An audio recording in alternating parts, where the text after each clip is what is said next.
Cecil. Good morning, my lady. May I please call Clare Lombardelli?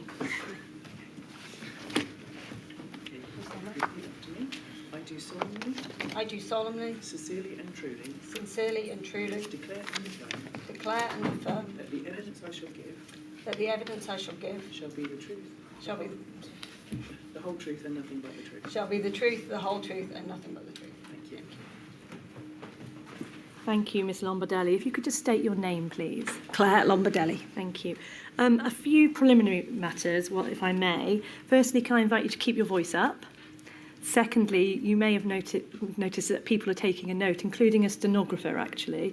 So we will take things a little more slowly than we may otherwise do. I'm particularly bad at going fast, I'm afraid, so I will try to slow down, and if you can do the same. And please do ask me to repeat anything if it's not clear or if you don't understand a question. Now, as I say, thank you for attending today and assisting the inquiry. You have provided an 18-page statement to the inquiry that ends 251931. As we can see at the outset, it states that it's dated the 22nd of August 2023.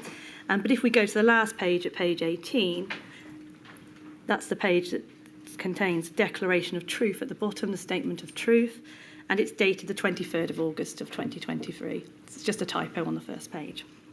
And if I can just confirm with you that everything within your witness statement is true. Yes. Yes, thank you.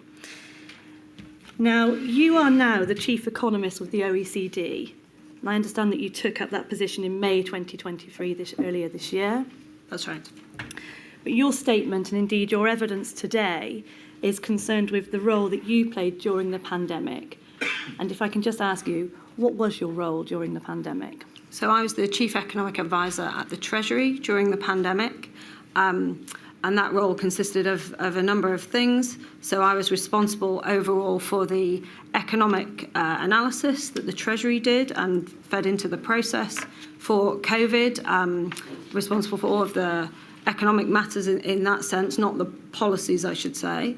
I also was responsible for liaising across the, we have a sort of macroeconomic framework in the public sector that provides advice, analysis and takes decisions on economic policy. That is a combination of the Treasury, the Bank of England, the Office of Budget Responsibility, the ONS, the Debt Management Office. I was responsible for liaising on behalf of the Treasury with all of those functions, and I also jointly ran the Government Economic Service through this period. Thank you. I'm going to break those down in a little bit in due course. And if you could go more slowly, please. Don't worry. But you will be aware that there are a number of later modules that are going to be dealing with various aspects of the Treasury's response to the pandemic. And for today, and for the purposes of Module 2, we're going to be exploring some of the economic analysis that you were involved in and the modelling at a high level, the input of the Treasury into core decision making, some of the different schemes, and then also consideration of economic version of SAGE or something of that nature. So just so that you know where we're going. There are also a number of other witness statements that have been provided by various officials and civil servants and indeed ministers within the Treasury, and of course the inquiry will have regard to those as well.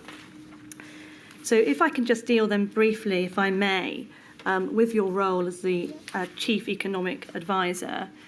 You touched on it when you just described the various aspects in terms of your remit. But effectively, you're the primary advisor to the Chancellor. Is that correct, on macroeconomic and fiscal issues? Correct, on macroeconomic and fiscal issues, yes. And if you can just break it down for the assistance of those that are following, what are macroeconomic issues and what are fiscal issues? Of course.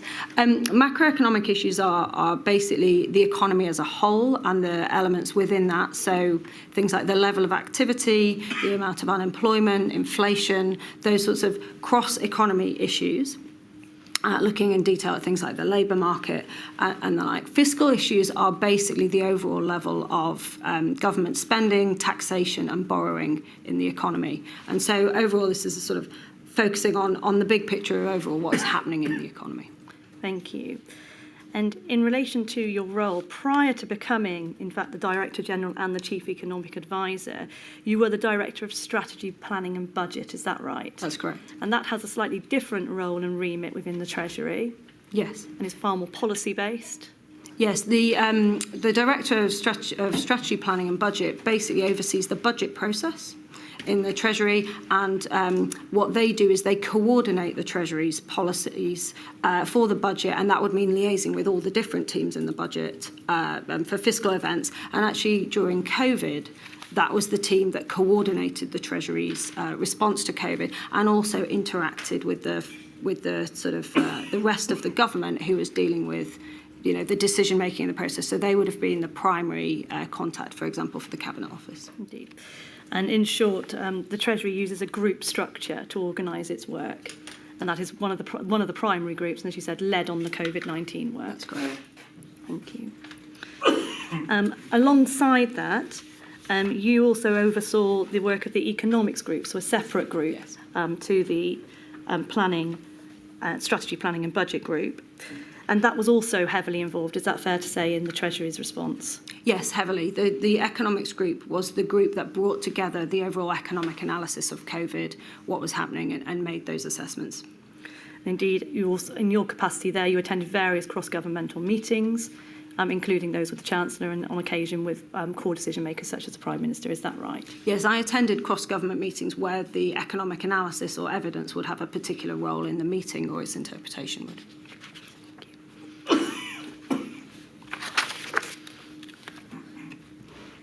Now, if I may turn to the broader approach within Her Majesty's Treasury, as it was at the time, with regard to economic analysis and modelling, just touching briefly, if I may, on data analysis, first of all. I appreciate that in your statement how you set out there's data analysis, and then there's also the economic modelling tools that were utilised.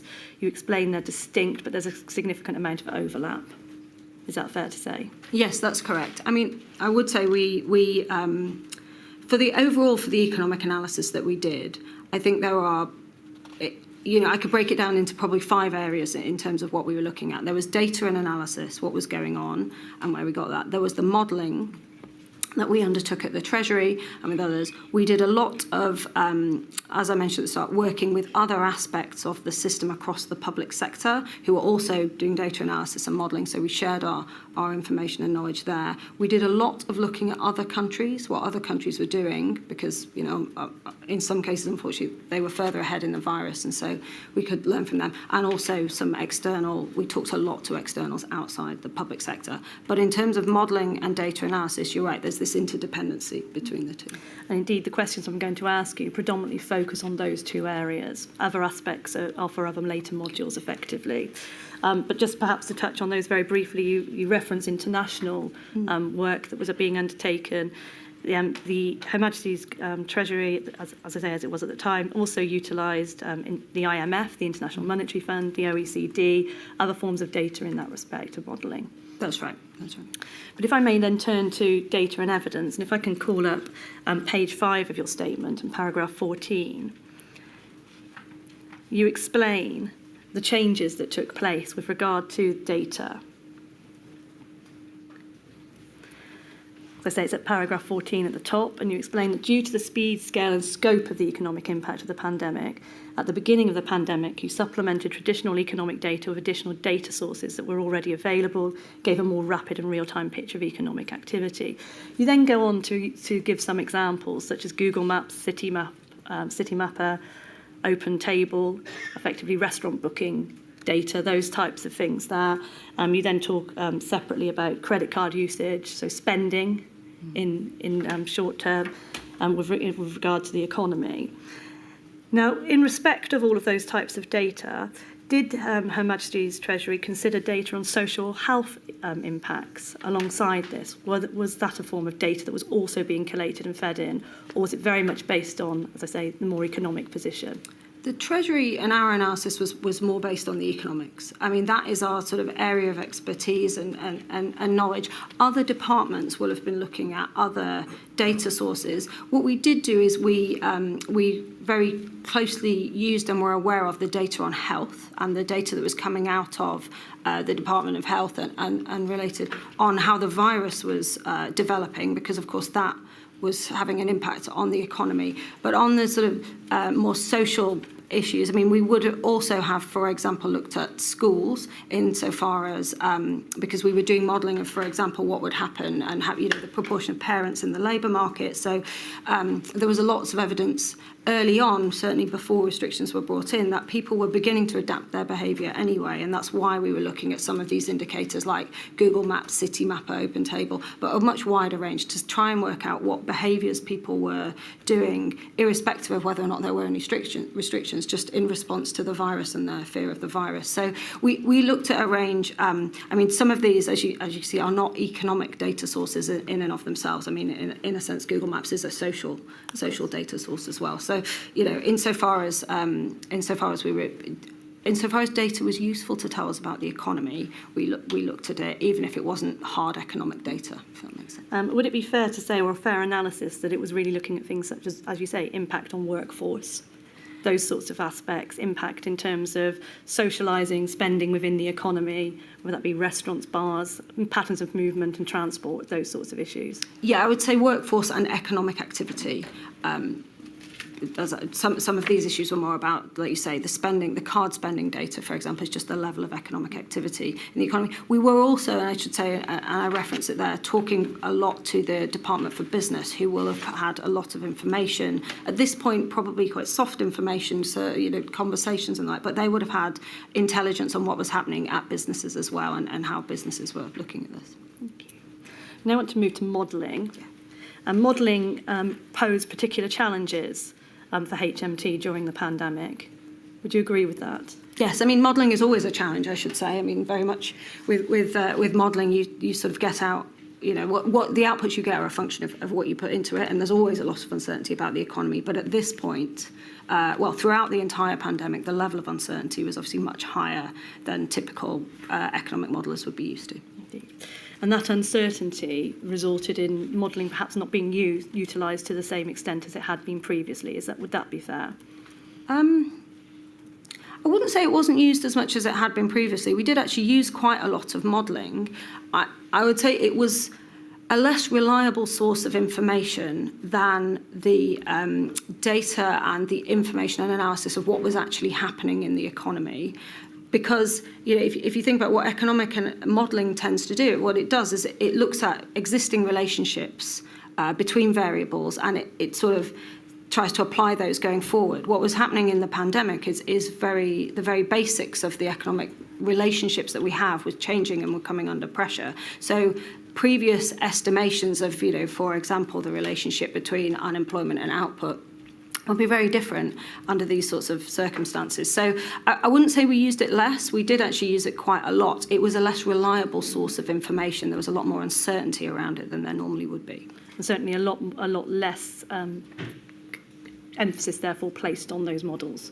That's right. We wouldn't have used it as, for example, a reliable basis on which you could solely decide policy. We would say it's very important to supplement it with lots of other information to give you a fuller picture. It's very difficult to change one's speech pattern, but if you could slow down. Sorry. That's all right. Thank you. Thank you. And part of that was as a consequence of the pre-pandemic position, in that there had been very limited consideration given to the consequences in terms of modelling or data collection or those sorts of issues with respect to a pandemic situation. I think you set that out, don't you? It's at page 7, paragraph 24 of your statement. And that, as a consequence, had limitations there then for modelling in the pandemic, because there was no playbook, as you described it. That's right. We didn't have a model. We didn't, going into the pandemic, we didn't have a model of how a pandemic would affect the economy.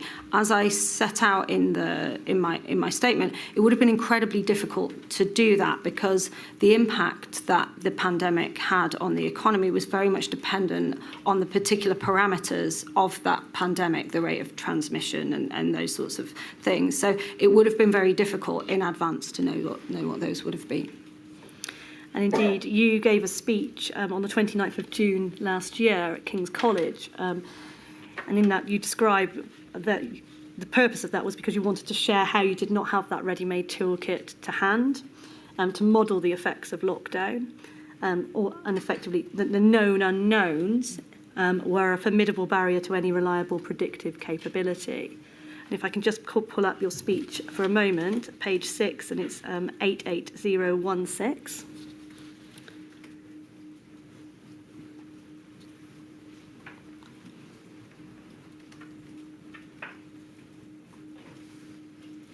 Page 6, please.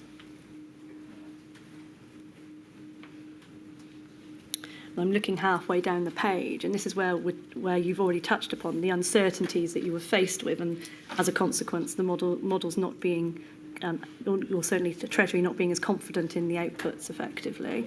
And what you explain here is that the uncertainty meant it was not possible to meaningfully model the overall economic cost of lockdown for 2 reasons. You go on that first, to estimate the cost of an intervention, you have to know what would happen in the absence of that intervention. It wasn't possible to know what would have happened to the virus if there had been no lockdown, and you couldn't have known how the economy, how people and businesses would have responded to the virus without a lockdown. There was no reasonable counterfactual. Now, from this, is it right that there was no meaningful modelling of the impact of lockdown, the first lockdown? I wouldn't say there was no meaningful modelling. There was a lot of analysis and modelling that happened. What I would say is there was no estimated cost of a lockdown, if you like. There was no way to basically say a lockdown will cost you X, or indeed a lockdown of this form will cost you X, but of a different form will cost you Y. But I think it's a bit too far to say there was no meaningful modelling done. There was a lot of useful modelling. One of the examples I referenced earlier was, for example, if you were to close schools, you can from that understand, if you look at where parents work in the economy, for example, you can see what the impact of that would be if they can no longer work, and those sorts of things. But what there wasn't was an estimate of, the lockdown will cost X in terms of jobs or economic activity. Indeed, and that's the first reason that you explain. And as you can see from that, you explain that there's also no reasonable counterfactual. Yeah. So against that, similarly, in terms of the overall economic cost of lockdown, there's no modelling of the overall economic cost of not locking down. It's fair to say that there is no neutral option when it comes to making a choice. Each choice, whether it's lockdown or not, would have a consequence.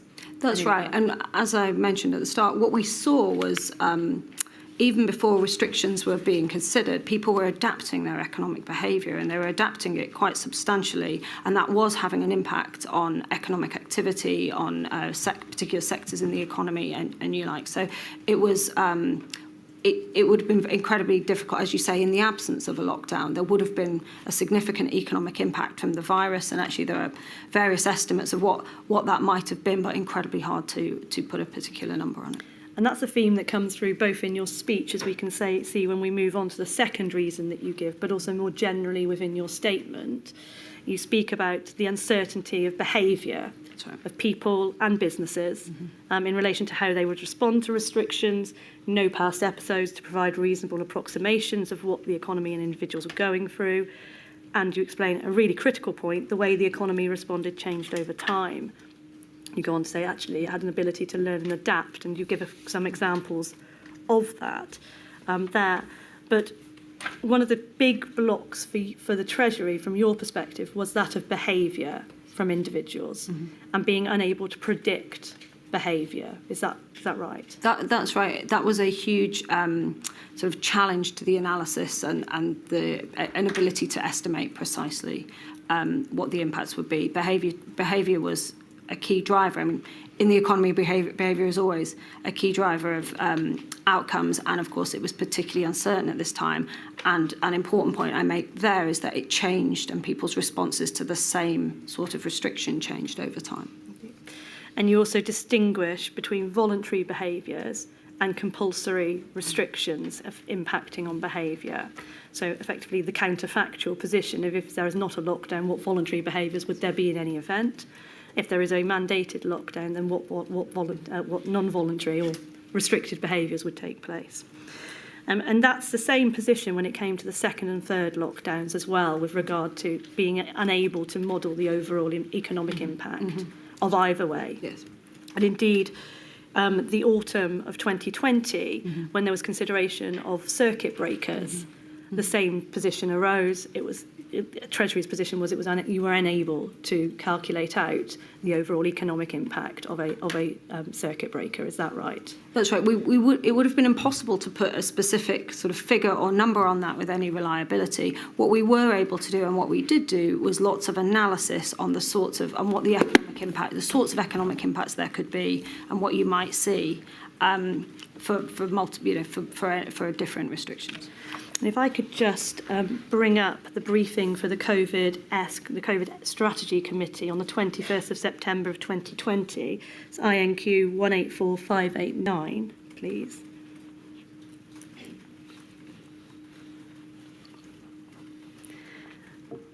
What we have here is, as it says at the outset, a briefing paper. It's very much from the Treasury perspective. And if I can go to the second bullet point, what is said here is, more generally, we are reaching the limits of what we can do economically, with further measures likely to be catastrophic. We need a strategy that works over the winter period rather than tinkering with restrictions week to week. But if I go to the final page, please, what we have set out there is an annex that deals with the economic impact of the circuit breaker. And it sets out, in general terms, that it's likely to be severe, reducing revenues rather than costs. It explains about the GDP dropping. It continues to go on, and this is some of the uncertainty perhaps that you've already alluded to, that although the exact impact would depend on the type of restrictions imposed, analysis on monthly effects of the previous lockdown serve as a reasonable proxy. Can't suggest the circuit breaker will concentrate its impacts on firms already in distress. Go on to speak about hospitality, domestic employers, arts, entertainment, recreation, construction, furlough, sectors effectively that are likely to be impacted by a circuit breaker, high employment sectors with vulnerable workforces. And then finally, it goes on to talk about cash conversion, sales, revenue, and retail. But nowhere in this document is there any analysis of the opposite counterfactual scenario, is there? It doesn't look like in this particular document, no. So what's going to COVID-S is not a position where economic advice is presented. This is the consequence or potential consequences of a circuit breaker now, and here, on the other hand, are the potential consequences if there is no circuit breaker. What we have is the Treasury adopting a clear line in terms of the impacts of a potential circuit breaker, and as we see, severe, catastrophic, that sort of language. Is that right? Yes, I mean what I don't know, and we don't know, is what the specific commission was that this is responding to, and what the other papers that would have been, and I'm sure the inquiry would have them. I mean, it obviously would have depended, and there would have been a huge amount of analysis going, I assume, to this decision around what the impact on the virus would be of the two, and we were providing huge amounts of evidence and analysis throughout this period on overall what the impact of the virus was in terms of the impacts on economic activity. So there would have been other analysis going on around what the sort of baseline was in terms of the levels of economic activity that were happening at the time, and that would have been affected by the level of the virus at the time. Of course, but this is the advice that's going to the Chancellor in relation to his attendance at that meeting and the line that he ought to be taking at that meeting. Perhaps if we can just call up page 2 of it for a moment.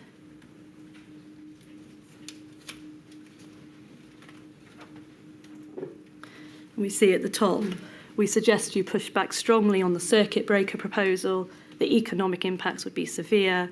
It talks about firm failures and redundancies, and then continues to say there's no evidence a circuit breaker of 2 to 3 weeks will only be enforced for that long, meaning we could end up lifting restrictions when half data could still be going in the wrong direction because of lag time. So there's a very clear piece of advice here coming out of Treasury to the Chancellor in relation to the circuit breaker that was going to be discussed in that September meeting.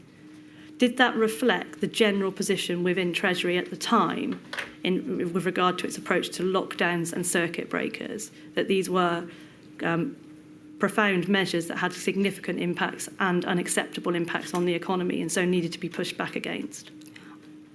I think everyone in the Treasury was incredibly worried about the impacts on health, on life, and the loss of life, the potential for the NHS to be overwhelmed, and throughout the pandemic. That we were also aware of all the harms that were going to be caused, and our role in the process was to provide evidence and analysis on the economic impact, so that they could then be fed into a wider process in which these issues were sort of weighed up and the decisions decided. The role of the Chancellor was to provide the information about the economy and the economic impact. And so that is what this document and others will have been doing, is provide him with the evidence on the proposal that was being considered, which was the circuit breaker at this time, and the economic evidence. Other evidence would have been provided by others in the process. But what you don't have within this paper, as an example, is that counterfactual position or an analysis of other alternative measures.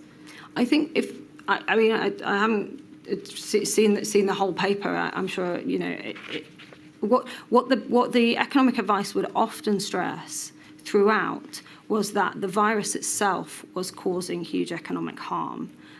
It may have been in this paper, it may have been in other papers, but we were regularly clear on the uncertainty that the impacts would have, and also that the virus itself was having huge economic impacts, and the best thing for the economy was clearly to control the virus and to limit the virus. I think that was that will have been consistently through advice. I don't know about this particular paper.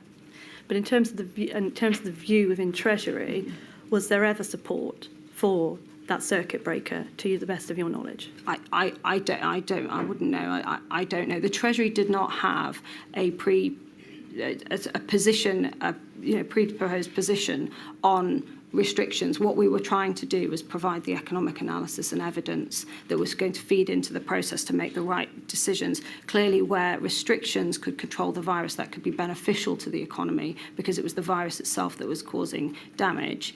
Obviously, throughout time and throughout the process, that will have varied. But we were very, very aware that the virus itself was a huge problem for the economy and needed to be controlled. How did you consider the definition of circuit breaker? Is it short-term lockdown? Is that how you would have understood a circuit breaker? With apologies, I was responsible for the economic analysis that was feeding in the precise policy that's being considered here. I'm not sure. I think the general understanding of a circuit breaker was short. I don't know if this particular paper was written in response to a very specific policy proposal or a more general description of a circuit breaker, I'm afraid. Perhaps if I can pick up on something else that you've alluded to just a moment ago, that it was essentially for the Chancellor to make the economic case. Was there the view, therefore, that he would be making the economic case, the Health Secretary would make the case in relation to health, and other individuals, then schools, for example, the Minister for Education? Was it siloed in that way? No, to then be synthesised within the Cabinet Office? I mean, it was the case that different departments have different expertise and have different objectives in terms of the things they care about. In the Treasury, obviously, we were incredibly concerned about the economy and the economic impact, as is our role, and other departments have responsibility for other aspects of public services. And it was for decision makers together to make those choices and when they occurred, trade-offs about how do you manage this level of harm across across the decision making. That was how that was what we it was the role of the Cabinet Office to bring those things together and to be the place where all of the information is synthesised and these different issues, whether it's across the economy, education, inequalities, all of those very important factors. We all recognise that all of these factors were incredibly important and that decision makers would need information across all of them to make those really hard judgments. Did it make it harder, though, with regard to the fact that effectively the Cabinet Office was being presented with these binary options? You had the Treasury making the economic case, you had the Health Secretary making the health case, and no real effort to engage across those disciplines between the departments. I mean, you would have to ask that. I wouldn't characterise it as binary. As I say, the economic analysis and evidence very much recognised and factored in the fact that the virus itself was what was causing huge damage to the economy. And actually, there's a range of estimates now available about how much of this would have been voluntary and how much how much as a result of restrictions, and the uncertainty around that. So the Treasury was sort of well aware that the virus itself was causing huge damage to the economy. In terms of the process question you asked, I mean, it is the role of the Cabinet Office to bring together all of this information and to synthesise it. And, in this case, it would have been particularly challenging to do that. Now, you may be aware there has been criticism of the Treasury with regard to it being tactical in how it shared its economic analysis. So essentially putting forward that analysis where it was considered that it would advance a Treasury objective, just because we've just seen it, for example, in relation to the circuit breaker paper that we've seen, the briefing for the Chancellor there. What do you have to say about that? Was information and economic analysis shared freely, or was it shared when it was in advance of a policy proposal that Treasury sought to advance? We shared our economic analysis and evidence very, very freely with everyone. That to ensure it was feeding into the decisions as it needed to. So we shared, in two ways. So we produced a huge amount of economic analysis that we obviously shared with the Chancellor, so he was fully informed, and we also fed it directly into the Cabinet Office process, and the Cabinet Office were responsible for synthesising the data and analysis. We did also share it around Whitehall with other departments that had economic interest. We had, for example, weekly notes that were going around on those sorts of things, and of course we shared it more broadly across the public sector with other parts of the economic sort of framework. We were in constant discussions with, for example, the Bank of England, the OBR, and the like. But we fed all of the analysis and the information that we had into those Cabinet Office processes so that they could serve the joint decision-making process. Now, it's right that nobody else was providing that economic analysis aside from the Treasury during that period. We were bringing together the economic analysis.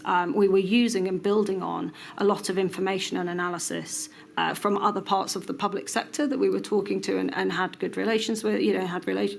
They shared their information with us, and so we brought it together. And then it was the Treasury that were responsible for inputting that. In some cases, we did that jointly with some economic functions in the Cabinet Office as well. And with regard to transparency, similarly, you'll be aware, because of the materials that have been provided to you, there have been criticisms in relation to the Treasury's modelling, analysis and advice not being published or made accessible to whether it be other government departments, SAGE, for example, or more broadly, actually. And we can compare perhaps the position of SAGE, where those minutes of the meetings and the modelling and the analysis was published. Do you consider that transparency would be something that would be desirable in relation to the economic modelling and advice in hindsight? Transparency is always, it is a good thing. It helps you, get other input and views on what you're doing. And we did share our modelling and our analysis, particularly with, as I say, the other parts of the economic framework we use in the UK. We have a very, unlike SAGE, I would say, in the UK, we have a very established setup for how we do economic analysis and policy making. SAGE, understandably and rightly, is convened in emergencies to add capability and capacity where it doesn't exist. So in this case, bringing epidemiology and virology expertise to the Department of Health and the wider government decision-making process. Slightly different on economics, I would say, in that we do have a specialist capacity in the Treasury to analyse the economy. We do have specialist capacity in the Bank of England, in the Office of Budget Responsibility, and so on and so forth. So there is some capacity and expertise that is designed to do the monitoring of the economy and provide analysis and evidence. Could we have done more to make it more systematic? Perhaps, but I don't think they're quite. There are differences in the way we have the system, and we have got quite a robust macroeconomic framework that we use. On transparency, we did publish some analysis, more than we normally do, as you'll have seen. Obviously at fiscal events, we publish evidence. The government published quite a lot of analysis through the pandemic, and that included economic analysis. And of course, the Office of Budget Responsibility are responsible for publishing outlooks on the UK economy, and they published more during this period. But it wasn't with the frequency with which, for example, SAGE papers and minutes were published. It was a fraction in comparatively to what SAGE published. But what is your view in relation to whether that material ought to be published? We'll return to looking at other ways of assessing the economic impacts and filtering that through in a moment. But with regard to publishing and making and being more transparent, is it desirable to have that advice published? I think it's difficult. I mean, as you've seen in some of the examples, it's quite difficult to separate out the economic much of the economic analysis was part of the policy-making process and was feeding into the policy decisions. I think it is very important that ministers and officials have a space where they can, have free and frank discussions and share information about policy. And I do think it's quite hard to, there's a reason that we've always had the space for policy making to be able to happen privately for ministers. Let me just interrupt you there. Let's put policy making to one side and discuss modelling and data analysis in the same types of papers that you see coming out of SAGE, in short. Not necessarily the discussions on policy with the trade-offs either way and the advice to ministers, but the models and the analysis that was undertaken by Treasury.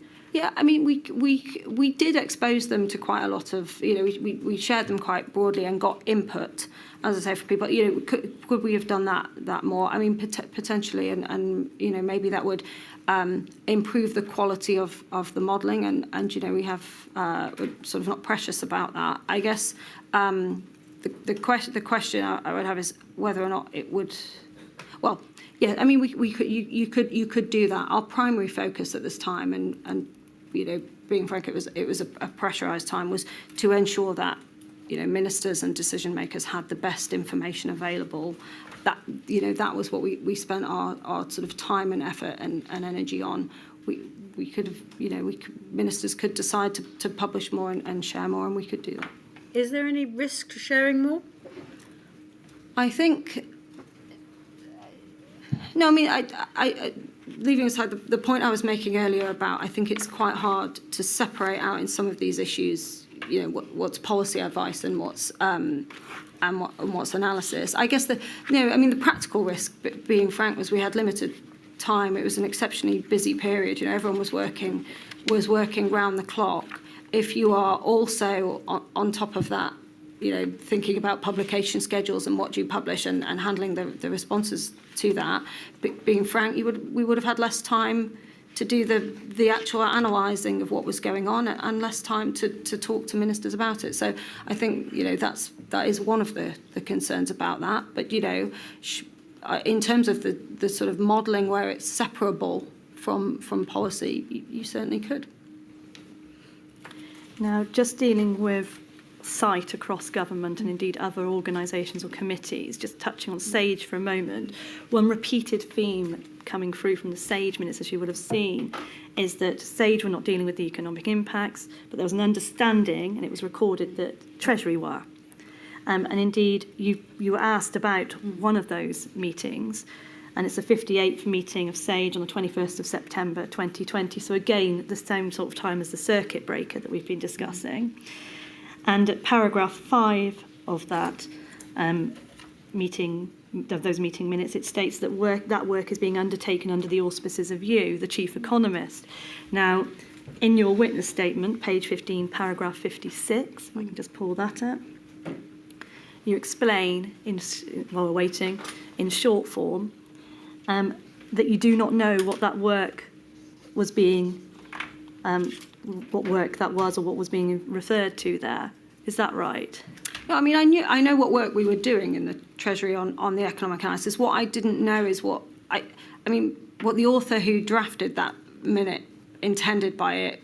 I wasn't at the meeting. It wasn't checked with us. I think it was probably, no doubt they were busy and under stress, and perhaps it's a loosely drafted phrase. What we were doing in the Treasury, as I've described to you and as the statement says, is a huge amount of analysis on what the economic impacts of the virus were, and we were sharing that with ministers. I suspect this is possibly just a phrase that was drafted that perhaps wasn't as accurate as it could have been. Could it also be attributable, though, to the lack of communication as between, for example, SAGE and the Treasury on these points? As I say, that lack of synthesis between the two. You're reporting into, as you say, the ministers, but there's very limited interaction between the epidemiologists and other scientific committees, SPIMO, SAGE and the like, and then the Treasury. I think, I wouldn't interpret this line in the minutes as that. I mean, I'm not an expert on SAGE, obviously, but I think it is right that SAGE focuses on science. I mean, that is its expertise and what it is set up to do. I think it is right that where you have the expertise on the economy, the people with that expertise are advising on the economics. And then I think it is necessary that you have it somewhere that brings that all together and synthesises it and informs decision makers as best they can. So, we did have, there was a good relationship between the Treasury and SAGE. In fact, we had an observer from the Treasury at SAGE to make sure that there were not misunderstandings and those sorts of things. But I do think it's right in a sense that, the expertise focuses on what it's expert in, and then it's all brought together and synthesised in a place that is capable of doing that and has the capacity to do that. And if I can just pick up on the expertise point for a moment, as you say, Treasury and economics, obviously. Also, though, within SAGE, you have SPI-B, the behavioural scientists. You also have the epidemiologists who have expertise actually in pre-pandemic situations, in how behaviour does change in pandemic situations, those sorts of issues. And to bring you back to one of the primary issues that you saw at the Treasury, a challenge, was that inability to accommodate that behavioural change, to understand how that behavioural change might play out when it comes to modelling. Would it not have been of benefit to have had assistance from SPI-MO and the SPI-B or any of those other committees with respect to your modelling, because behaviour was such an integral part of it? To be clear, we had good relations and worked with behavioural scientists, both SPI-B and, of course, the Behavioural Insights Unit, and we had lots of conversations. I think the challenge was the information there. I don't think the issue was the information was there and we weren't using it. The issue was it was incredibly uncertain, these situations, and so it was just incredibly hard to know. For example, as when the second lockdown happened, how would people respond? Would they respond in a similar way to the first? And actually we saw big changes. But the issue on process, I think, the challenge was the challenge of the circumstance being incredibly difficult to deal with, to understand, to predict, rather than we weren't necessarily talking to or harnessing the expertise that was available in behavioural science. We were using what was available and feeding that into our modelling. I'm sure that everybody will understand the inherent complexities in dealing with a situation that was evolving, that people had not been in before, and all of those uncertainties. But notwithstanding that, we do see in other areas, such as SAGE and SPI-MO, that modelling is undertaken, even with all of those variables, with those uncertainties. In fact, it's a point of some of the consensus statements, is to deal with those uncertainties. We see probability risks and so on. Is that not something that Treasury could have done to try to assist it when it came to providing advice on NPIs and potential impacts, effectively so that you could design smarter NPIs and not necessarily have to resort to those lockdowns? We did do a lot of modelling, and we did use the information as far as possible. So we were doing modelling and we were using it.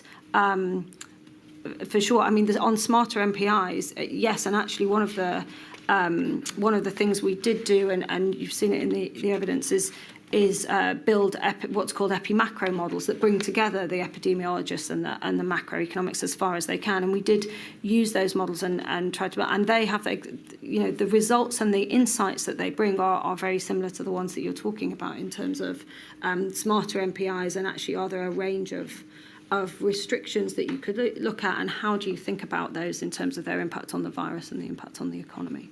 But for the Treasury, the epi-macro modelling was not a particular success. Is that right?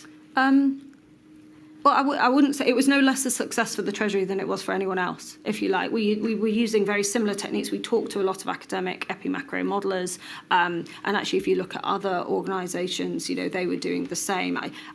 I think epi-macro modelling, was clearly evolving very quickly, and that was very useful through the pandemic, and we learnt a lot about it. Where it was challenging and challenging for everyone is in terms of the insights it could provide into very specific decisions about which restrictions and at what time. So we used it, and we used it in the same way others did, and tried to bring what insights we could into our analysis. I mean, I should say at this point, one of the things that we did a lot was talk to people in other countries about what they were doing, and their approach was on the modelling and the analysis, and people would, there was to make sure that, were we missing things, were there other things that we should be thinking about, and others were taking a very similar approach. So I wouldn't say the epi-macro modelling wasn't a huge success. It sort of, what's a success depends on what you're asking it to do. It gave us some insight. It wasn't a particularly useful tool for, making policy decisions about restrictions. Indeed, what you say in your statement is that it had limited practical application.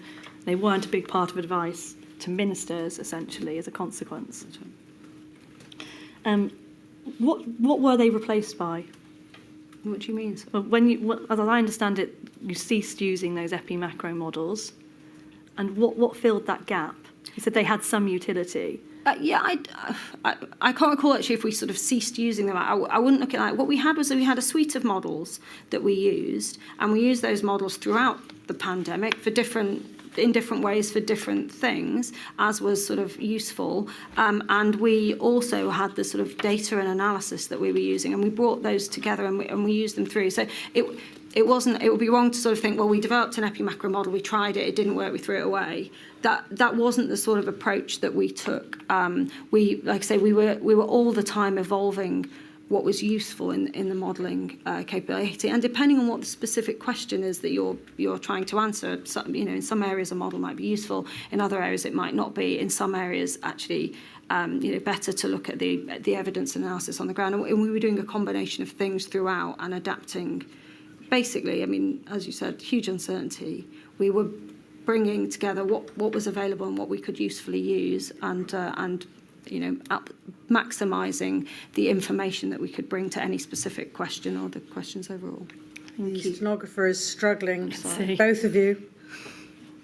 If I can say, that's my fault. Let's both try and slow down. Sorry, yes. Not at all. I'm going to move now to a different type of model, if I may, very briefly. That's the toy model. So a toy model was developed in the later stages of 2020, going into 2021, and indeed provided to the Treasury amongst other departments. Now, we can just deal with what a toy model is briefly. It's a very basic model. You can play around with the assumptions and as a consequence, run different scenarios. Is that a very high-level overview of a toy model? Yes, it's a simplified model. Exactly. Now, there were concerns about the use of the Treasury's engagement with that toy model. If I can just call up INQ 000196031, this is an email chain that involves Angela McLean, so the Chief Scientific Advisor to the Ministry of Defence, but also the Deputy GCSA at the time, Philip Duffy and Ben Warner, who we'll be hearing from later. If we can just go over the page, please, to page 2. And what we see here is the email from Dame Angela McLean, and it explains that she has concerns with how HMT has been utilising the toy model. She explains that HMT have changed the model after she had quality assured it. She doesn't know how that happened. Obviously, this is all dealing with epidemiological modelling, so something that's not strictly, as you would say, within the expertise of Treasury in the initial instance. She makes it plain that any modelling that comes out of Treasury as a consequence has no endorsement from her, that they're on their own. And she continues to say that there is an inability previously to spot egregious errors in other things that they've been sent. I do not have any confidence in their ability to hack a simple, sensible model. Were you involved at any point within the toy model? I wasn't, I'm afraid. Do you have any understanding, or were you aware of the issues that were being discussed in relation to the Treasury's use of the toy model? Not really. I understand that the toy model was this was referred to as a sort of simplified epidemiological model that I think the Joint Biosecurity Centre in the Cabinet Office constructed with input from other departments, in particular from SPI-M. And so I was aware it was happening. I think Treasury modellers, were involved, and as you can see here, it wasn't economic in nature, so I'm afraid, have any first-hand knowledge of it. On the email exchange, I also, I saw this email, and I did speak to Ben Warner, I think, after it, but that was much more broadly just to talk about actually the importance of making sure that this modelling work fed into the COVID task force at the time, who were the people responsible for bringing it all together. But I'm afraid on the details of what's being referred to here, I simply don't know. No. Thank you.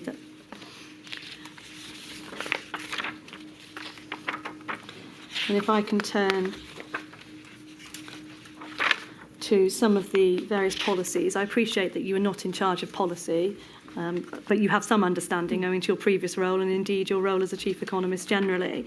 But if I may touch upon the summer of 2020, again, you will be aware that there were criticisms that the Treasury was suffering from optimism bias at that point. Is that something that you saw within your role at the Treasury at that time? Was there a belief that we were coming through the pandemic, moving through, getting ahead of the virus? I don't think the Treasury had optimism bias. I would say, maybe I would say that indeed. If anything, the Treasury is normally accused of the opposite. But in this particular time, what was going on at the time, I think, was the government. Restrictions were being lifted because the outlook looked a bit better. So I think across the piece, as restrictions were being lifted, and perhaps people did want to sort of look forward and feel this was behind them. But I don't think the Treasury it certainly didn't take at any point a particularly different view on the epidemiology than the epidemiologists would have done. We were getting our information about the virus and its progress and its outlook from the experts on SAGE and through that process. So I don't think we had a specific, we certainly didn't have a different view of the epidemiology. This was at the time when the Eat Out to Help Out policy was introduced, so July, August of 2020. Who and at what level was that policy being driven forwards by? So overall, I would say the concern at that time on the economic side was around as the economy was coming, we'd had this period of restrictions with very large impact on activity in the economy and on unemployment. And there was a concern, and the economic analysis sort of showed this, that there was a risk that if you have long periods of, for example, inactivity, it can have very bad impacts on your employment in future, on your life chances. And we were very conscious of the fact that the desire was to make the economic costs, if you like, of COVID as short-lived as possible, and to bring back activity once the economy was reopened because of the path of the virus. So the concern was around the risks to the economy from lower levels of, for example, consumption, because the UK is a very consumption-heavy economy compared to others, but lower levels of economic activity and the impact that would have had on employment. And as I say, the understanding that periods of employment, in a sense, periods of inactivity, the longer they go on, the bigger impacts they can have. And in particular, we know that the distributional impacts are much greater for people who are at lower ends of the income distribution or people who are on lower skills. And so we were focused on and thinking about the impact on the level of economic activity and jobs. And so the Treasury developed and produced what I think was called the Plan for Jobs, which is a range of policy interventions, all of which were about trying to support the economy through this quite difficult period as it reopened, knowing that, you know, businesses would have been under distress, that people's jobs were at risk and the like. And so that was the plan. The Eat Out to Help Out was one part of that package. But that was the background. So there was a desire in the government actually to sort of move forward on to provide support to the economy as it came out of this period of having quite high levels of restrictions. So was this being driven by ministers or within the Treasury itself in terms of officials? Well, I mean, policy decisions are ultimately always for ministers. The economic analysis we were producing was very clear that there were severe economic risks to this period and that the economy was suffering quite greatly in this period. And ministers obviously wanted to know in what ways they could support the economy through what was a really challenging period for, like I say, for employers, businesses and the like. Now, the position is that neither Patrick Vallance, the CSA, or Sir Chris Whitty, the CMO, or indeed their deputies, were consulted in relation to Eat Out to Help Out. Do you know if any scientist was consulted in relation to Eat Out to Help Out? I don't, I'm afraid. I wasn't heavily, the process by which the Eat Out to Help Out policy was put together, I understand utilised the sort of architecture we use for budget processes. But I was involved in the sort of economic evidence that fed into this sort of identification of the challenge and our particular concerns about, for example, hospitality. I don't know the details of the clearance process. No, you are somebody that was also speaking almost daily on occasion to the CMO and the CSA. Mm-hmm. Did you not ever raise it with them? Yeah, I think daily, I understand where that comes from the Institute for Government Report. I'm not sure. I mean, early on in the pandemic, we spoke very, very regularly, particularly in those early weeks in March and April when it was the uncertainties were higher. I did speak to Patrick and Chris regularly when it was useful to do so. I don't know if I did during this period.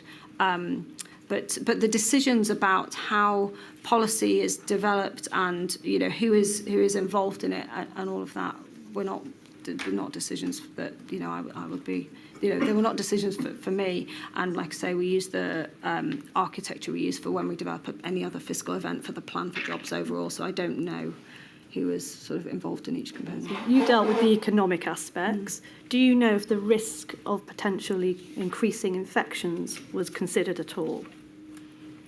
I don't know. I mean, I don't know. The policy was conceived in the context that it was safe to lift restrictions and activity could return. Now, with regard to that policy, if I can just call up INQ 000235019 very briefly.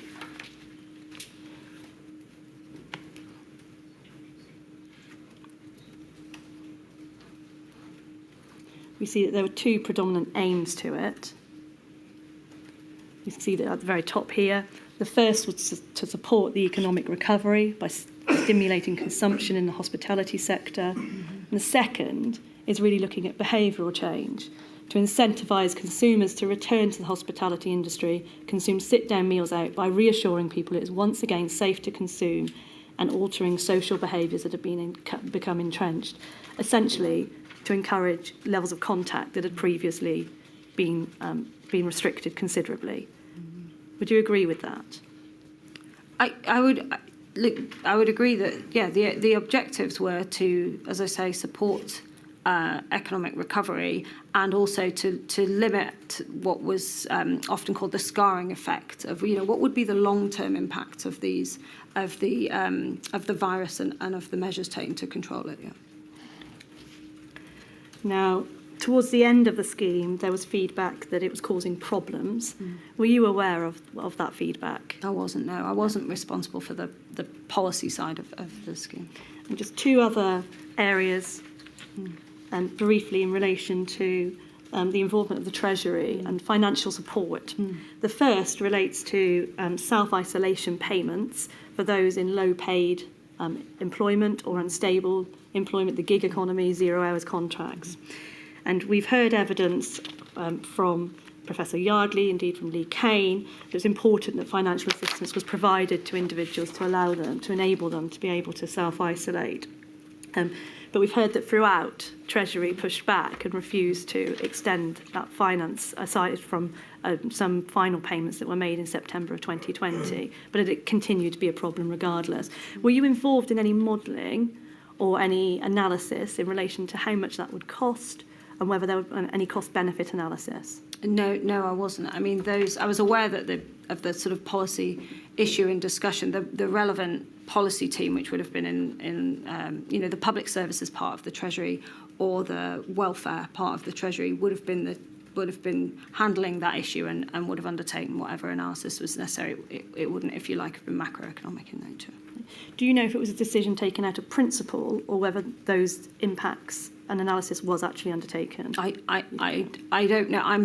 I would expect that analysis, that they would have, that the decision would have been taken on the basis of an understanding of the issue and analysis, but I'm afraid I can't add any detail. You may not be able to help me with this next one then, because it really falls into the same type of category, but if I can just ask the question. Payments for care workers, significant issue being potential transmission as a consequence of care workers working in more than one care home or establishment, as a consequence of the fragility of the sector, in short. Again, HMT were approached with proposals to allow for those individuals to be compensated for not being able to move between different care homes, but HMT refused to expand or extend any financial provision in that respect. Do you know anything about that decision? I'm afraid not. Again, the relevant policy team would have been working with the Department of Health and Social Care and would have been considering that. Thank you. Just turning then, if I may, to that whole period, from the Eat Out to Help Out the summer and then into the autumn when some of these policy decisions were being discussed, were you aware that the Chancellor was being referred to as Dr. Death in some quarters across government? I wasn't, no. Were you aware that he'd been perceived to have an anti-lockdown, anti-restriction approach, feeding any of those sorts of comments? I wasn't. We were providing advice and information to him. He will have been aware of the economic consequences of these decisions. And then finally, if I can just turn to one last topic, and that's in relation to the potential integration of, and we've discussed it to some extent, science alongside economics, health, social impact material. If I can just pull up an email, please. It's an email from you. It follows on from a 5th of June 2020 seminar on those issues. It's INQ 000235261.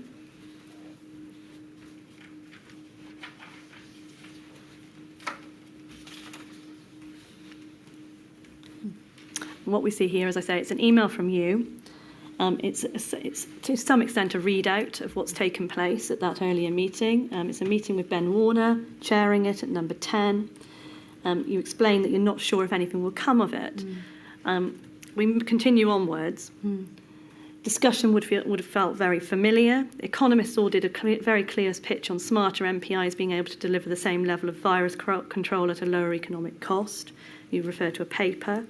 But the part that I'm interested in is the next section, which states, there was a general conclusion by economists that the economics is not being considered enough. And indeed, you'll be aware that the Chancellor at the time, and subsequently, has expressed that opinion. And for a desire for a place to bring this together. So this is quite early on in the pandemic. We're talking about the 5th of June of 2020. 3 options were proposed at that time. So there's an effort to synthesise some of this material. 1 is an economic stage. 2 is a single model, effectively presumably drawing together the science, the epidemiology, the health and the economics all into one model, or 3, something more informal. The very first thing you say is that the economists obviously killed the single model. Why was that obvious? I think it was obvious because if you imagine attempting to construct a single model that could solve, if you like, bring together all of the issues that that the government had to decide over, so, considering health, the both the sort of epidemiology and the virus, but also actually the wider health impacts. If you then think about adding in economics, adding in social, distributional issues, but if you were to sort of imagine this model also had to have a distributional feature where you were looking across, gender, ethnicity, income groups. If you were then to add in educational impacts, if you were then to add in impacts on other public services, I think you can quite quickly see that there's no single model that could, in a sense, solve. I mean, it'd be wonderful if you could just have a model and solve for what the government's policy response should be. But I think if you think about the reality of that, one single model could never do that. What you can do with modelling is look at different parts and aspects of it. So that will be why. And in relation to the economic stage, that found slightly greater favour. And then it's spoken about in terms that Ben Warner would follow up. Ideally, you'd dock that into the existing structures and process and use it to get greater weight on economic arguments in number 10 thinking. Yeah. There was no real follow-up, was there, in relation to this? Nothing came of this discussion in terms of pulling together an economic sage or anything of that nature. Is that fair to say? Yeah, nothing came from this specific discussion. I do remember also having quite some discussions with, for example, Patrick Vallance about the way we could do this on the back of some conversations he'd had. And we did set up a sort of partnership with the Royal Economic Society and use that to get a wide range actually of economic input, which was incredibly useful into the process. Again, not quite like SAGE in terms of, it wasn't meeting weekly with commission papers and the like. But you're right, in response to this particular email, I think at the time we didn't follow up by effectively establishing an economic SAGE or similar. Indeed, you'll have also seen that it's been suggested that the Treasury itself shut down that idea of an economic SAGE model, that senior officials within the Treasury vetoed proposals from other departments to establish a cross-department group to discuss the economic impacts. Is that right? Yeah, I don't really I'm not aware of there being a specific proposal that was in a sense shut down. What we were very keen to do is make sure that the economic analysis and evidence and arguments were feeding into the Cabinet Office process and that they were considered as part of that. And, so we thought the right answer to this was that you needed a central government place that was bringing together all of these incredibly, different arguments and putting them, bringing them together. And we thought that was, incredibly important. And of course, how that was done evolved through the pandemic. But it was absolutely essential that there was a place that could bring all of this together. And is it your view, therefore, that that place ought to be the Cabinet Office as opposed to either an economic SAGE or a body that sits above the various different committees to synthesise that advice? I don't think it would be for an economic SAGE to bring together all the different arguments in the same way that I don't think SAGE as it is should consider, that should be focused on science. If you were to set up an economic SAGE, I would think you would very much want it to focus on economics, and that's where you could ask it, could consider some of these issues around modelling. I wouldn't suggest you had a committee of economists deciding or solely being the people thinking about the other issues, education, for example, health. I don't think it's for economists. So I do think it's very much a case that you need the experts to focus on their expert areas and that then to be fed into and for them to talk to each other and learn from each other. But, that you have a place where it all comes together. That could be the Cabinet Office. That is what the Cabinet Office is for, and I think that's right. Whether within the Cabinet Office you would want to, change it, have different structures. We've done it before. There's things like the National Security Council, and actually in the financial crisis we had, I think it was called the National Economic Council. So those sorts of issues. But I think that is the role of the Cabinet Office. I think that's and that makes sense. An economic SAGE, I think if you could certainly have one and set it up. I would think its scope should be limited to economics.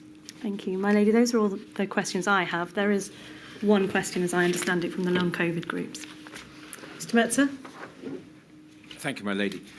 Just one topic, please, Ms. Lombardelli, on behalf of the long COVID groups. You said this morning that briefings were shared with the Chancellor to ensure that he was fully informed. Was the Chancellor formally briefed on the economic impact of large numbers of people suffering from disabling long-term impacts of long COVID? once we became once, if you like, the long COVID, the health community had become aware of long COVID. That would obviously, those information would have been shared with the Treasury, and we would have reflected it in our evidence and analysis alongside the other long-term impacts that we were very concerned about across the board. But he would have been aware. We wouldn't have done. It's a health issue in and of itself. We wouldn't have estimated, if you like, a specific economic cost for it. But we were thinking about, and we were doing what we could to bring evidence and analysis on the long-term impacts across the board, including, of course, health impacts like long COVID. Are you able to assist as to when that was? I can't recall, I'm afraid. And I don't think there would have been a specific point when he would have received a specific piece of evidence that was a specific piece of analysis that was, long COVID, the impact is X. What we would have done is taken the evidence and analysis about all the long-term effects, and that would have included long COVID. Do you agree, though, that the disabling impact of long COVID would have had an economic effect? The impact, all the long-term effects, if you like, would have had a range of impacts, health, but also on the economy in some cases. I mean, there will be an economic effect, obviously, for people who are suffering from long COVID in terms of their labour market activity and the like. Yes, thank you very much indeed, Ms Lombardelli. Thank you, my lady. Thank you, Mr. Metzer. Thank you very much indeed, Miss Lombardelli. Sorry. Just trying to pronounce your name, maybe cough. Sorry about that. Thank you very much for your help. Thank you. Right, I think we'll break now, partly so I can cough quietly, well, not quietly. I shall return at midday. All rise.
Mr Keating.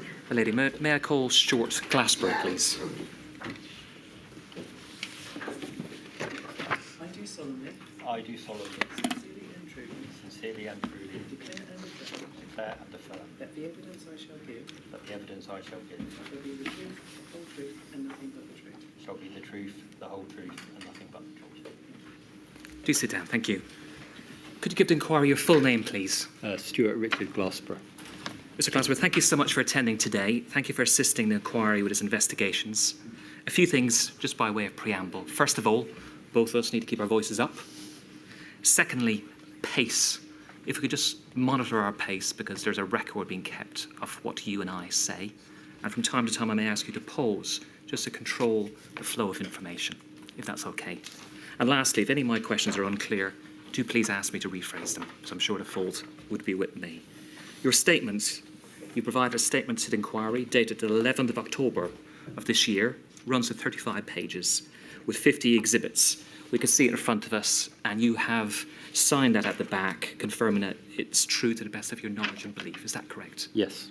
And you've had the chance to refresh your memory in relation to the statement and other documents as well before coming in today. Yes. And your evidence covers the time that you were the Deputy Principal Private Secretary to the Prime Minister in Number 2's private office. Isn't that correct? That's correct, yeah.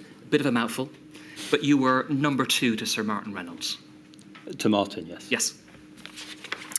And today we want to explore with you really to understand the system in which economic information and analysis and advice was provided and fed through you or other means to the Prime Minister and core decision makers, its evolution during that period, and whether there was any issues with its provision and incorporation.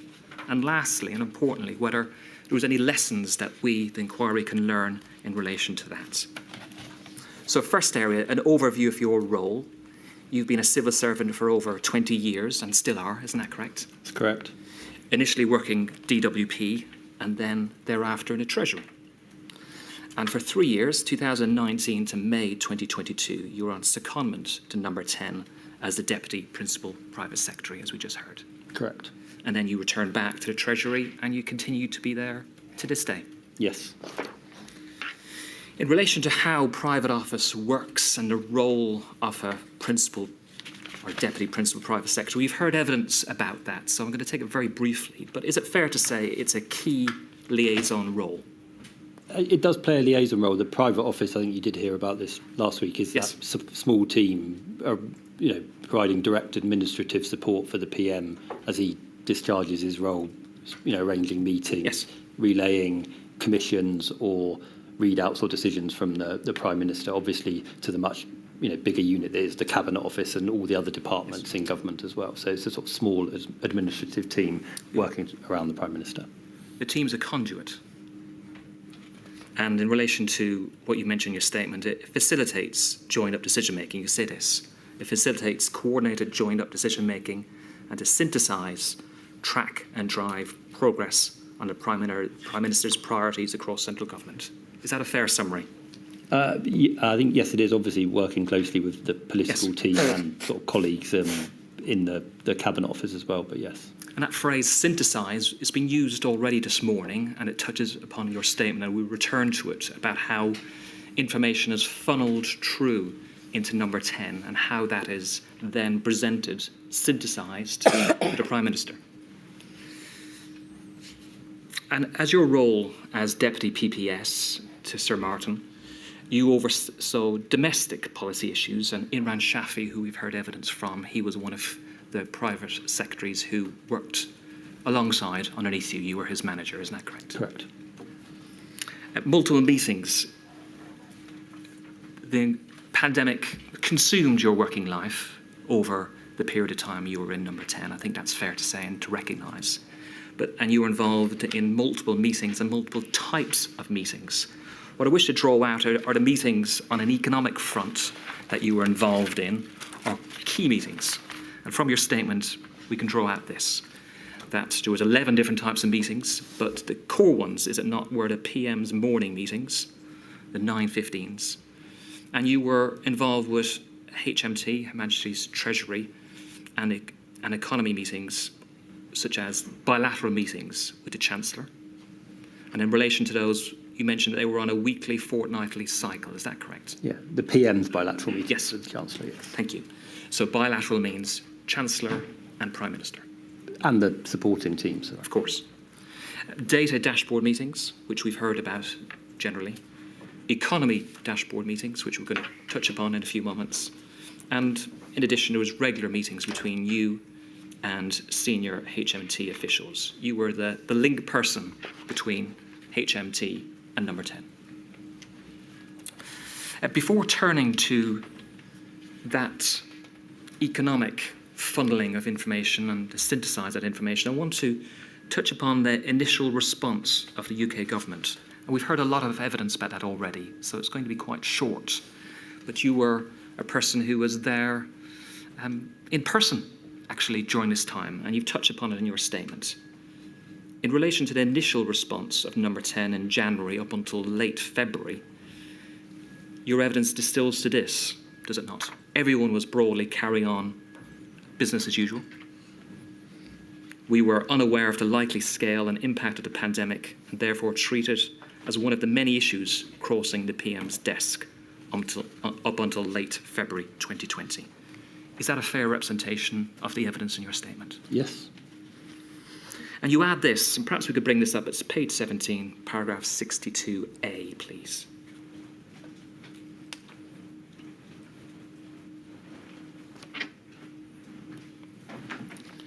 Last 3 lines. To the best of my knowledge, we in private office and the Number 10 machine more generally were not advised of the likely scale of the pandemic and its impacts. And this is at late February. Just reflecting upon that, and there's a caveat there, to the best of your knowledge. But is that an accurate statement, that Number 10 machine was not advised of the likely scale of the pandemic and its impacts? I think the point that I'm looking to make here is that in this initial period, you mentioned sort of January and February, as you said, COVID was one of the issues the Prime Minister was engaging with, yes. Alongside lots of others, including the sort of development of the budget that the Chancellor was to deliver on I think on the 11th of March, and High Speed 2 and 5G, and I think some of the things that other witnesses mentioned last week. And at that time, in this time, while I think there is, there's all the information and analysis that's being discussed in the COBRA forums and coming in from SAGE at this time.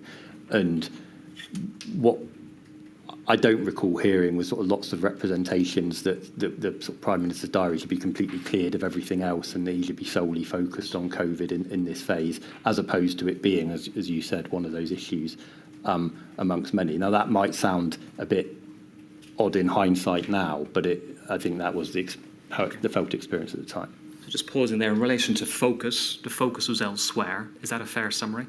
Well, I think there was significant focus on COVID. It was an issue, and there was data coming in, and the Prime Minister was briefed on it in a way I think you've heard about from last week from other witnesses. But there were lots of other issues as well. I mean, genuinely substantive issues on their own terms. Was it a case from an economic point of view, and that was your liaison with the Prime Minister, was that he, at that stage, up until mid-February, was more concerned about the economic effect of an overreaction to COVID? I don't know if I would characterise it, his view like that, or I mean, I don't have a completely clear view of what might have been in his mind then. But I think the idea that one would not want to overreact was something that was, I mean, I think I do recall that phrase, and I think he's reflecting some of the advice he received. For example, I think the CCS advice on the 28th of February, which I think, again, you've looked at a bit, yes, refers to sort of the need to balance, the desire to take precautionary measures, but while not overreacting. So in that, I mean, I think I recall him in a sense echoing the advice he received. Was it a little bit more than that? Bear in mind, before events unfolded in Lombardy, he was referring to, well, is this like swine flu? It's not that serious. There's a danger of overreacting. I mean, I don't recall him saying that. Not in your daily interactions with him. That's not something which came up. No. You describe in your evidence that the second phase in the response at number 10 is when the scale of the problem in northern Italy became clear and the intensity of work stepped up in late February. Is that correct? Yes. And then we fast forward to a change in strategy on the 13th of March, where you were present at a significant meeting with Mr. Cummings, Mr. Warner, Mr. Shafi, and Ms. McNamara on the evening of the 13th of March. And you recall that, don't you? Yes. And this followed on, as you say, from the SAGE meeting that day. And how would you describe the mood in the room amongst this collection of civil servants and advisors? Well, I think it was a very serious discussion because this was sort of a moment where I think Ben Warner was reporting back from the SAGE discussion, and the latest data from that and what that might mean. And in parallel, Helen McNamara, as you heard from last week, I think sort of relayed, her new latest understanding of the sort of readiness of, the government's wider plans for dealing with the pandemic. And you got both of those things being part of that same discussion, which made it a pretty serious discussion. Helen McNamara funneling in her knowledge, inquiries into Civil Contingency Secretariat, Department of Health plans. From the Cabinet Office, yeah, yes, exactly. Ben Warner feeding in his view and assessment of the SAGE meeting and the modelling. Yeah, so you've got both those issues Yes. sort of coming, as it happens, coming together in one discussion that evening. And was this a case of civil servants and political advisors really taking over a view of what the strategic direction should have been? Well, the nature of that discussion was to talk through the two issues that we've just mentioned, in particular the sort of the latest data from SAGE and what that might imply for, I think, what's now been described as Plan A. Yes. For managing the virus, with I think an awareness amongst the group of people that there may be a case for pivoting to a different plan in order to protect the NHS, something more closer to suppression rather than mitigation, to achieve that, and also that the challenge may be more immediate than perhaps been appreciated by some people. But while this is, it felt like at the time, and talking to you now, it feels like a very significant discussion. It is also just sort of some of the Prime Minister's team and someone from the Cabinet Office, in effect, preparing a meeting or meetings for that weekend. And that was what happened, is that the output from those discussions was for us to convene meetings to prepare, to brief the Prime Minister, and for him to engage or hear from the scientists directly, meet some of his ministerial colleagues. And those were the meetings that took place on the Saturday and Sunday. So the scale of the issues is significant, but the in a sense, it doesn't feel like an unusual process to me. Don't want to cut you short, but our long answers, and we perhaps try to condense them a little bit more to assist our stenographer. In relation to, you use the phrase, the pivoting in relation to the plan, perhaps an understatement, that the strategy was jettisoned, was it not, when you went for the meeting with the Prime Minister on the 14th of March, which you touch upon your statement, that the view was that there was a real need for an immediate lockdown. Isn't that correct? I'm not sure there were.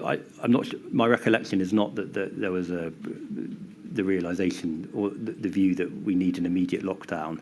As I say, I think the two key points on the data, or what might be implied by the data in those discussions on the Saturday or the Prime Minister's meetings, related to the need to take more significant measures than had been hitherto imagined, and possibly to move quicker than had been envisaged. Just pause there. And I think just pause there. There's a follow-up question will hopefully assist you. Two questions which flow from this, and then I'm going to move on to our main topic. Was there an agreement or acknowledgement at that meeting on the 14th of March that there would be a need for a lockdown? Well, I think the readout from that meeting says that it was agreed that it's the right time to implement measures sooner than had been envisaged. And then the summary, the readout from the follow-up meeting on the 15th was that that measures should be brought to COBRA, the actual official decision-making forum, that meeting that happened on the Monday, to take, to implement advisory measures on working from home, staying at home, not going to pubs and restaurants, i.e. the sorts of things that the Prime Minister then announced on the 16th. So sort of looking back at the records, from my recollection, the discussions that weekend played into the measures that the Prime Minister announced on the 16th, which at the time felt very significant interventions. Is not. Yes. I can't think of any other time in recent history a Prime Minister has announced those sorts of measures. Supposing okay.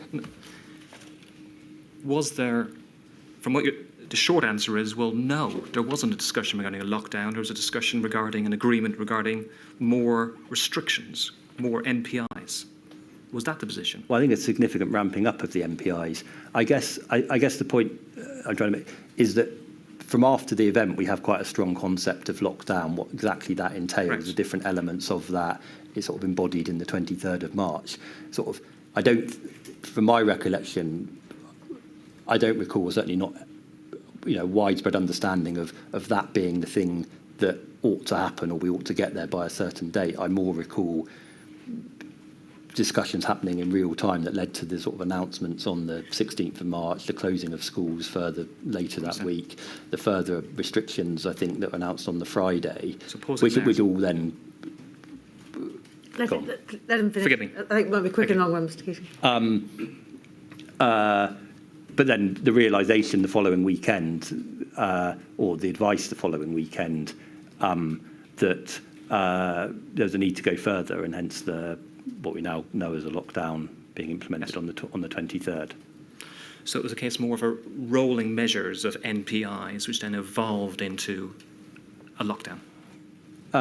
Yes, in the light of the data being updated and our increasing awareness of the situation. Last question on this. Was it a case from the 14th of March that the Prime Minister expressed that there was a need to play for time before imposing greater restrictions, such as a lockdown? No, I don't recall that. No recollection? No. Okay. I'm going to move on to the economic aspect, which is the central aspect of your evidence today.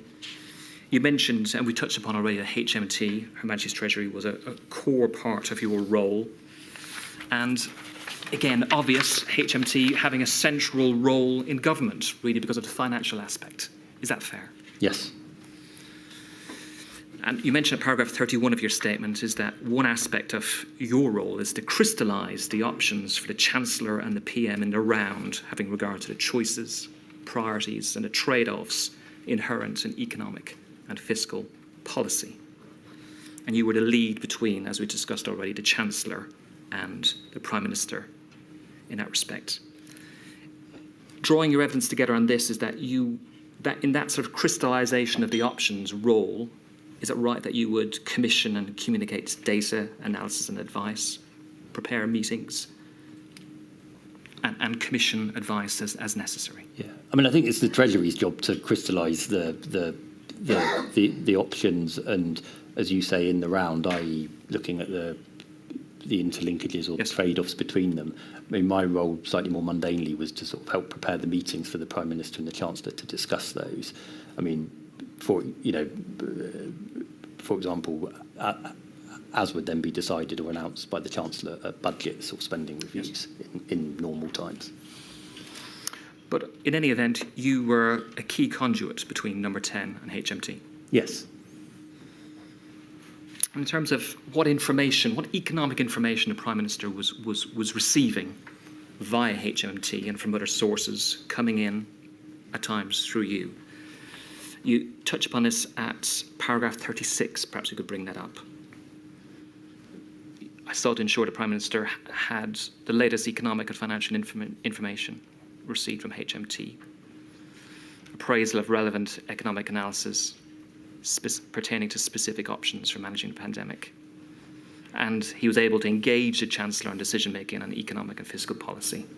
so that he was informed to respond to the Chancellor. How was that done? How did you ensure that he had that information? Well, I'll perhaps work through the three elements briefly to give a sense of this. So I think the first part of the Chancellor's role in providing economic advice to the Prime Minister, obviously supported by the Treasury, is point A here, giving a description of the latest economic situation, financial information. During the pandemic, I instigated sort of a regular series of economy dashboard meetings, which for the Chief Economic Advisor, I think you heard from earlier, and colleagues in the Cabinet Office, and on occasion for other departments to present to the Prime Minister that sort of picture. Building on, that we instigated that because of the sheer scale and pace of the issues that were evolving at that time, but it builds on regular weekly briefings, market updates that are coming through by email that I would then, put in the PM's box as relevant. So there's a sort of established way of doing that we built on. On the second, sorry, do you want to come in on that? Would you like, because it's one of the topics I was going to explore, why don't we deal with it sequentially? Because there's a section on economic dashboards. Okay. While we're talking about it, let's deal with it. Because you mention at paragraph 40 of your statement that you sought to systemize the economic briefing for the Prime Minister, and you established a series of economic dashboard meetings which ran from June 2020. And these took place roughly every 3 or 4 weeks in sequence, and that was in parallel to the reporting of information that was available. Yeah. Why did you feel the need to systemize the economic briefing in June 2020? Well, as I say, I think there's an established practice for the Chancellor. There's various means by which the Chancellor or the Treasury on his behalf provide this sort of analysis to the Prime Minister in normal times, like directly in meetings or bilateral meetings that they might have together, or through sort of written briefing. But the thought here is just the scale of the issues and impacts from the virus, or the measures taken to manage the virus, meant, and the speed at which they were sometimes moving, I think made Treasury colleagues and I think that it was worth having. You said 3 to 4 weeks. I think there were initially weekly meetings actually. For much of that, for 2020, I think there were pretty much weekly meetings to take the Prime Minister through the latest on employment, inflation, how different sectors are doing, different regions are doing, consumer behaviour, business behaviour. This all sounds quite dry, but it is the data that relates to people's lives and livelihoods. Well, we can look at one of those for an illustration so that people know what you're talking about. You said they were weekly. I was quoting you 3 to 4 times a week, but I'm quite happy for that clarification. In terms of attendees, and we'll look at one in a moment, those who were present at these meetings, is it right it was the Chief Economic Advisor from HMT, other senior officials, and on occasion would the CMO or the CSA be at any of these meetings? For the most part, the Cabinet Office sort of brought these together. So a senior official in the Cabinet Office with the Chief Economic Advisor. On occasion, I think maybe some officials from other departments. If some of the data related to sort of businesses, you might have someone from the business department would be present as well. And then I think CMO or CSA did attend some of these meetings as well. Let's look at one. So it's a dashboard which was prepared to show at the meeting. That's INQ 000281288, please. This is one of your exhibits, and it's dashboard 14. So we're looking at this as an illustration of one type of way economic information was fed through to the Prime Minister. And if we could turn to page 2, please. And this is just a snapshot of what would be referred to retail sales, consumer and business confidence, and the labour market. And let's look at page 3 just for a moment. The graphs perhaps speak for itself. And page 4. At this stage, we're 29th of October, we have Eat Out and Mobility. And we see there on the graph, the blue line, that there was, for the UK average, that there was a significant increase in eating out at that stage as a result of that scheme. Is that correct? I think that's what it shows, yes. Yes. And perhaps we could deal with, whilst we're dealing with information, polls and deal with Eat Out to Help Out, and your knowledge of it from the number 10 perspective. We've heard some evidence already this morning from Ms. Lombardelli from the HMT perspective. Eat Out to Help Out, would you agree a significant economic measure that summer?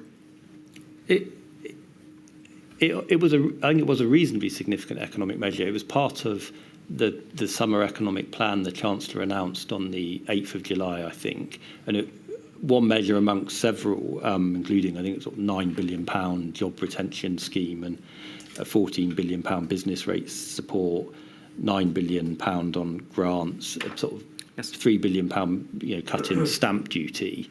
And this measure was one part of that package. I think actually the cost of it was only a few hundred million. So from the sort of purely sort of fiscal scale, it was, I think it was actually only a few percentage points, as it were, of the overall economic package that the Chancellor did announce at that time. But obviously it was a significant measure. Yes, significant measure, significant in terms of trying to change human behaviour and to get consumers out into society. Is that a fair summary? I think it is. I mean, I recall a bit from the time, but I've sort of looked at some of the documents since in preparing for this that I think the Treasury and the Chancellor, sought to design the scheme to operate within the wider COVID framework in place at the time, or the guidelines that had been developed and announced. And I think at the 23rd of June, the Cabinet decided to open, hospitality as part of a wider approach of incorporating sort of COVID secure, regime, COVID secure sort of way of living, with use of table service, restrictions on group size, maintaining safe distance in the space. And I think that was, the wider regime for managing the virus. And then this economic policy was designed, as I understand it, reading the Treasury material now, but it was designed to sort of fit in within that. So what I'd like you to do is putting aside the Treasury perspective at the moment, is from your perspective, number 10, about your knowledge of this scheme and how it evolved. It probably flows from your answer already. This was something which was, am I right in understanding, was driven by HMT and the Chancellor as a scheme. Is that correct? Yes.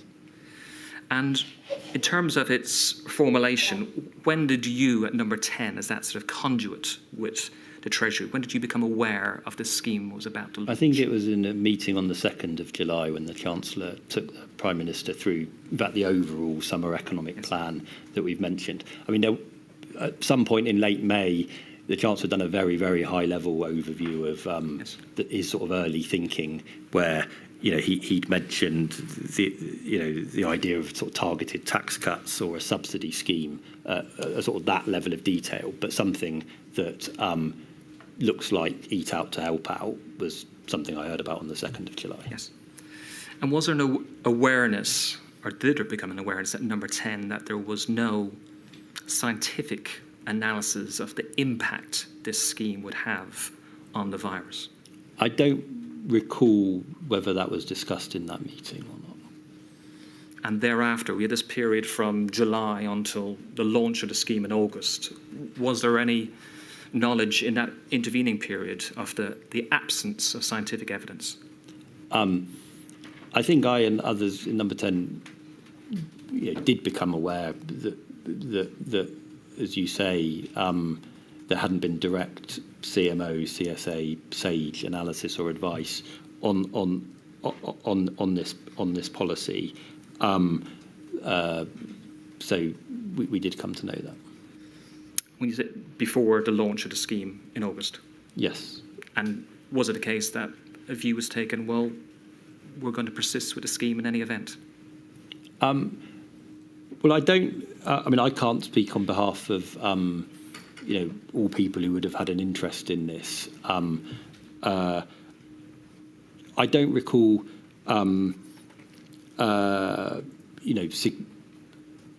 significant sort of representations being made to sort of, in some sense, revisit the policy. That's not to say that some people didn't have views or one way or another at that time, but in the sort of wider context was, as I say, this was one measure in some purely sort of fiscal sense, quite a small measure amongst the whole wider economic package, and some awareness that this was a sort of type of scheme that was being implemented in other countries as well. No more on Eat Out to Help Out. Let's return back to the dashboard and go to page 5, please. I'm going to look at 2 more pages on this slide and put it to one side. Here again is sort of information which the Prime Minister would see and other key decision makers. We see consumer and business confidence and its negativity during that period. And lastly, we see, if we could turn to page 7, which are, and page 8, please, thank you. In terms of the parts of the economy, the sectors which were presented in this information, we can see it was broken down into sectors which could operate remotely, those which required a physical presence of workers, and those which required a physical presence of consumers. That's how the sectors were divided, is that correct? Yes. And one question is this, is that in relation to the economic data which has been funneled through and represented in these dashboards or other dashboards around that time, did it consider the impact on different socio-economic groups or different ethnic groups? I don't have in my mind the precise content of all of, we had around 40 of these meetings sort of through 2020 and 2021, so I can't recall the precise content. We followed a broad template, but it evolved over time. I think, 2 thoughts. One, in these meetings, these sort of facilitated precisely that discussion. For example, there was quite a lot of discussion at different points about the hospitality sector, the very significant impact of the virus on that sector, and the fact that its workforce is disproportionately young and lower paid from ethnic minority and female, in fact. And that I recall that being the sort of issue that was discussed off the back of this information. I think the second thing I just stress as well is that the purpose of this tool is sort of the provision of information, contextual data for the Prime Minister, building on. A lot of this data was in the main COVID dashboard as well. Yes. Used in those even more frequent meetings, but this sort of built that out a bit further for the Prime Minister. The policy, the advice on what measures to take to manage the virus, what restrictions to impose, or how and when to lift certain measures as the virus is abating, that was brought together by the Cabinet Office with input from the Treasury on that policy. And my very strong recollection is that those key bits of advice from the Cabinet Office for the Prime Minister for COVID-O, COVID-S meetings, the main committee meetings you've heard about previously, all included sort of equalities information, the impact of the virus and how that actually itself is having disproportionate impacts on, for example, certain ethnic minorities. So pausing there. And I'll just finish the point. Just on the economic, the economic measures of closing or opening certain sectors or taking measures in certain regions might have particular impacts as well. So those policy documents did contain that sort of information. We're aware of the wider information. I was just asking in relation to economic effect in relation to ethnic groups or socio-economic groups, whether that was presented in a dashboard. Can you assist inquiry, go back over those dashboards, check what the position is, and whether this is a representative dashboard, and then we'll know whether that data comes through, please. Another source of information, economic information for the Prime Minister was the bilateral meetings with the Chancellor. And in relation to those, we've heard a little bit about them. They were meetings which took place in any event. They were a regular feature pre and perhaps post-COVID. Look, one question is this, in relation to the amount of meetings going on at that time. 09-15 meetings, COVID-S, the Quad, the Cabinet. Why was there a need for these bilateral meetings between the Chancellor and Prime Minister only at that time?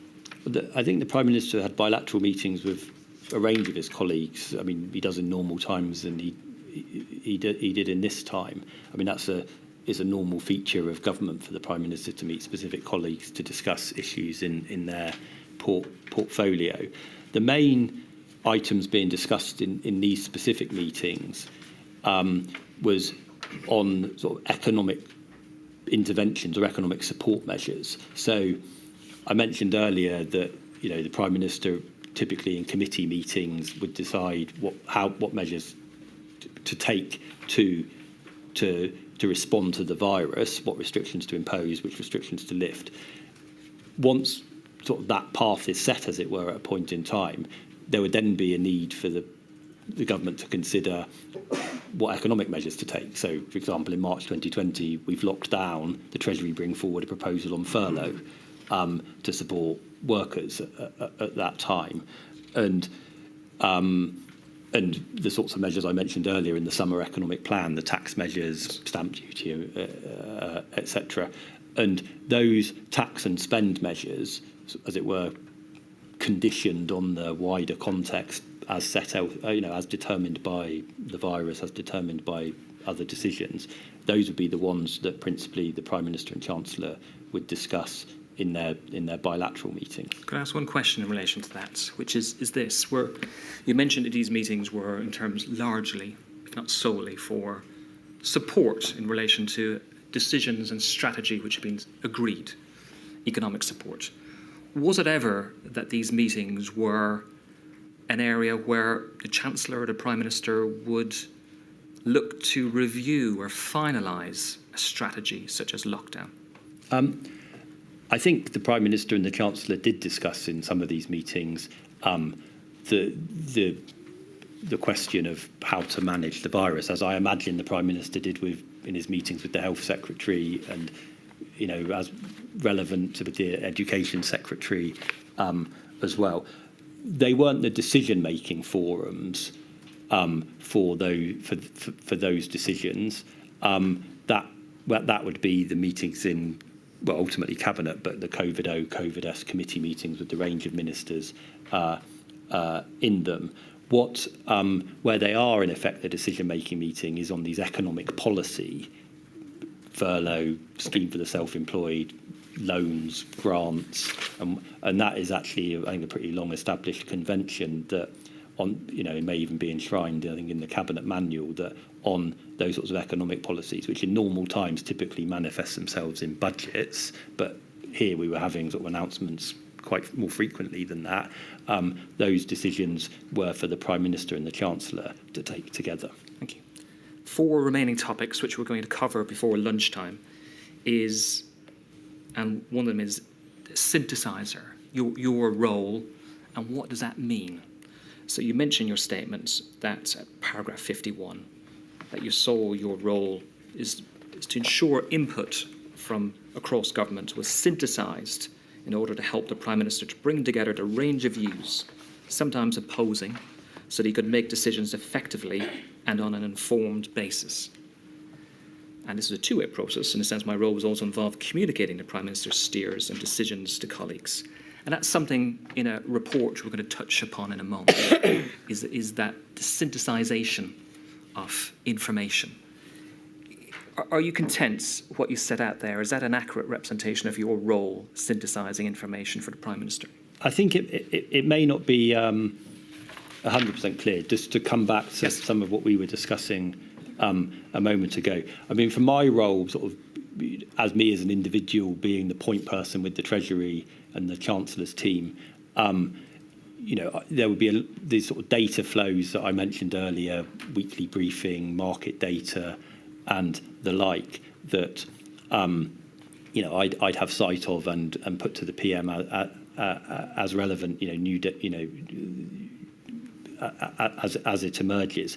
On the bit, I would just sort of underscore, linking back to what we said, the bringing together of the analysis and the policy on the management of the pandemic. That's what the Cabinet Office did, taking, primarily the health data, the scientific analysis, but also alongside that, the economic data on sectors and different bits of the country and the like, and they would bring that together in the papers for the sort of committee meetings. So I wasn't there writing lots of primary, documentation for the Prime Minister. There's sort of much larger team in the Cabinet Office with doing that.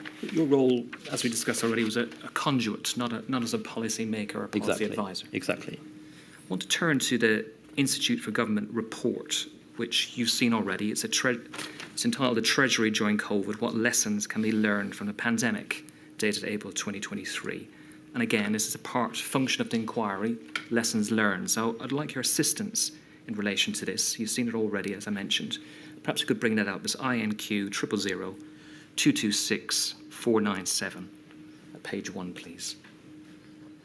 An inquiry also have heard evidence from Alex Thomas, who's from that organisation as well. So there we see the front page and the authors. And it's a 108-page report. We're not going to turn to each and every page, but I'd like you to... It's probably correct to recognise that the report talks and outlines the positive aspects of the Treasury response, includes financial support, engagement with other departments. So it outlines some positive aspects to the Treasury response. And I wish to have your perspective on some of their other observations which maybe fall within that lessons learned category.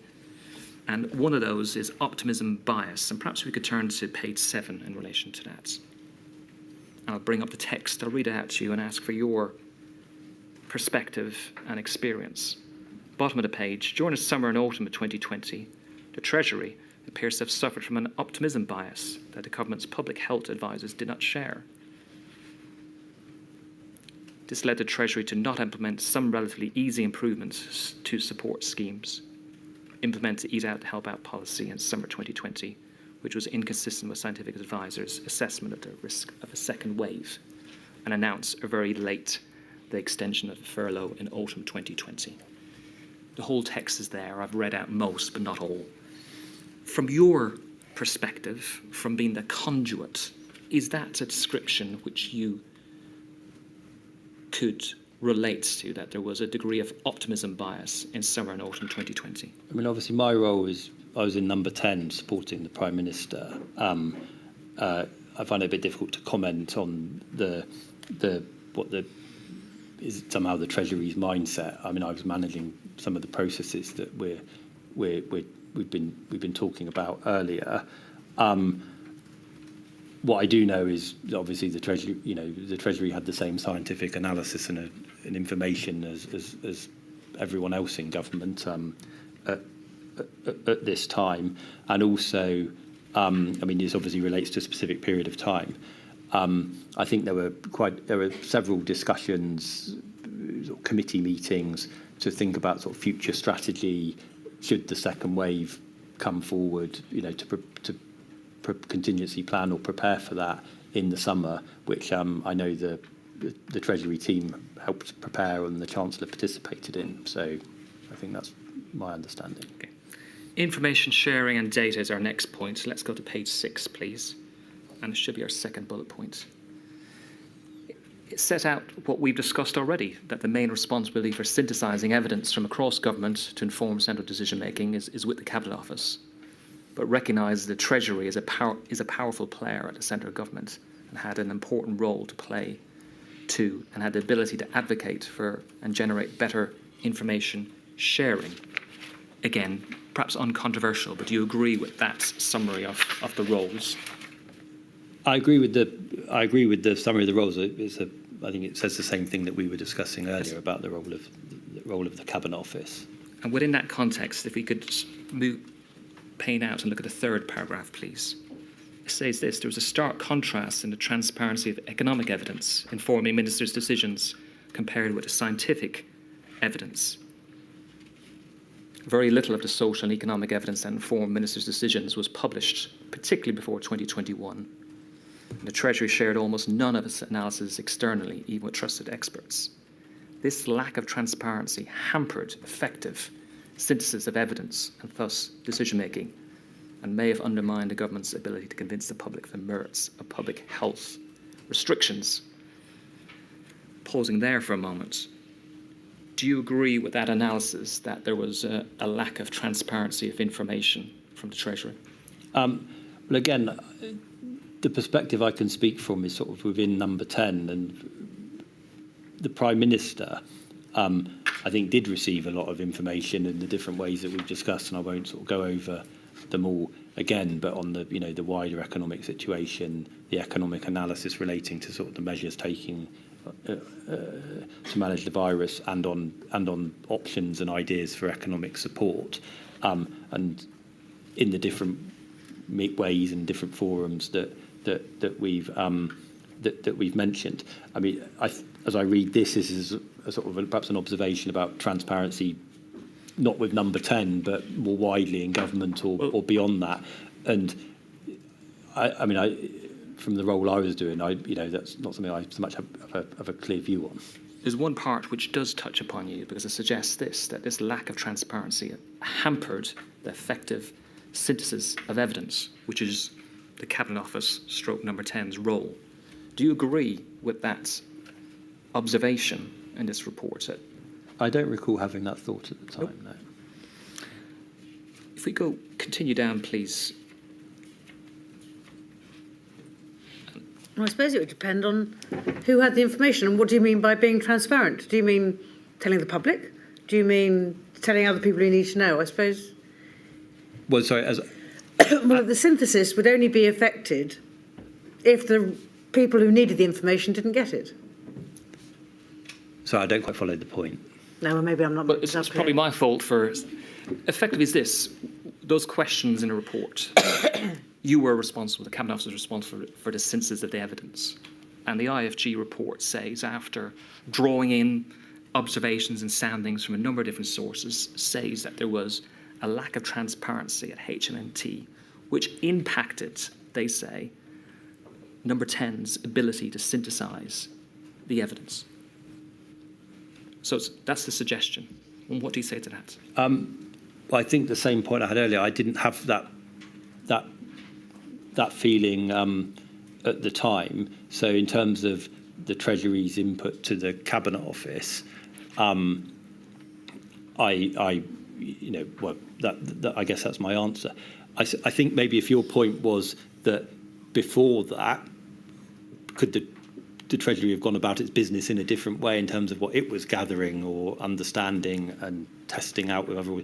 I mean, I find it a bit. I don't feel that I could sort of comment on how the Treasury goes about its business, as it were, before it then turns to the Cabinet Office or number 10. No, sorry, my point was, perhaps it's unfair on you, it should go to the authors of the document.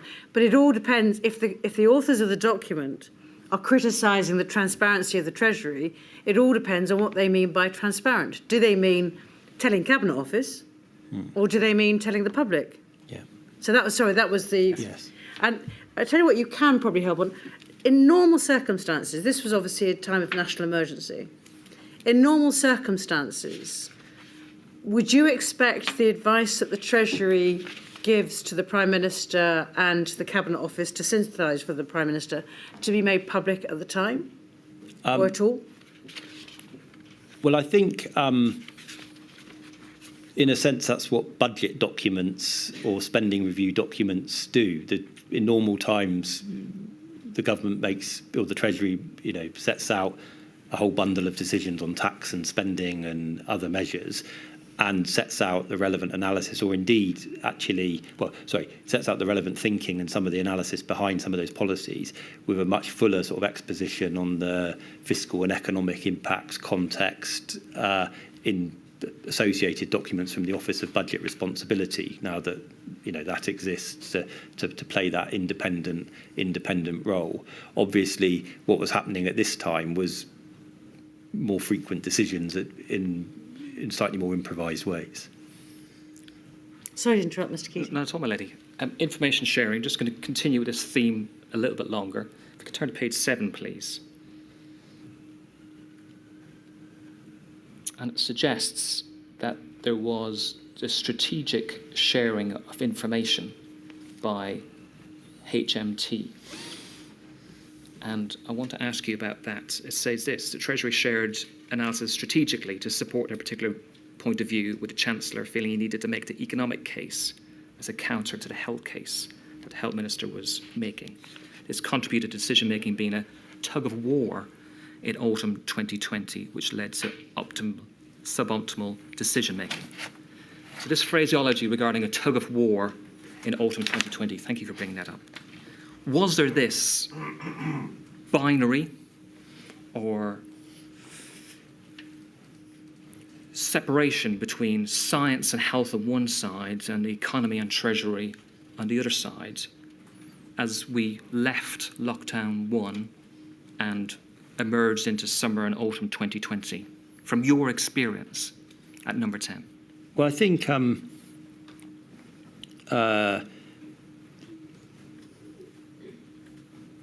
you thinking in the September period now?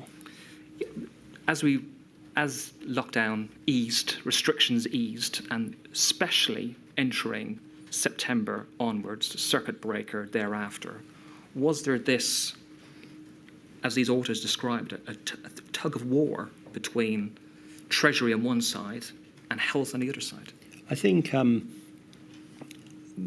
September, obviously cases were picking up, and the emergence of the second wave, perhaps foreshadowed by the experience of other European countries. That's the sort of situation we were in, and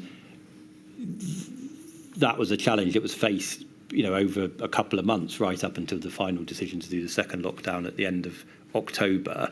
And so it was discussed sort of multiple times in multiple forums through September, in October, the PM being briefed by the chief scientific advisor and chief medical officer,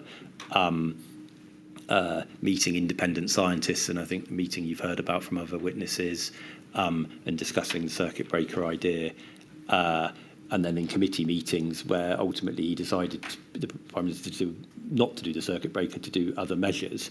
The rule of 6 at the start of September, toughening the tier system in October, other measures about 22nd of September as well. So discussed in multiple forums, getting information from lots of angles. I think it's known that the scientific advisors were like Sage advocated the circuit breaker, I think, on the 21st, or pushed for it, and yes. And I think it's known, or the Chancellor is on record. He did an interview in March 2021 saying he was opposed to a circuit breaker. So I think those positions you probably know them. Well, giving you the opportunity to give evidence from your perspective as Number 10, as somebody who's synthesising information from an economic perspective. And those discussions which were taking place, the last point on this, which is set out at page 61 of the report, says this: interviewees involved in discussions over social restrictions variously described central decision-making for much of 2020 as a bit of a Punch and Judy, quote, enormously chaotic, a tug of war, and simply not a proper bringing together of science, public health, and economic considerations. Now, is that a fair assessment from your perspective of those discussions in the autumn of 2020 especially? I've mentioned that the discussions took place in multiple meetings and ahead of the Prime Minister making decisions at sort of different points in time on the circuit breaker idea, and then ultimately 30th of October on the second lockdown. And there were, well, as we said earlier, debates in those meetings. I think, it's also the case that, you mentioned sort of the whole period of 2020, the ability of the Cabinet Office to sort of have its sort of central, his ability to bring together the analysis from the science and the health and the economic side to inform the advice it was synthesising, it was bringing together, did, as you'd expect from this period improve over time through 2020 and into 2021. So, I mean, that's my main thought on the last point here. So your evidence is that things improved.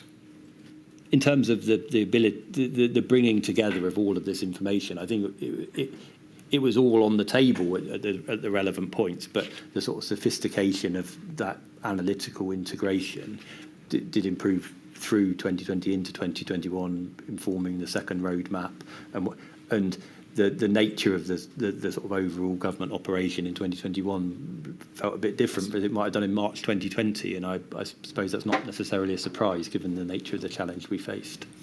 Well, we're now going to demonstrate the economic efficiency use of time. 3 points, 5 minutes.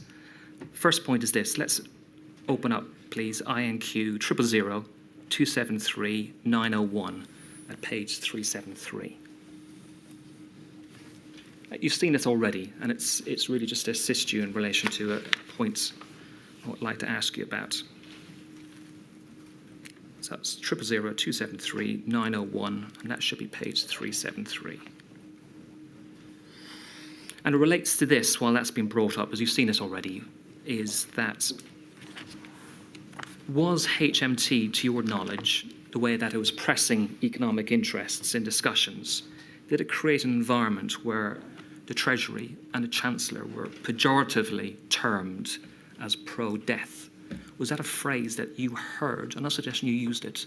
You heard it being used pejoratively in and around number 10. I don't recall that phrase, no.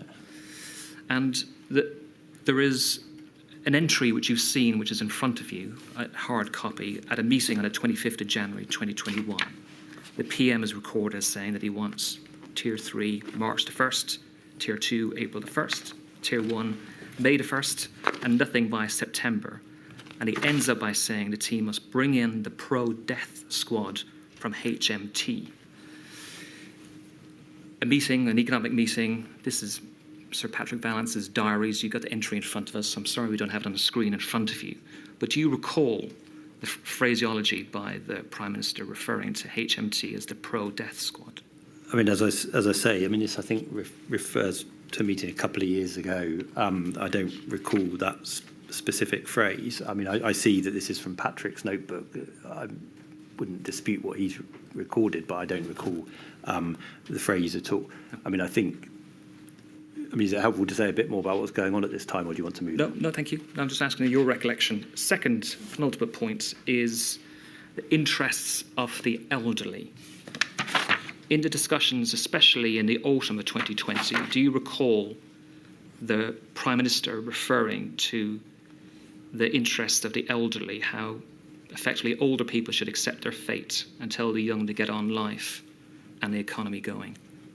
Was that something in your dialogue with him that emerged in discussions? Well, I think this is another extract from Patrick's diary on the 26th of August. I mean, I know that. We can bring that up if you wish. That's INQ 000 273. We don't need to bother. Did you hear it, Mr. Glassborough, or not? But so, I mean, this is, I think, from a WhatsApp group that I wasn't part of on a date or time when I was on leave, so I don't have awareness of this. I'd like you to just bear with me and listen to the question a little bit more. I'm not suggesting you're on a WhatsApp group, but Sir Patrick Vallance, in the two extracts you were shown, refers to the word obsessed. The Prime Minister was obsessed by this. Was it a case in as the economic conduit dealing with him, that he ever used that phraseology referring to the interests of the elderly? Well, no, I don't recall him using. I'm asking your recollection. It's not written down on a piece of paper. No. I don't recall. I'm just thinking about that period of time. I don't recall sort of phraseology in the space that I think you're referring to. Thank you. Last question. And turning back to lessons learned, and one of the matters in that report, which we've touched upon, we don't need to bring this screen up, is whether there should have been an economic or socio-economic equivalent of SAGE to assist decision makers with analysis of the trade-offs of decision making. I'm going to ask your opinion because you were at number 10. Now you're back at HMT. What's your view in terms of a recommendation or lessons learned of an economic SAGE, so to speak? Well, thank you. I mean, I'm aware of the idea. I've seen it come up in some of the other evidence here. I don't think it was something that was ever formally proposed to the Prime, as far as I'm aware, to the Prime Minister, or indeed something that he proposed to the Treasury, as it were. But in terms of my perspective, I think my understanding is that SAGE itself filled a gap that existed in providing sort of scientific advice on the virus, and there's no other element of government that was in place, standing function to do that, and therefore it's obviously necessary for SAGE to take that role. On the economics, the sort of Treasury exists to do that in some sense. You've got a standing economic unit within the Treasury. I didn't see the chief economic advisor's evidence earlier, but I mean, she may have disagreed. That you've got the economic who are plugged into the Office of Budget Responsibility, the Bank of England, international groups such as the IMF, the OECD, think tanks, academics, and so in that sense, for the sorts of products we were looking at earlier, like those dashboards, they are bringing together information, data and analysis from all of those sources, following a sort of playbook or way of working that I think that I would recognise from having been in the Treasury previously, and so feels familiar. Now, I can obviously understand, and I think that in their corporate witness statement, the Treasury referred to sort of market sensitivities of putting out certain information at certain times.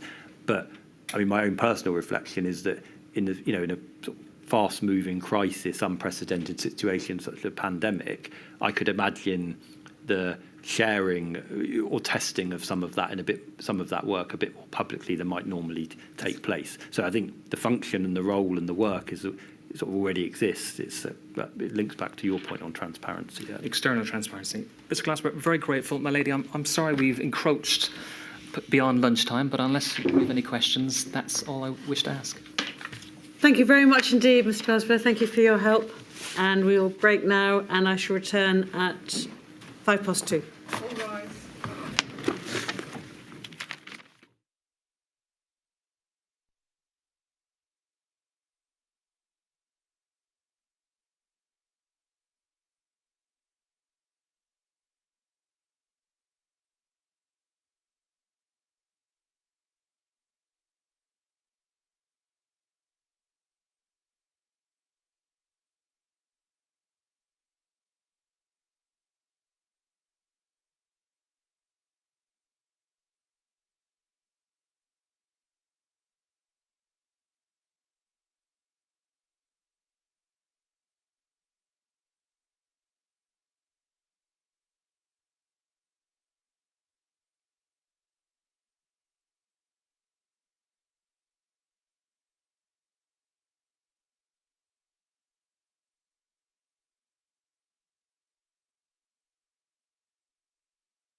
Mr O'Connor. My lady, may we please call Dr. Ben Warner? Just repeat after me. I do solemnly, sincerely and truly declare and affirm that the evidence I shall give the evidence I shall give shall be the truth, the whole truth, and nothing but the truth. shall be the truth, the whole truth, and nothing but the truth. Dr. Warner, do take a seat. Could you give us your full name, please? Ben Warner. Dr. Warner, you have kindly prepared a statement at our request, which is up on screen, and it runs to some 80 or so pages. I know that you've read it through before you came here today, and there are a couple of very small amendments that you want to make to it, which I'm not going to ask you about because they really are very minor indeed. But with those amendments having been made, are you confident that the contents of this statement are true to the best of your knowledge and belief? Yes. Thank you. Dr. Warner, you are by training a scientist, are you not? Yes. In fact, you describe in your witness statement that you took a PhD in molecular physics. Close enough, yes. Thank you. And that having obtained that qualification, you undertook postdoctoral research at the Engineering and Physical Sciences Research Council. That's the title of the research fellow. The fellowship was at University College London. Thank you. And thereafter, and we're on or about 2015 now, you worked for a data science company run by your brother, Mark Warner. Is that right? Mark co-founded it with a number of other people, and he is the CEO, yes. And you worked there? Yes. We don't need to go into the detail of your work there, but you refer in your witness statement to machine learning being one of the matters, at least, that you focused on at that stage. Yes. And you also say that in parallel, so at the time after 2015 that you were working with your brother, you were also advising both government and also the commercial sector on data science, artificial intelligence, matters like that. As part of my work as an employee of faculty, I advised government, FTSE 100 companies and 250 and fast growth startups, as it says in my witness statement. I see. So it was at that time, but I was perhaps wrong to say it was in parallel. It Yes. was part of your job. Yes. Thank you. So moving forward a little bit in the chronology then, you say that you were recruited to work at number 10 immediately following the December 2019 election. Yes. Is it right that you were recruited by Dominic Cummings? The conversations I had were with Dominic Cummings, yes.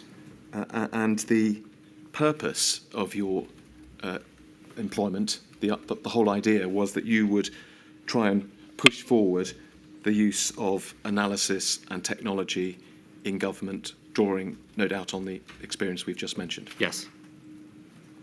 It is right, isn't it, that you had worked on the Vote Leave campaign a year or so before the 2019 election? Yes. And is it right that you therefore knew Dominic Cummings from those days? Yes. Presumably you also knew Boris Johnson as well. No. Had you not come across him during the Vote Leave campaign? I believe I had never spoken to to Boris Johnson during the Vote Leave campaign. Right.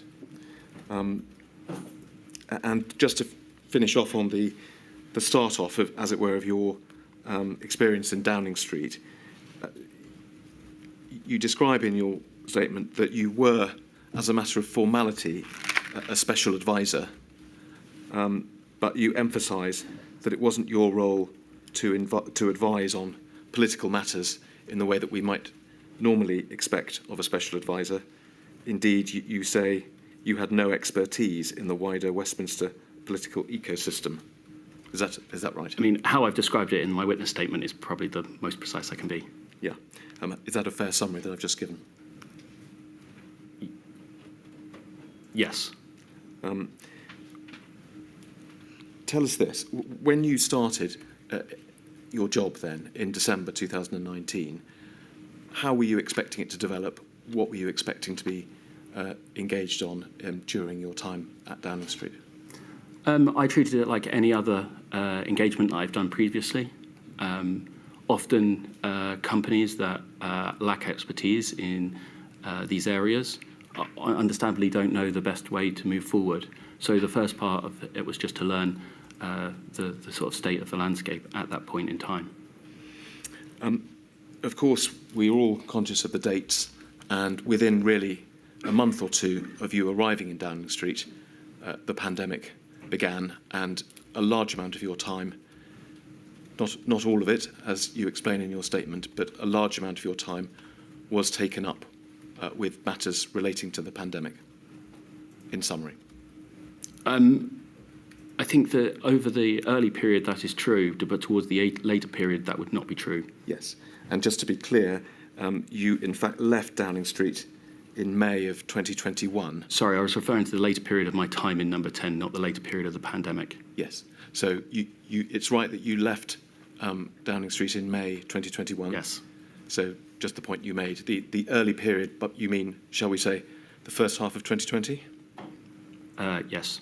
And then your involvement from later on in 2020 and early 2021 was reduced? Yes. Thank you.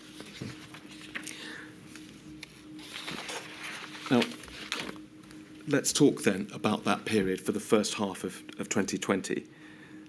And just by way of context, you describe in your witness statement in the very early weeks of the year being engaged in other projects. Of course, you probably, I think you say you had heard of the pandemic starting in China from the scientific press, but it wasn't a matter of everyday concern for you in early January.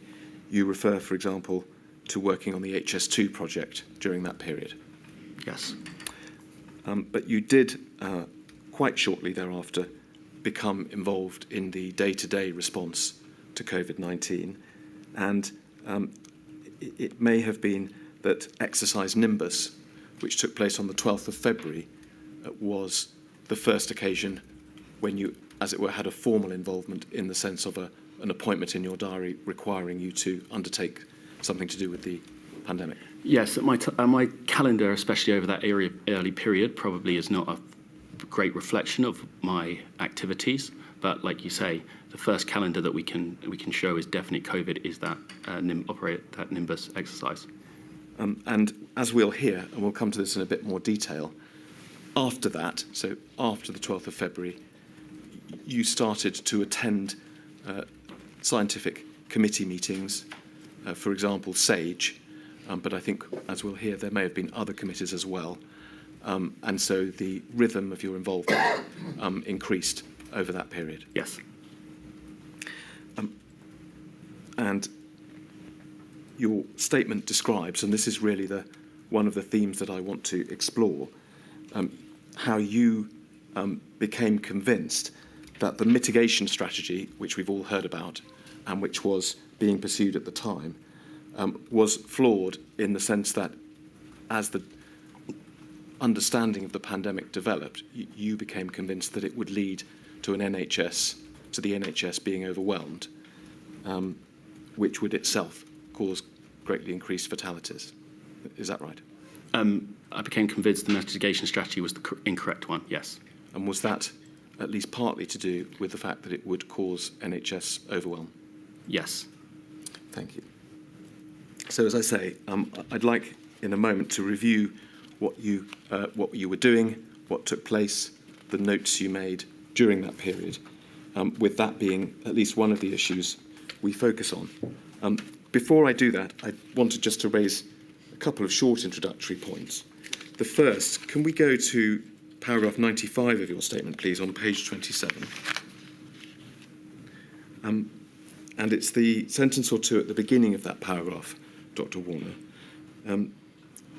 You say it's not necessary to perform large-scale simulations of an epidemic to understand the main effects of a mitigation versus a suppression strategy. Simple calculations allow for reasonable approximations of the outcome, and I would have been carrying out calculations of this type. Now, we've heard a lot of evidence, Dr. Warner, about modelling, and we've heard about how complicated and, if you like, inaccessible other than to experts, those modelling processes can be. Are you trying to make the point here that one can understand in broad terms things like the difference between the mitigation and the suppression policies, strategies, without actually needing to undertake complicated modelling? Yes, I think as discussed in my statement, I'm really talking about reasonably simple epidemiology. Yeah, and just to give a sort of example of the point which you may well be trying to make, can I ask you to look at an email, please? And just to make this clear, this isn't an email that you were party to at the time it was sent. The inquiry has already looked at it. It was an email sent in January, on January the 25th, by Professor Woolhouse, Yes. who the inquiry has heard from, to Neil Ferguson, who I know you knew at around this time, and also Sir Jeremy Farrow. And we see here that he is sharing with them some concerns that he had at that early stage about COVID, and asking himself the question, how bad is it going to get? And referring to what he describes as two key numbers, which he'd seen in the WHO statement, that is R, the reproduction number, yes, Yeah. being 2, and the case fatality rate of 4%. He also refers to a generation time, which he said he could make a guess at. And then he says, perhaps if we drop down 2 paragraphs, he refers to some arithmetic which, as he puts it, his undergraduate class could work out with a pocket calculator in a few minutes. And then the paragraph above, what that arithmetic is, he says if we take those numbers at face value, we quickly get to a ballpark estimate of almost half the people in the UK getting this infection over a year or so, at least a doubling of the gross mortality rate, much more during the epidemic peak, and a completely overwhelmed health system. Now, those, of course, were his ballpark calculations, but is that the type of rough out calculation that you had in mind in that paragraph of your statement? You were... Yes, I'm almost certain he's referring to the same equations that I'm talking about. Right, yes. And so we can see there that those sorts of equations give you a, if you like, a ready reckoner on likely mortality rates, the likely period an epidemic may last, or a pandemic, and the impact on the NHS. Is that fair? I'm not sure how you get the timescale of the epidemic, but the other two are true. Right, thank you. Let's move on then and look back at your own personal involvement. We can do that, if we may, by going to paragraphs 32 and 33 of your witness statement to start with, on page 11.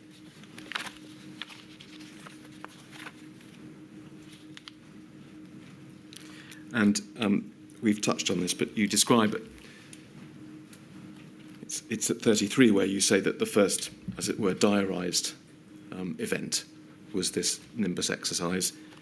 In the paragraph above, you say that you very likely came across COVID in meetings or discussions before that, but you can't pin that down now. So Nimbus, on the 12th of February, you refer to being an observer there.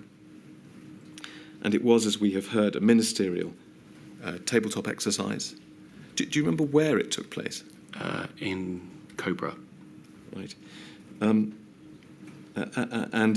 as you say, the objective was to expose ministers to decisions they might be expected to take during a pandemic in the reasonable worst case scenario. Now, we've heard something about that concept of a reasonable worst case scenario. What did that term mean to you? What does it mean to you? At this time or now? At the time. At the time,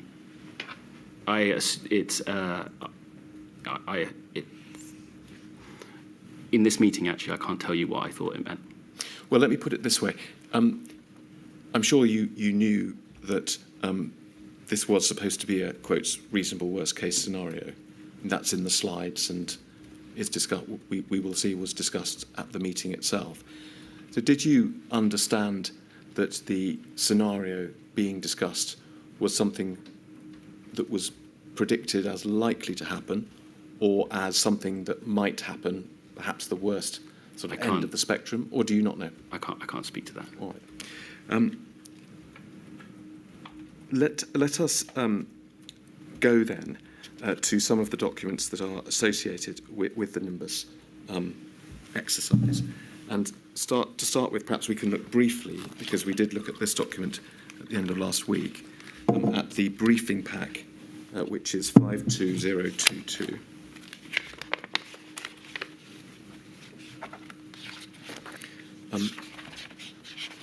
I'm sure you've looked at this document recently, Dr. Warner, but do you remember seeing it at the time? Yes. Let's go, if we can, first of all to page 7, where we see what's described as the synopsis. And we will note, and we did look at this at the end of last week, first of all, the first bullet point, the notional date was the 14th of April, so they were projecting it 2 months ahead, because we know that the exercise was actually on the 12th of February. And then there are various details given about what is supposed to have happened by then and what is forecast. And we can see the penultimate bullet point, 8,500 deaths to date. However, there's a lag in data, a case fatality rate of approximately 2.5% of clinical cases, 1.25% of the total population.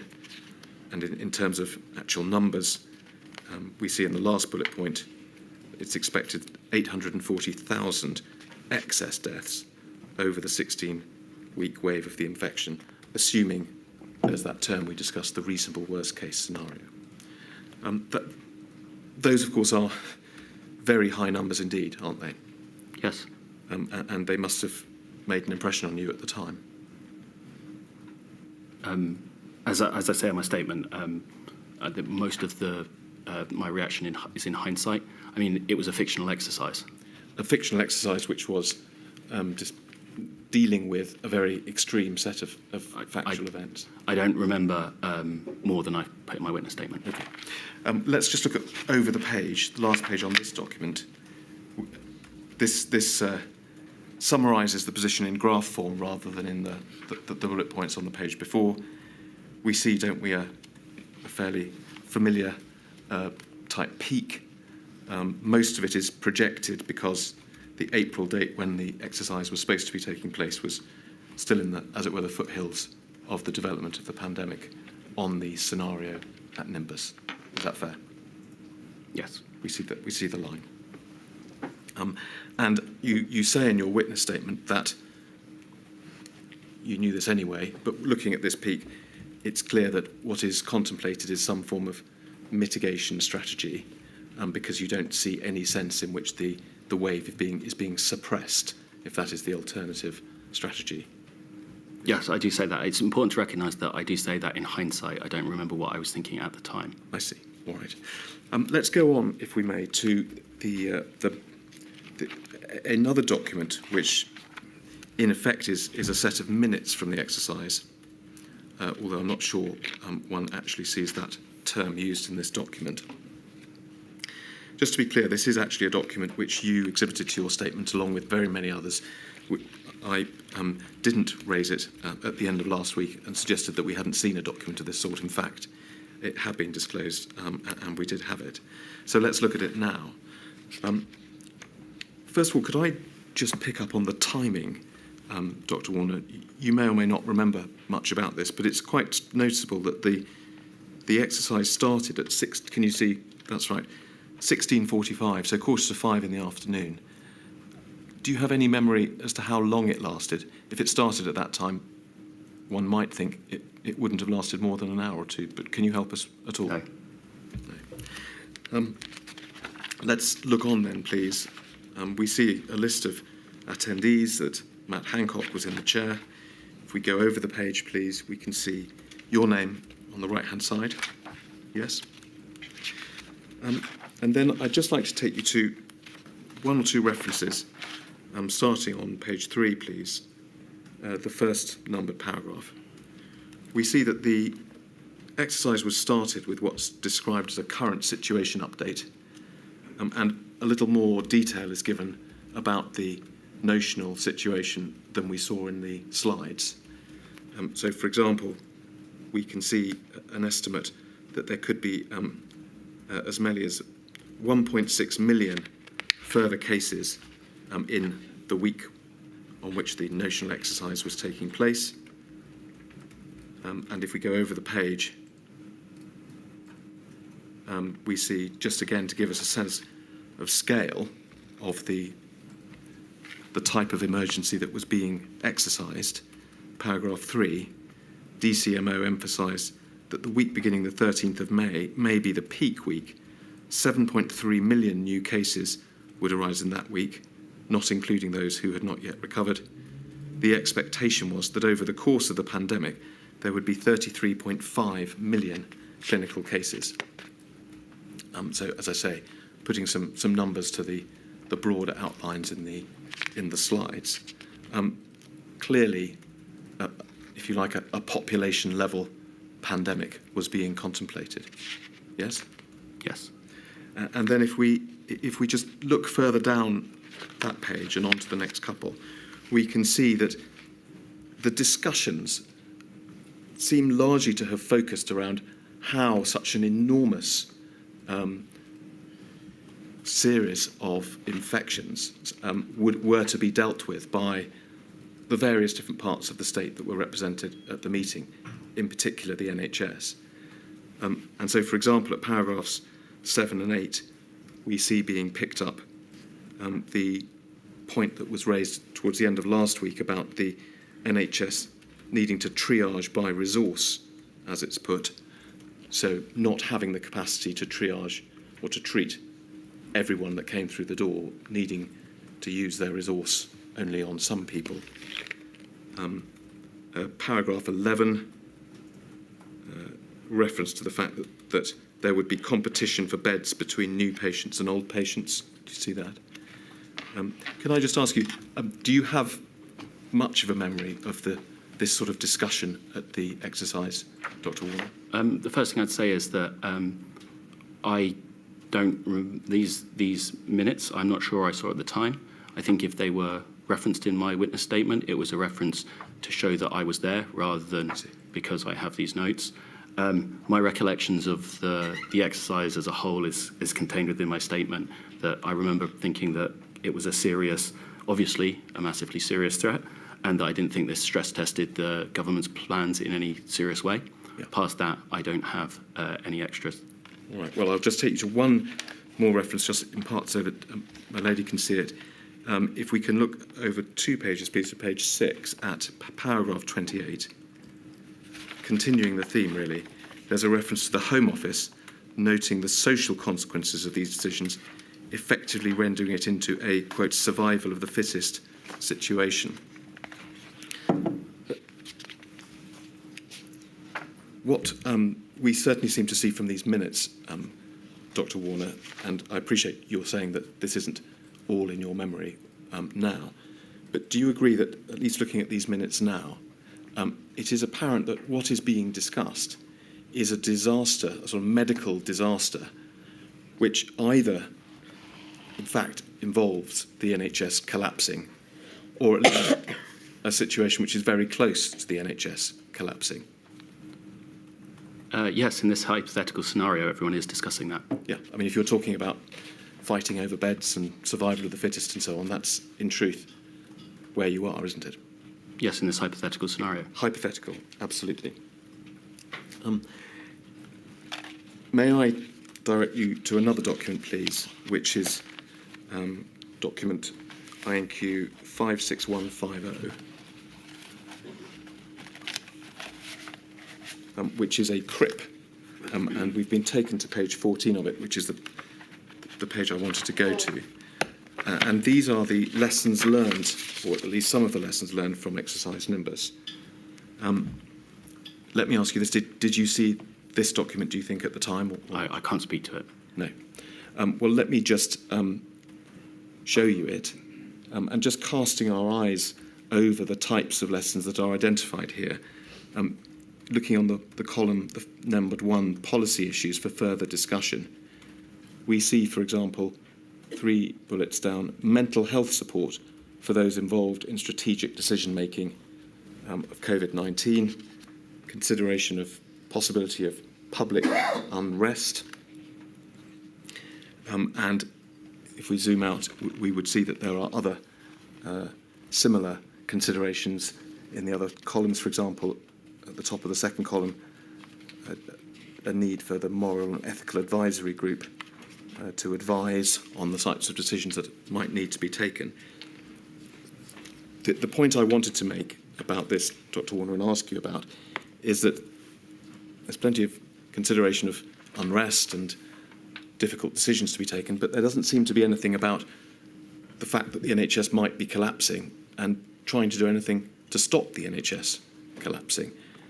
Do you remember at all, either at the meeting or afterwards, any discussion about the fact that what had been discussed at the exercise seemed to be a series of events involving the NHS collapsing? I don't remember conversations in the room. As I put in my statement, I just remember it just being overall not a serious attempt to stress test the government's response. What do you think it might have needed to take place if it was going to be such a serious attempt? I'm not an expert at wargaming, so I don't think I should speak to that. Well, in general terms, I mean, you say it wasn't a serious attempt to stress test the arrangements. What would you have wished to see, or do you really not? I think that it's not. I'm not an expert in crisis response. I don't know the right way to do emergency planning or how to stress test these responses. This is the only meeting of this type I've ever sat in. Therefore, I can say to you my opinion at the time, but not necessarily the right way to do it. No, but your opinion at the time was that it wasn't a very effective or deep exercise. Yes. Let me switch back to this mitigation strategy that was in force at the time, and which and ask you about your understanding of it. In very broad terms, the purpose of or the effect of the mitigation strategy is this right to allow the virus to run through the population in order to acquire herd immunity. Right, okay so far? Carry on. Well, let me carry on.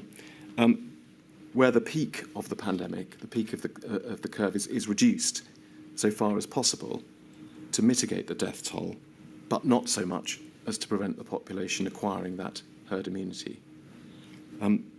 There's an extra element I want to add, which I know appears in some of your documents rather later in the chronology, and that is the need, perhaps, to prevent the NHS being overwhelmed. Did you understand back in February, at the time of Operation Nimbus, that preventing the NHS being overwhelmed was a critical part of the mitigation strategy? At this point in time, no, I do not think I did know that. Well, do you think that, applying a certain amount of hindsight, do you think that, in fact, that was the policy at the time, or do you think perhaps it wasn't? I don't know what the policy at the time was. Did it appear to you, at least from the Nimbus exercise, that the need to, or a need to stop the NHS being overwhelmed was in fact at the top of people's minds during that exercise? I think from the Operation Nimbus slides, you can clearly see that a mitigation strategy is the one that the government is pursuing. Why it is pursuing that, I think, is not in those slides, and I do not remember further discussion on that. See, let me just ask for your reflection on this.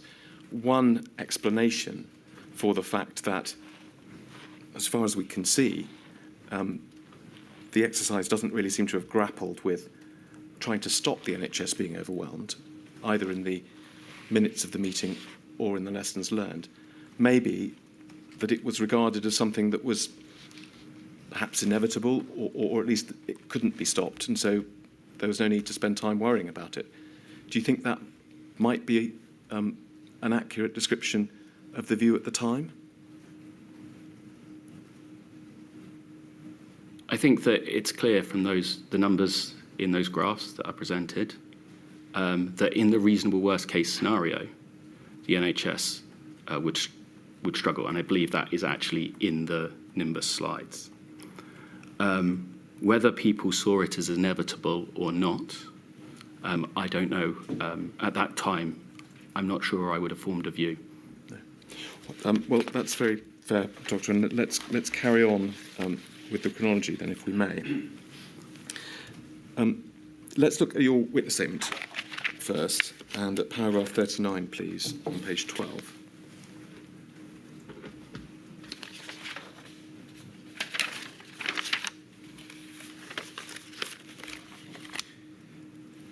You describe here, Dr. Warner, that as you were leaving Cobra, where the exercise Nimbus had happened, you had a conversation with Patrick Vallance, in which you suggested that you should start to attend SAGE meetings. He thought it was a good idea, and thereafter you did regularly attend SAGE meetings. Yes. Why did you suggest that you should attend SAGE meetings? I thought that it was a good idea for me to have a better scientific understanding of the pandemic. Did you feel at the time that you might be missing something, or did you just think, this is now obviously serious, this is somewhere where I can get more involved? I think that it was about making sure that I had a clear understanding of the current scientific evidence. So SAGE meetings you then attended regularly. I think, in fact, the first one was the next day. If we can look just to carry on with this theme at paragraph 44, which is over on the next page, thank you, we can see that you, only a week or so after that, you started attending Cobra meetings as well. Yes. You also refer to civil contingencies meetings separately from Cobra meetings. What were they? I don't know. No. They may have been sort of occasional ad hoc civil contingencies meetings, perhaps. I believe this might be a quote from the email. Right, I see. And then, I'm not going to take you to passages in your witness statements, but you, is it right that you also attended, first of all, SPI-M meetings? I believe I did attend SPI-M meetings, but not to the same frequency of SAGE. I see. And what about SPI-B meetings? You do refer in your witness statement to having a meeting with SPI-B. I'm not sure whether you meant that you were a regular attender of their meetings or not. I believe I had a couple of conversations with James Rubin. I don't think I ever attended SPI-B. All right. But in any event, it's fair, I think, to say that from around this period, you did start to attend these series of meetings that we've just discussed, certainly SAGE, Cobra, and some SPI-M meetings. Yes, although I'm not sure about SPI-M before the, say, March 23rd. My memories of SPI-M is post-lockdown. And can we take it that your scientific training meant that you were able to engage with, understand the discussions at these meetings? Yes. Were you welcome at them? Yes. Did you act as a conduit between the scientists in these meetings and Number 10 and the people you work with there?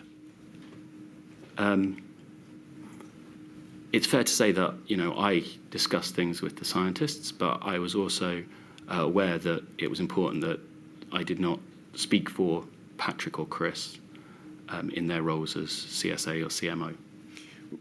One of the sort of systemic issues that the inquiry is looking at is how well the system of passing information and views from SAGE and the other committees on the one hand up to the decision makers in Downing Street worked, and we know that a very key part of that was Chris Whitty and Patrick Vallance. So did you see yourself as being an extra means by which the information could pass from the committees up to Downing Street, or did you in fact make sure that wasn't the case? I did not see myself as an extra means. Obviously, by listening to SAGE and talking to scientists, I had an informed view, and I participated in conversations. Did you feel at the time that there was, in fact, any sort of shortfall, a deficit in the way that information was passing between the committee meetings up into Downing Street? Throughout the pandemic, I thought that there was a lack of scientific capability within the different teams and groups that I was working with. Just pause there for a moment. Do you mean a lack of scientific capability on Sage or in Downing Street? I know. Sorry, I meant for that was generally across government. Obviously, the people on Sage are very good at what they do. They are very thoughtful scientists, and as I say in my report, I spent time talking to them to make sure I was as informed as possible as to their views. So as I interrupted you. You were saying that you did think that there was a lack of scientific understanding across in the government departments you were working in. In general, and also within this specific instance, I do think that that within the let's call it sort of Cobra / Cabinet Office, that I was continually concerned about their understanding of what Sage was saying and how that was being translated into the documents that were produced for ministers. Are you able to give us an example of that sort of concern or episode? The reason I speak to that is because I sent an email to that regards just after lockdown for specific instances, and now I can't speak to it. Right. Thank you. We may come back to that issue in due course, but let's take the chronology forward a little bit and go through towards the end of February. Now you are attending regular Sage meetings, and it's right, isn't it, that the picture about how the virus was taking hold in the country was becoming clearer during this period. In particular, it was that the view of Sage that sustained community transmission was present, was hardening during the latter half of February. I don't think that's true. Tell us. I think that 2nd of March, SPI-M say it's likely and it's almost certain over the next 2 weeks, but I don't know if that's true over the mid to late February period. All right. I think there were some.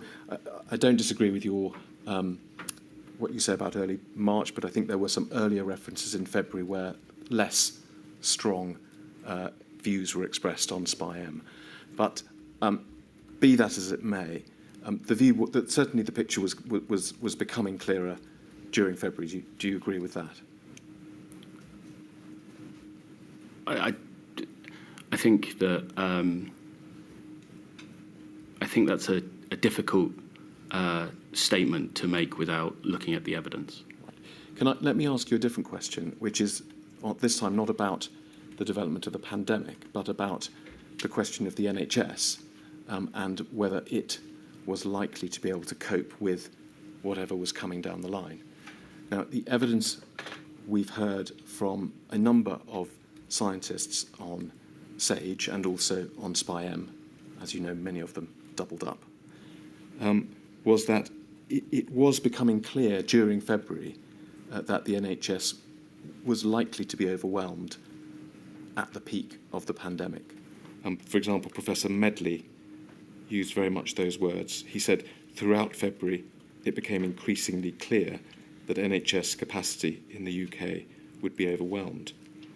Well, you were at the Sage meetings, perhaps not the SPI-M meetings that early. Is that something that you picked up from those meetings? Apologies, are you talking about the reasonable worst case scenario or a central forecast?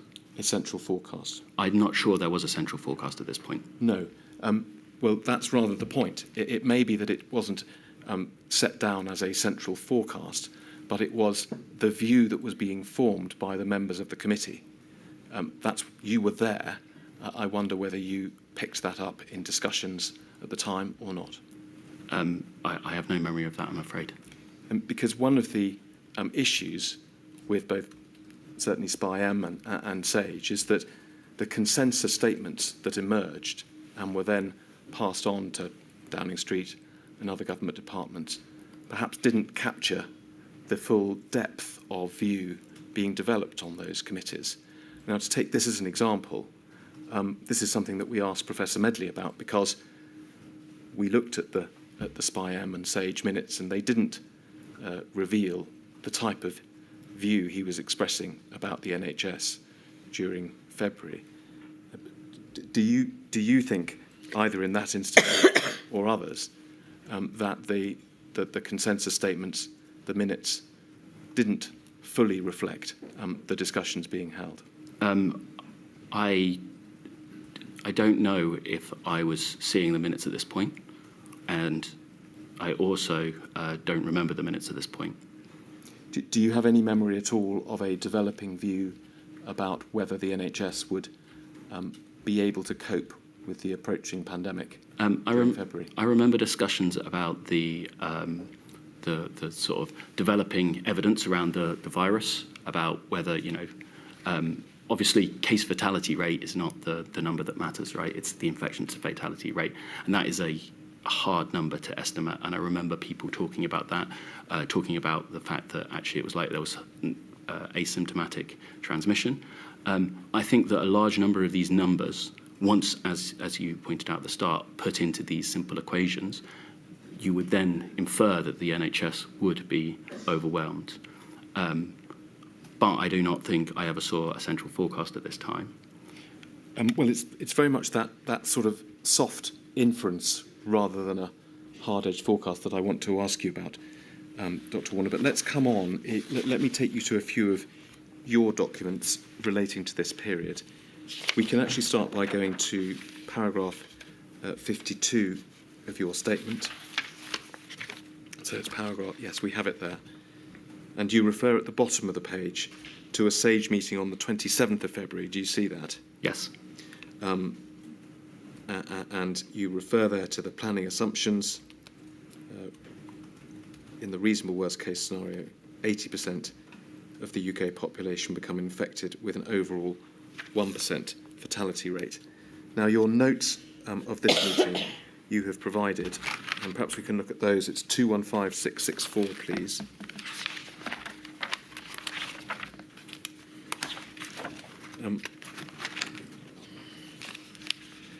Perhaps we could just introduce these, Dr. Warner. I'm going to take you to a passage in this notes in a moment, but you have, I think, you had a habit of keeping a notebook with you when you were at meetings, and you obviously kept them, and in preparing your statement you've gone back to them and done the best you can, because we don't always see dates on the pages, to identify which notes refer to which meetings. Is that right?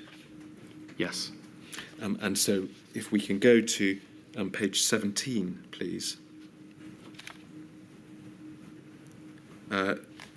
You say in your statement that, having done that exercise, that you think these are the notes that relate to this meeting on the 27th that we were just discussing.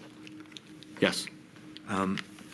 First of all, at the top of the page, we see case fatality 2%, infection rate. Do you mean the infection fatality rate there of 1%? I don't know. I mean, that is my note. Or it's the overall fatality rate of 1%, which you've referred to in your witness statement. In any event, just looking a couple of lines down, can you see the reference to 80% infection and 40% symptoms? Yes. Does that suggest a discussion about asymptomatic infection at that point? Looking at that, I think that this is a discussion of the reasonable worst case scenario. Yes. But help us. Is the distinction between a certain proportion with infection, and a lower proportion with symptoms? Does that suggest there was a discussion about asymptomatic? Apologies. What I meant by that was that it's likely that the document that's being talked about at that time will refer to this. So rather than going to my notes, I would suggest that document will give you actually what it was. But yes, I agree with that this is saying that probably half the people infected show symptoms and the other half asymptomatic, yes. Yes. Well, obviously, one of the things the inquiry is interested in is how early on in the chronology of all of this, asymptomatic transmission was being taken seriously. Help us. Is this something you think that was discussed as something that was likely to be happening, or something that only might be happening? I can't speak, that clearly, but I believe that the asymptomatic transmission was always part of the conversations of COVID. However, obviously, human memory as it is, but this definitely points to that as well.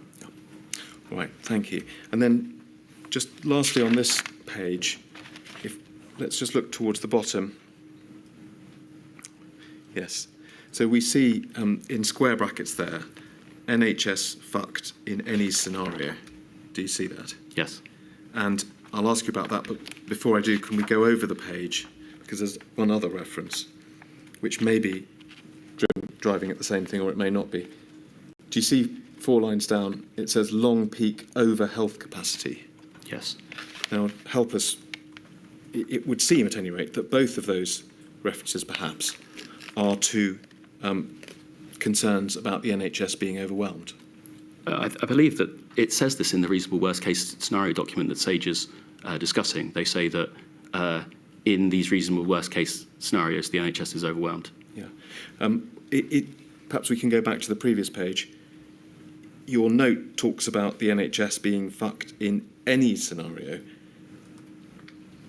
Is there any significance in the word any? I mean, I believe it's probably, and I would suggest that the document that Sage is discussing is the way to investigate this. But what I would suggest is that it is likely that, as we've seen multiple times, that the graph is drawn with an unmitigated peak, a mitigated peak, and maybe multiple mitigated peaks, depending on the interventions that were brought in at that time. All of those are likely over the top for the reasonable worst case scenario. So that it's the various sort of modelled or proposed peaks that are the any. I am guessing, given the what's in my witness statement and what's in my notes, but that does look to be the obvious conclusion. Let's look back, just for completeness, Dr. Warner, at paragraph 56 of your witness statement, because you explain what you think you mean about these notes there. So it's on page 17 of your witness statement, paragraph 56.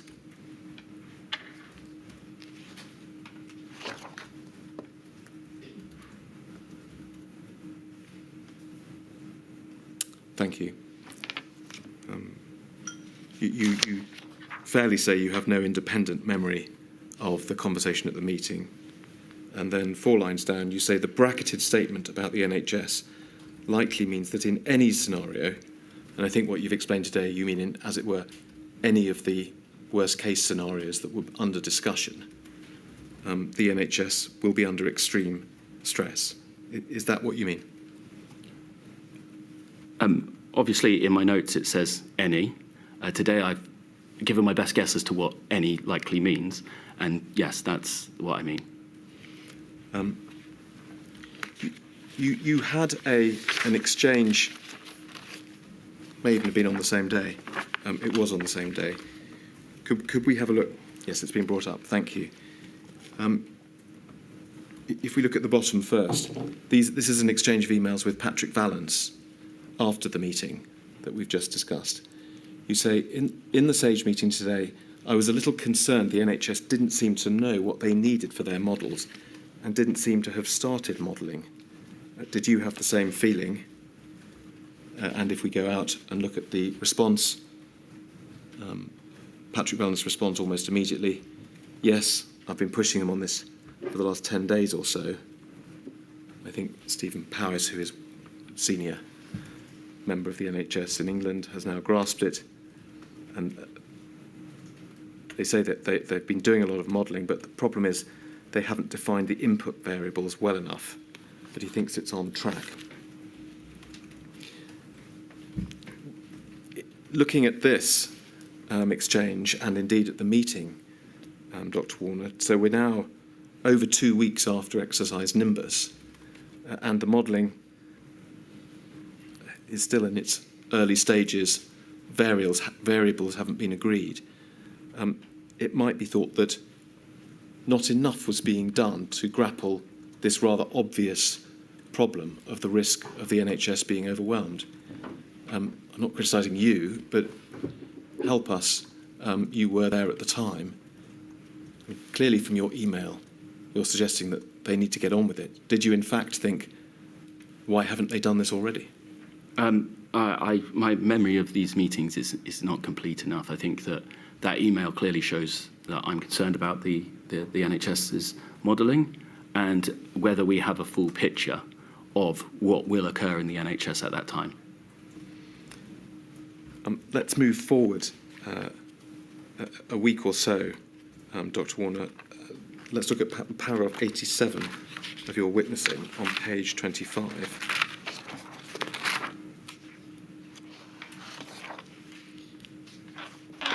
And you've transcribed the notes that you made at that meeting, so we don't need to go to them.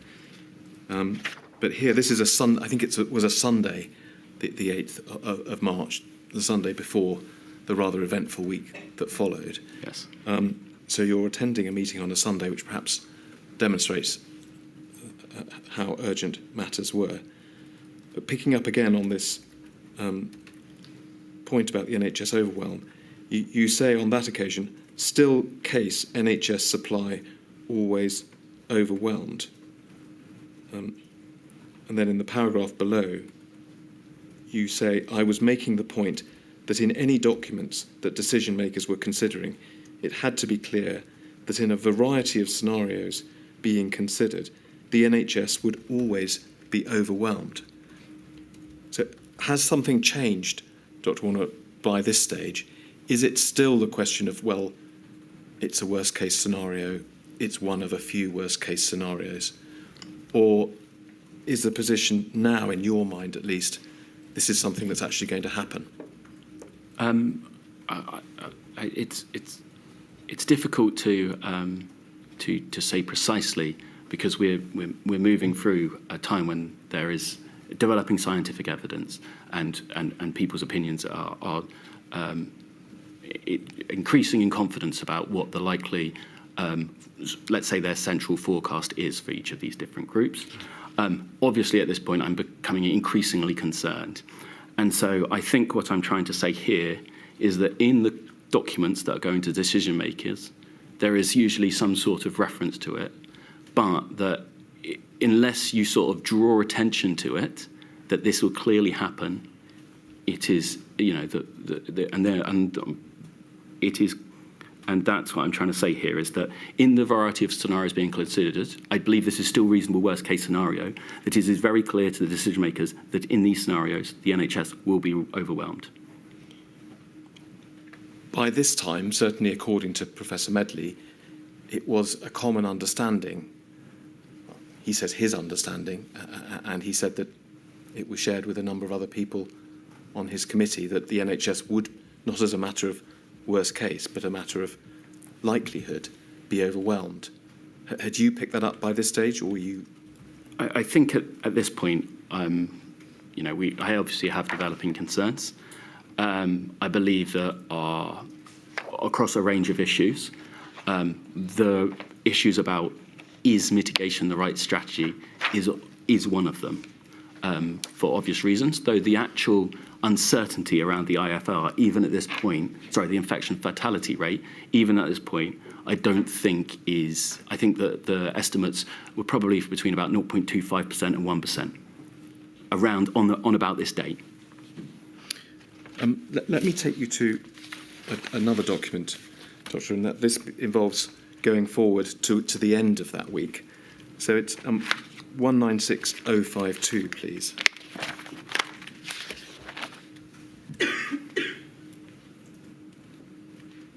Now, this is a document you drafted. It's not dated, but you do refer to it in your statement as a document that you started drafting on that Friday, the 13th. Just to flag, this is a draft from part of that document. There is the same document, which is a later draft that's also in there. But is it right that this captures your thinking on the Friday the 13th? I would suggest the later document is probably better, but I'm also happy to use this document, All yes. right. Well, we've got this one on screen, Dr. Singh. If you tell us if there's an important difference. The summary is different because it contains the fact that herd immunity is going to collapse the NHS. Well, let me ask you just about two paragraphs that are in front of us, and you can tell us whether they remained in the final version and explain if they changed. But starting at the top, you referred to the fact that the government had chosen to follow a mitigate strategy. This means we're aiming to build herd immunity by late autumn. And then you go on to say the consequence of this is that we're not completely locking down our population to stop the epidemic, but we're simply trying to reduce the effect of the pandemic to a level that the NHS can cope with. And if we look down, we've actually got enough on screen, you refer a couple of paragraphs down to the alternative plan, the suppression model, and then 2 paragraphs below that, you come back to the theme, which is that for this plan to work, that's the mitigation plan, it's crucial that the NHS does not collapse. So, at least on this draft of this document, in that week, it's clear that you understood that the idea of preventing the NHS from collapsing was an integral part of the mitigation strategy. So I wanted to come back with this in mind to the question I asked you earlier. Is that something that a view you had sort of developed or formed by the 13th of March? In other words, or was it actually always your understanding that preventing the NHS collapsing, lowering the peak to a level below NHS capacity, was always part of the mitigation strategy? I believe at this point we've published the action plan, where I think it likely talks about this, but I can't say with certainty. And also there was obviously, I believe, a press conference where it was discussed. Well, I'm not going to get it. The action plan doesn't certainly refer to this in terms. But see, one possibility, we can all see that as a matter of political reality, it's simply not politically feasible to have a response to the pandemic which involves the NHS collapsing. Do you think it's possible that over time, and that by the 13th of March, that sort of political reality had to be factored in to the mitigation scheme, even if perhaps it wasn't understood several weeks earlier? I think your political feasibility, I can't speak to, but it is worth thinking about, considering the fact that there might be viruses in the future that have a reproduction number that is high enough that you can't suppress it in the way that we did, that actually a lockdown would fail. So that is, I think, something to recognise, that this isn't just about politics. There's actually, real world events that change how you have to react to a virus.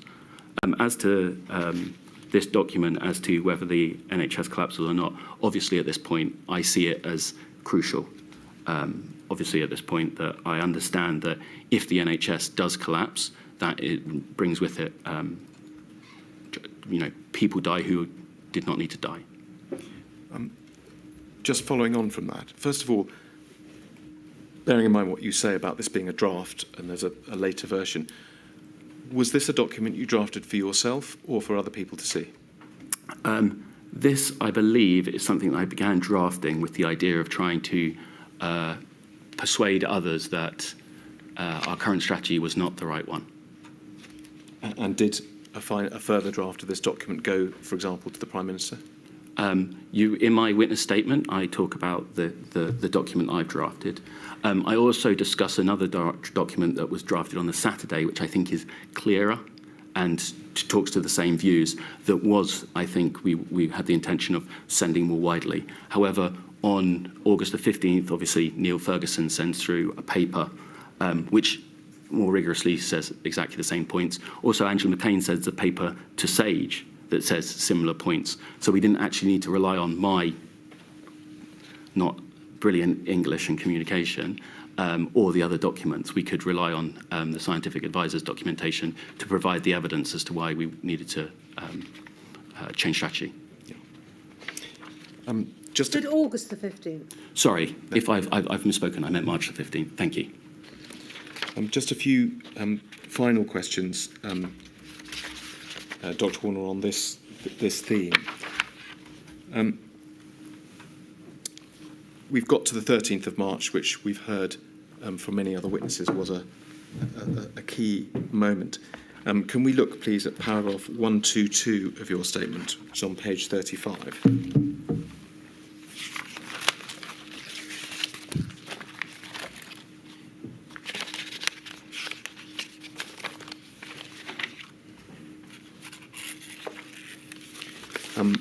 This is your summary, Dr. Warner, of where you think, in your mind, things had reached on the 13th of March. First of all, you say the epidemic was further along. That is, there were more infections and numbers growing faster than had been anticipated. That was a development that took place at the SAGE meeting on the 13th of March, a revised estimate from the modellers, wasn't it? Yes, I believe that they felt that the doubling time was not 6 days, but 3 days. And then the capacity of the NHS was not going to be close to sufficient. So here, at least, you're no longer, correct me if I'm wrong, talking about a worst-case scenario. You're talking about a likelihood, a probability of what was or wasn't going to happen. Yes, I'm discussing the forecast of how the disease how the pandemic will proceed, not a planning assumption. And are you able to help us with how much before that date this view of yours had hardened into a view about actuality rather than a worst-case scenario?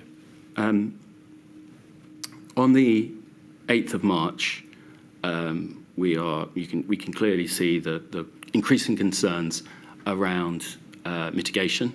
Not only is the overall plan for mitigation a good one, like the correct one, but actually the state of that plan as well.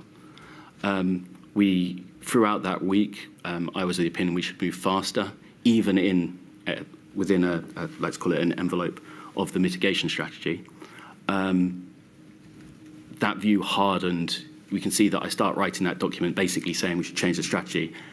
Then you go to the SAGE meeting on the 13th of March, where discussions occurred, which leads me to what I've written here, that lots of people, including members of SAGE, did not think that the mitigation strategy was necessarily the right one. Yeah, and that's the third point you make.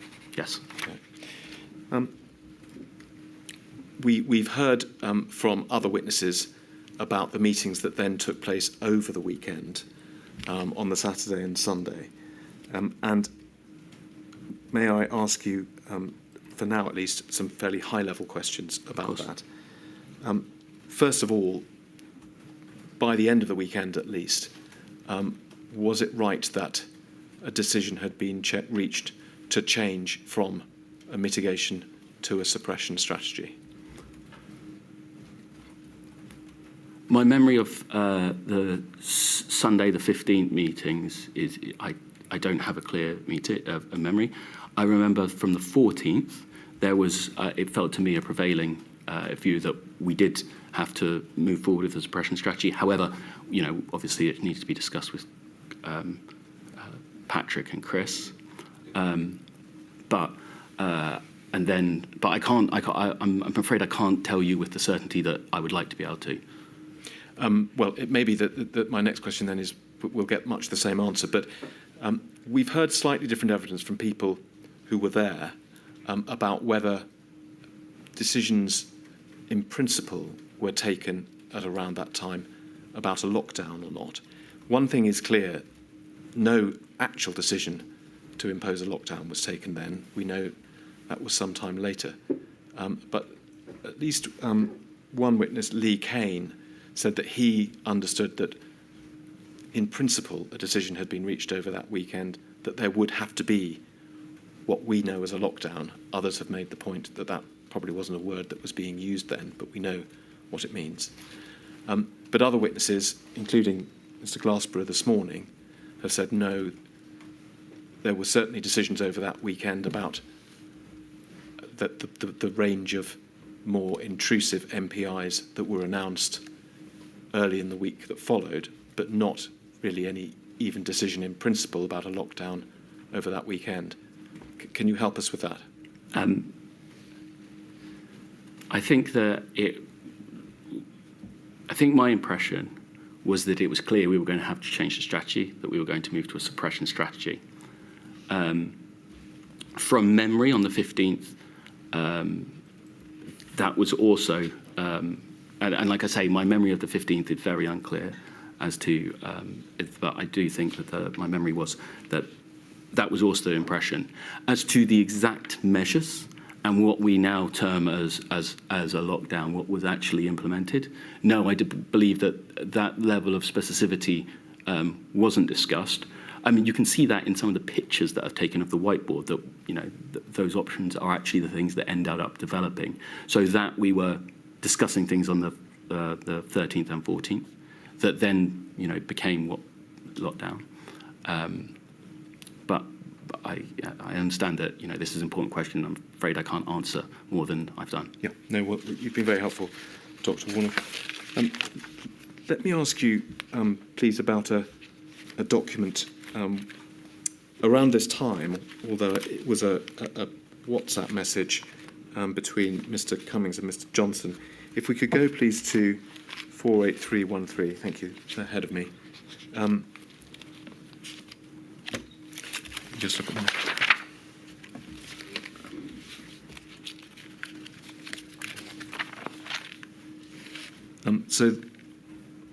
So there's a message from Mr. Cummings on the right-hand side to Boris Johnson, where he says the main problem is not them, and he's referring to Chris Whitty and Patrick Vallance. They and Sage are doing a great job on the science models.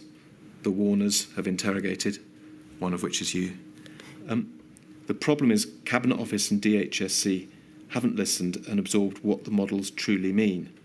And then this, and timing-wise, you've been told a bunch of stuff based on time to peak, but not time to NHS collapse, which is an extremely critical difference.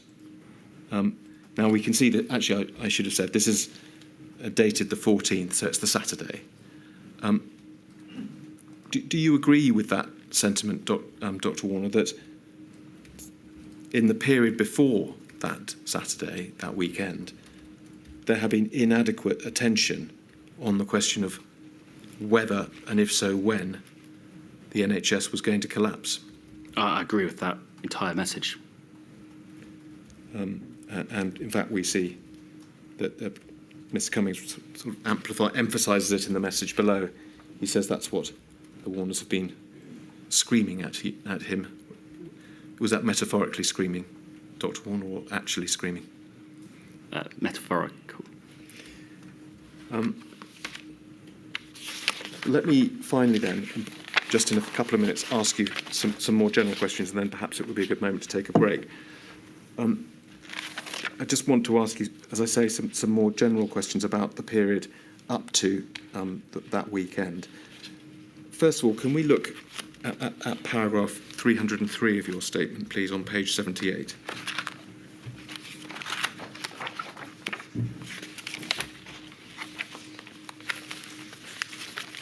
As we have observed, one thing we can say about the period running up to this weekend is that throughout end of January, but certainly February and the first part of March, the policy was one of mitigation.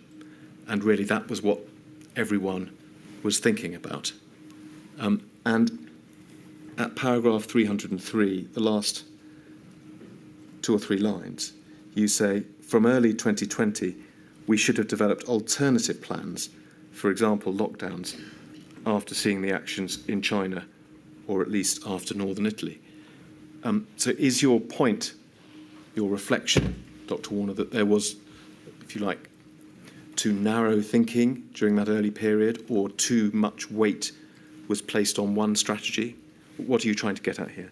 I think what I'm trying to say here is that for some diseases, we will want to use a mitigation strategy.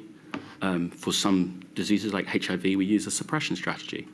I think that once we saw that other countries were implementing a suppression strategy, even if we felt that mitigation was currently the right choice for the UK, we should have started working up plans around suppression.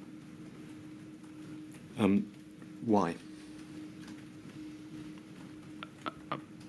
I think that the answer is that, well, actually, sorry, I can answer that more correctly. In a mitigation strategy, as we've seen, the problems that you have are really around horribly excess deaths, etc.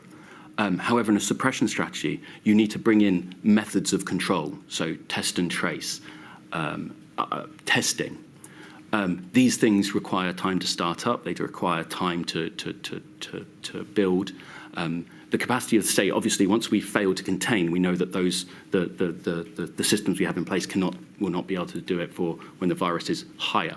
Therefore, for suppression, you do need to have plans of how you're going to increase your testing, how you're going to have increased test and trace, how you're going to do many of the other things that we found we had to do in COVID to suppress the virus and stop it spreading throughout our society. Thank you. So that's the sort of practical reason why one needs to think about a suppression strategy early. I wasn't very clear, but what I had in mind in asking you about why you need to think earlier is that one of the criticisms that has been suggested of the SAGE system is that it depends on providing these consensus statements, whereby it is, as it were, a summary of everything that people don't disagree on. And the suggestion has been made that one consequence of that system is that one doesn't find in SAGE documents, certainly the statements, a variety of options. And so one doesn't, for example, see, well, a group of people think this, a group of people think that, and yet another group thinks you should be thinking of something even different again. Do you think that it was that requirement always to find consensus on something that perhaps led to the suppression strategy being left out of account in those early months? I do worry we're reading too much into the idea of consensus statement there. As you see in my my witness statement, I tried to suggest that we should bring in similar consensus statements around other things, like how people are behaving, what are done in lockdown. Because actually I think the idea of taking very complex sets of data, very uncertain data, and bringing it together so that a person can have an informed view over 1 or 2 pages is actually a hard task, and it's important. And I think that idea of making sure that people have 2-3 pages of insight rather than data is actually important. If we were just feeding people the data that's by we're seeing, I mean, I'm not going to be able to understand that. I do think that so I think that to say that the consensus statement is the error, because actually they are, sort of showing people what is going to occur. I think that the interface into COBRA, into DHSC, how that was interpreted, I cannot speak to. But I think this idea that the SAGE is now, that is speaking to the SPY statements on the SAGE minutes, how they flow into the system, what is the right way to transfer complex scientific opinion into departments they fully understand. My personal opinion is the way you do that is high bandwidth conversations between experts. You'll see throughout my witness statement, I'm always worried about the lack of epidemiology in government. I sent an email to Simon Case saying the first thing I'd do when he became PERFSEC, saying the first thing I'd... Just slow down a little bit. Apologies. The first thing I would do would be to ask Andrew McCain to join, because of the fact that actually high bandwidth communication between experts is how you confer that uncertainty, you confer that disparate. So I think it's almost, it's weirdly, in discussing how maybe by moving to to Sage statements, the bandwidth compression leads to a not full information. I'm worried in that simple statement we're doing the same thing. I just want to take you back, though, to this paragraph. You are quite clear that in the view that more should have been done to think about a suppression strategy earlier than in fact was the case. I asked you whether you thought that one explanation for that not happening was the consensus system, if I can put it that way, and I think you've said no, you don't think that's the problem. Are you able to identify what went wrong in the fact that the suppression strategy wasn't considered as early as you think it should have been? I think we can all look at, you don't need, as we talked earlier, complex models to look at the activities China was taking or the activities that were going on in northern Italy and think that we should have alternative plans. That's the statement I'm making as to where those plans should have been constructed, who should have made the decision to construct those statements. I'm afraid I'm not the right person to ask for that type of thing. Okay. One last question, perhaps, before we have a break, Dr. Warner, and it goes back to the question on reflection of consideration of NHS capacity. And we saw in that WhatsApp that Dominic Cummings was saying that, if you like, Boris Johnson had been given the wrong aiming point, or at least hadn't been given that important aiming point of time to NHS collapse. I've taken you through the chronology, admittedly fairly swiftly, of your understanding of the position vis-à-vis the NHS, including the starting point of exercise Nimbus. Do you think that more consideration should have been given to the whole question of NHS capacity during that period? And if so, by whom? I think that there is a clear difference between a reasonable worst-case scenario and the forecast. How that forecast is made, who is in charge of what is the right plan, I think is an important question, and one of the reasons why I think the inquiry is so important. As to the consideration of the NHS,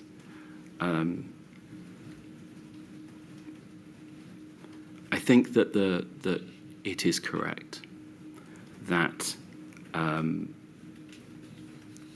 many reasonable forecasts from at least, let's say, March the 8th, where I talked about an IFR of 0.25, 0.51.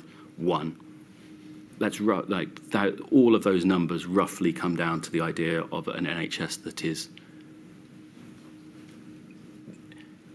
almost certainly overwhelmed, even if not overwhelmed, under incredible stress.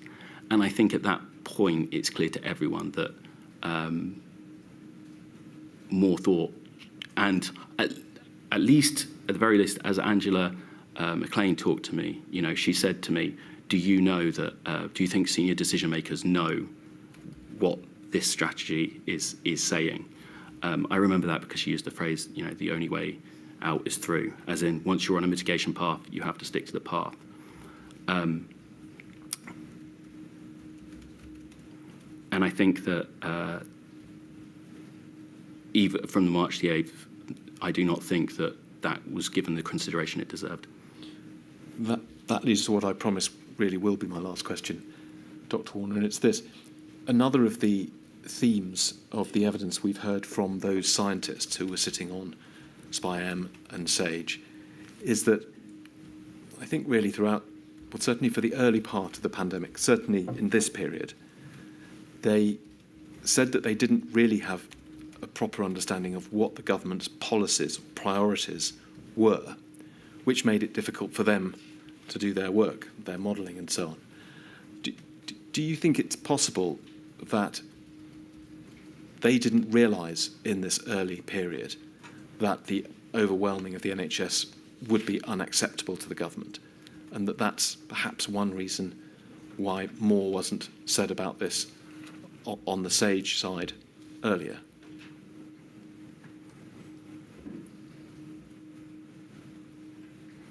I think we have to be careful drawing inferences on where mistakes occurred because of the fact that I don't think I have any evidence. I do think that Sage did understand.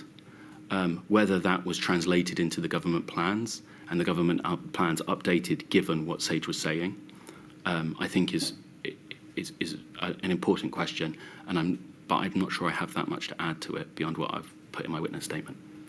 Just to be clear then, are you saying, and we're not asking you to say things that you don't know or draw inferences that you're not comfortable with, but you were there and we weren't. Throughout, are you saying that from the time you started attending Sage, which was the middle of February, it was commonly understood that the NHS being overwhelmed would simply be a red line and couldn't be allowed to happen? No, I don't think that. No, I think that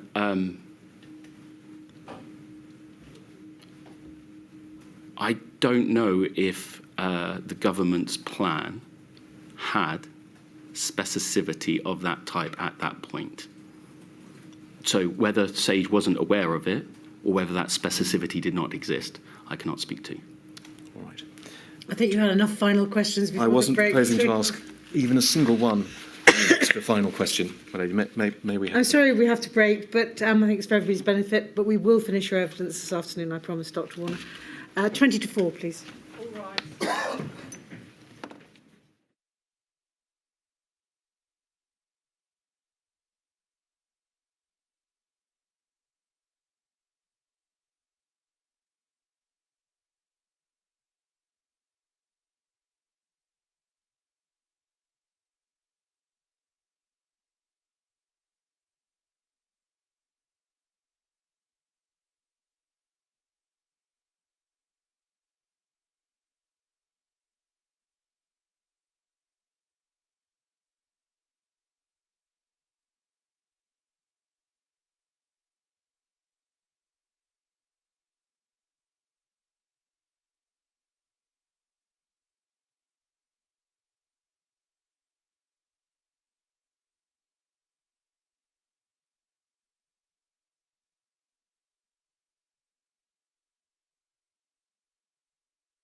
Mr O'Connor.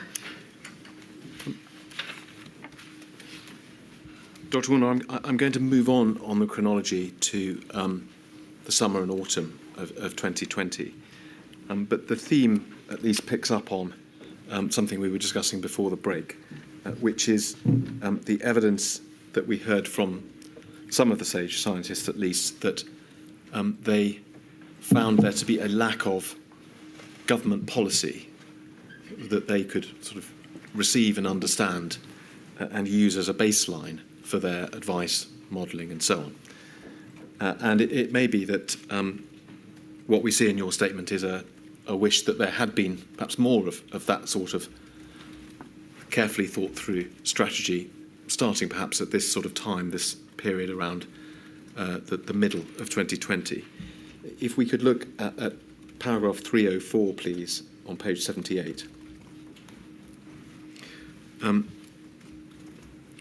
going to pick up on the second sentence. You say, throughout the COVID-19 response, not enough resources were devoted to alternative plans and measures that strategically reacted to potential developments in COVID-19. Government's just-in-time policy making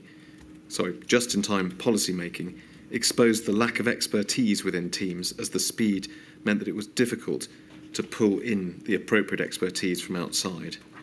And this speed also forced a reliance on visualizations of data rather than rigorous quantitative analysis.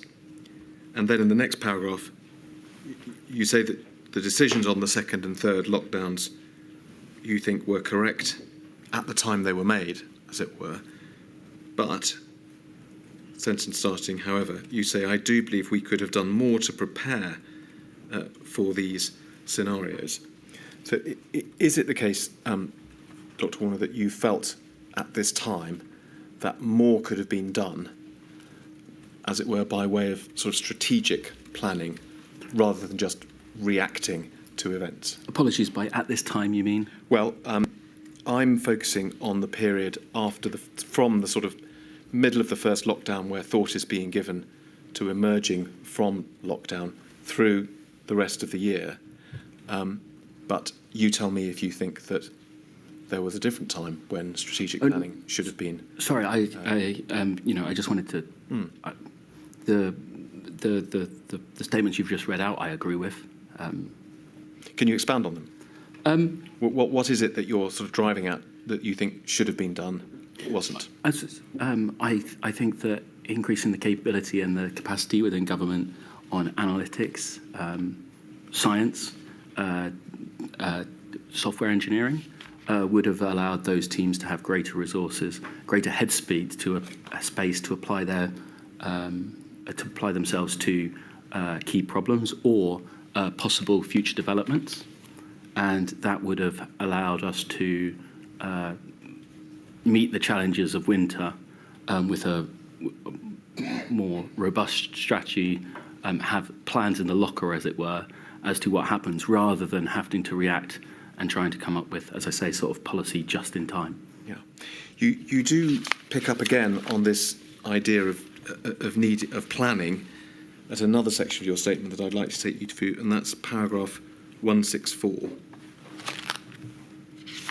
And you may recall, Dr. Warner, this is the passage where you refer to the two sort of opposite ends of the spectrum in a way, the running hot policy of allowing infections to reach sort of an almost unsustainable point, as opposed to zero COVID, trying to keep them extremely low. And you suggest, and this is towards the bottom of this paragraph, that you think it would have been better to have tried to identify, rather than running between those two extremes, tried to identify what were the best and most effective NPIs, where, as you say, the best means maximum effect on suppressing the pandemic for the minimum cost. Is that something you feel either wasn't done at all or wasn't done enough, again, in the sort of middle period of 2020? I think that was the ambition from May onwards. I think whether that was accomplished and to the degree it was accomplished, I think is what I'm referring to in the paragraph that you wrote before, you read out before. And are you saying it wasn't achieved as well as you think it should have been, or as much as you think it should have been? Yes. Let's just look, again, you wrote a few documents around this time trying to capture this point, and I want to show you one of them, which is INQ 195939. Again, it's not dated, but I think it's sort of around about April, May of 2020. Is that right? I believe I sent it to Simon Case when he first became Perm Sec, and in that email I say I sort of wrote this 5 weeks ago. So I don't know when Simon became Perm Sec. I think that's where I got my dating from. But is it right, in summary, that what you're exploring in this paper is this question of what's the, I think it may have been referred to with another witness as smart NPIs, or what's the most effective MPI that we can or see a combination of MPIs Yes. that we can arrive at? I think that is crucial. It's the system of MPIs that, in particular, I'm focused on in this document. And we may see the best description of this if we look on the second page of this document, where you say, in order to lift the measures, that's the coming out of lockdown, Yes. we need to replace them with other measures that have a similar effect on the epidemic, but a lower cost to society more broadly, economic, societal, public service, health, and so on. Just pausing there a moment, we'll come on to see that you say more about those sorts of other impacts of a lockdown. We have, for example, so far today, you and I spent a lot of time talking about the epidemiology, the infection rates, how many people are dying, and so on. Here you are mentioning the other negative impacts of lockdown. Well, were those things considered throughout the period we've been discussing, so from the start of 2020? Did they start to become considered more around this time in April and May 2020? I think that from March 14th, we essentially started to construct a plan of suppression. In the time period while we're trying to build the plan out of lockdown, apologies, I can't remember the name of that one that released, so I think it was sort of mid-May, we're trying to push towards this idea of, okay, how can we control the virus but mitigate the harms that, everyone was very aware of. The economic and societal harms. Yeah, and public service and health, yeah. These harms were talked about. And if we see in this list of 3 points you have that we have on the screen here, I think it might be 4, and I've just mistyped. well, we're looking at the first 3 anyway. Sorry, by that I meant economic, societal, public service, health. I see. Well, I was going to move on to the 3 numbered points. That you've apologies. referred to. Don't worry. You're describing there, aren't you, in these numbered points, this way of sort of integrating and trying to achieve the most effective combination of MPIs. Yes. And in particular, in the point 3, you refer to the small, crucial, vulnerable groups who are indirectly affected, and trying to make sure that their interests are not missed in designing the best possible combination of MPIs. Is that what you're trying to say there? Yeah, I think that when we're thinking about the system, we're trying to make sure that we don't harms are inflicted lots across society, and not inflicting them on our group, maybe because 2 measures inflict their harm on a similar group of people, and that means that group of people is seeing the full harms compared with the rest of the system. That's what I'm trying to say there. Yeah, and we can see that the examples you give are, well, the second is domestic abuse, about which we've heard with other witnesses. You talk about household quarantine. Do you know what you meant? I mean, I think what we're saying there is people who are having to isolate in a situation where we would, in a situation where there's domestic abuse going on. So this all seems very important, Mr. Warner, and points like giving careful thought to the impact on these vulnerable groups and so on is obviously, perhaps obviously, the right thing to do. You are talking here quite strategically, it's sort of blue skies thinking. How much were these sorts of principles taken up in the actual decision making in Downing Street in the weeks and months that followed? Here, I'm trying to suggest a sort of a systematic approach to this problem, and about thinking about it as multidisciplinary teams. My opinion is that there's lots of expertise, policy, science, analysis, and putting those people together in a team is very effective. And actually, the sort of standard government silos is not necessarily the most effective way, in my opinion, of working. And so I'm trying to pitch a slightly different way of working into government and how it thinks about these problems. We're going to come on to talk about your proposal for a COVID A sort of analysis team. Is that the sort of thing you've got in mind here, or not? I think that they are looking at different problems. Here, what I'm trying to suggest is, for this problem of how do we improve the system of MPIs, that's what this is looking at. The COVID A is more about the fact that policy it takes us time to write, and the analysis for that policy takes longer. The analysis that data is based on, so the collection of that data takes even longer to build, especially if you have to collect it and there's a time sequence to it. So for COVID A, I'm talking about the leadership and the decision-making structures as to, what is the appropriate data infrastructure to build, what should the analysis be done, that has to be done 8 weeks in advance for a decision that might be needed for the policy. So they are all around trying to push forward how government thinks around analytics, but one is around a specific problem and the other one is around how do we lead and organise as a sort of a group. Before we leave this, though, Dr. Warner, back to the main point, which is that things didn't work out quite as neatly as this. MPIs weren't finessed and thought through deeply with a sort of a well thought through combination of measures being imposed. Perhaps you'll say they were, but the scheme that you're suggesting here, do you agree, wasn't something that worked, at least in full, in practice? It wasn't implemented. And was that because that events just made it impossible, or do you think that it could have been and should have been implemented? I think every person has their own opinion on what is the best way to organise. In the end, the COVID task force organised along more traditional sort of government lines of policy, delivery, analysis. I don't think we ever got to the bottom of it was a continued vexing question in February as to what is the most effective system of MPIs.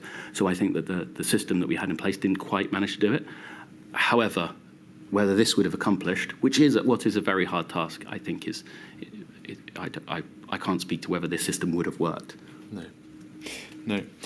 Let's move on, please, Dr. Warner. And we're going on towards the autumn of 2020 now. We all know what actually happened. We know that there were calls from the scientific community for a circuit breaker lockdown. You were still attending SAGE at this time, I think, so you would have known all about that. We know that, at least initially, that is not what happened. Rule of 6, local tiers, and so on. And I want to ask you to look at some WhatsApp exchanges that you had over this period with Lee Kane, who has given evidence to the inquiry. And I'm going to show you them and then ask you about them after that, if I may. I'm on page 3. You see them on the screen. Dr. Warner, do you see them? Yes. And they're in 3 little time groups.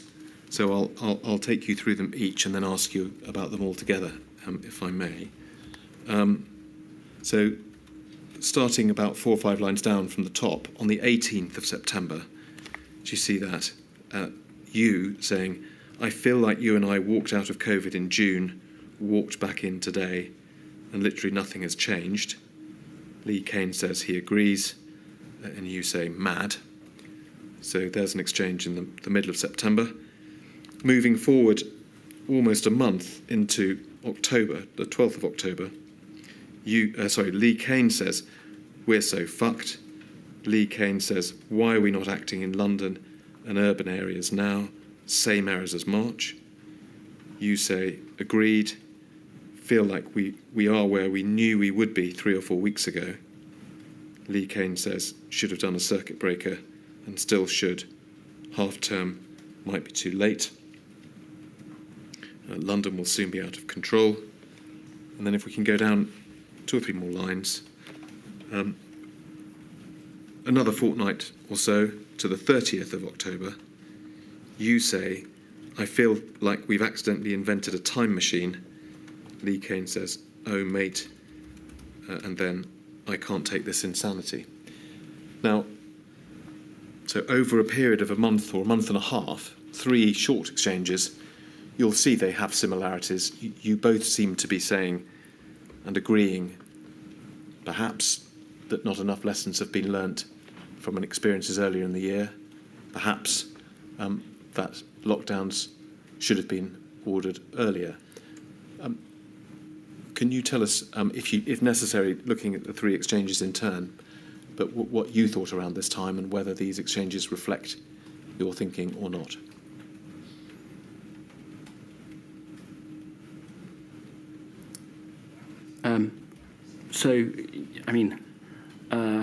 I feel that these WhatsApps are indicative of what I was thinking, but not necessarily the best evidence. I think that it's clear in... can you scroll up to the top so I just get the dates right? Yes, so the 18th of September. Yeah, so actually earlier than that, if we're honest, that we had a rising problem with infections. Infections were rising. Indeed, I believe if you... and so, and when I say to Lee, we walked out in COVID in June and walked back in today, and what I'm saying is that the capabilities that we discussed earlier, actually, track and trace, things like that, did not manage to stem the virus. Our knowledge of what MPIs were most effective was not that much more advanced. So essentially, the decision-making that was occurring... Actually, the one thing I would say is here we do have the ONS infection study. It's an excellent piece of analytical work, which actually allows us to be very clear when we're talking about infections rising. When we talk about we knew where we were 3-4 weeks ago, that's predictions of the ONS infection study. This is basically, we are seeing that infections will keep rising until you do something.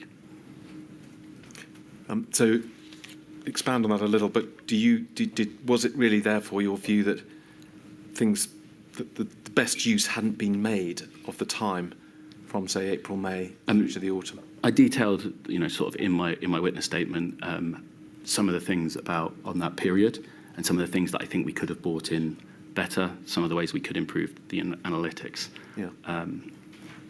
What about this idea that there should have been a lockdown in September, October? I think perhaps, in fact, you and Mr. Kane may not have had quite the same view on that matter.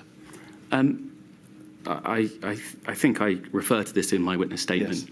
Yes. So not having that in front of me, I think my answer would be that there are probably 2 arguments for let's say increasing the stringency of measures for a short period. The first is that the obvious effect that might have on infections.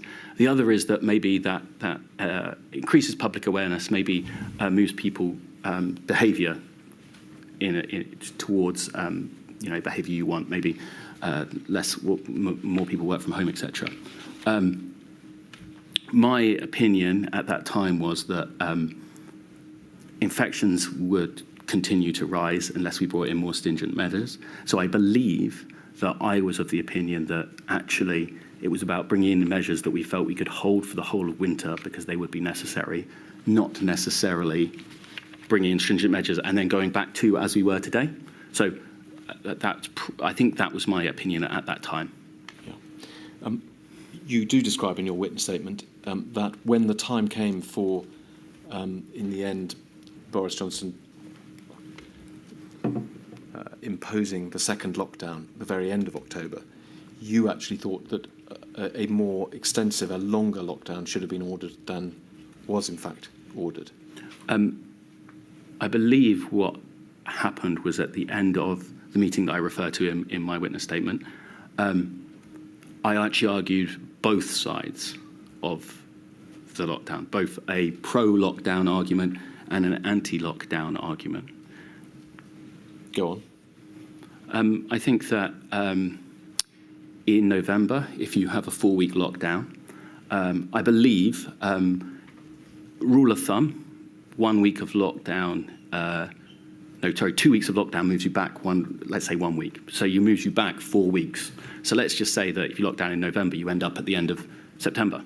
Well, in the end of September, we're arguing for lockdown, right? So essentially what you're arguing for is you're back in an area where you were arguing for measures anyway. That would be the argument against the lockdown. Well, it basically says, sorry. I think I'm sorry, I've lost myself. Let me start again. I'll try and be a bit more clear. A 4-week lockdown will reduce infections, let's say, just rather than trying to do maths in my head under pressure, back to, let's say, late September. In late September, Sage were arguing that we need to bring in measures.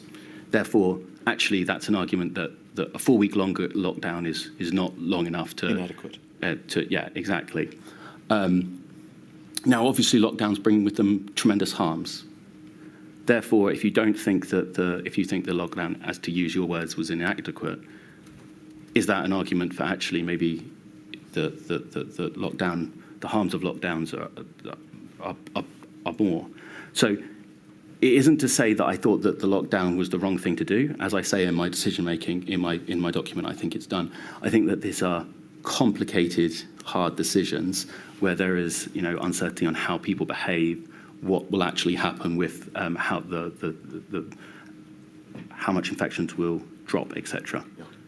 But just before I leave this, coming back to the point you made earlier, what we've been discussing is that decision made at the time. But for the reasons you've already given, there are things which you say could have been done much earlier in the year, which might have prevented the need either for lockdowns at all or for lengthy lockdowns later in 2020. Sorry, I'll have to read, but I think I'm trying to say that you might have to lock down, but we'd alleviate some of the harms, which isn't necessarily the time under lockdown. It's clear that there are, lots of people and lots of bits of there are costs of lockdown across, as we discussed earlier, the health, people's health, public services, the economic costs, the social costs, and actually we could have maybe brought in measures to mitigate those, even if the exact sort of length of lockdown and the measures stay the same. Yeah, I see. Thank you. Let me move on to a slightly different issue, Dr. Warner, and that is towards your analysis of data during the pandemic. And to do this, let's look at page 42 of your statement, paragraph 150, first of all. Because the first point you make, which is certainly something we've heard from other witnesses, was simply about the relative unavailability of data in the early phase of the pandemic. And you give an example of SPI-M struggling to access test and trace data. Well, first of all, can you expand on that problem briefly? And do we infer from your reference there to the early stage of the pandemic, to the fact or suggestion that this was a problem which got better or resolved later on? Data sharing is a problem, an acknowledged problem in government, how you do it. We shouldn't overlook that there are reasons that we need to protect people's privacies, etc. In that period of time, we're also running. There's another set of work around how we might be able to improve data sharing. In these cases, like SPI-M not struggling to access the track and trace data is obviously a problem that creates an uncertainty in their model that doesn't need to be there. I'm sure there's other teams across government that don't have access to data that would have been useful to them. So that's an issue relating to simply the availability of data. If we could look on at paragraph 152, though, you say that your main concern was not, by inference, this question of availability of data, but rather that the analysis work was too shallow. You say you felt that too often that is, the analysis work, contained a large number of quantitative judgments where no evidence was shown, and too often included graphs with unlabelled axes or which were unreadable, and so on. Elsewhere in your statement, you use this phrase, the importance of providing insight rather than or before data. Yes. Are these similar ideas that you're referring to here? Yes. And can you expand on what you saw as being your main concern in this regard then? I think that analytical work is hard. It needs teams to have the right time, space, data, capability, also expert knowledge. I think that that's often that those teams didn't have that, which meant that they were trying to do the best that they could given the capabilities, capacities, time they were able to, rather than the piece of work that we would all think would be appropriate for that moment in time.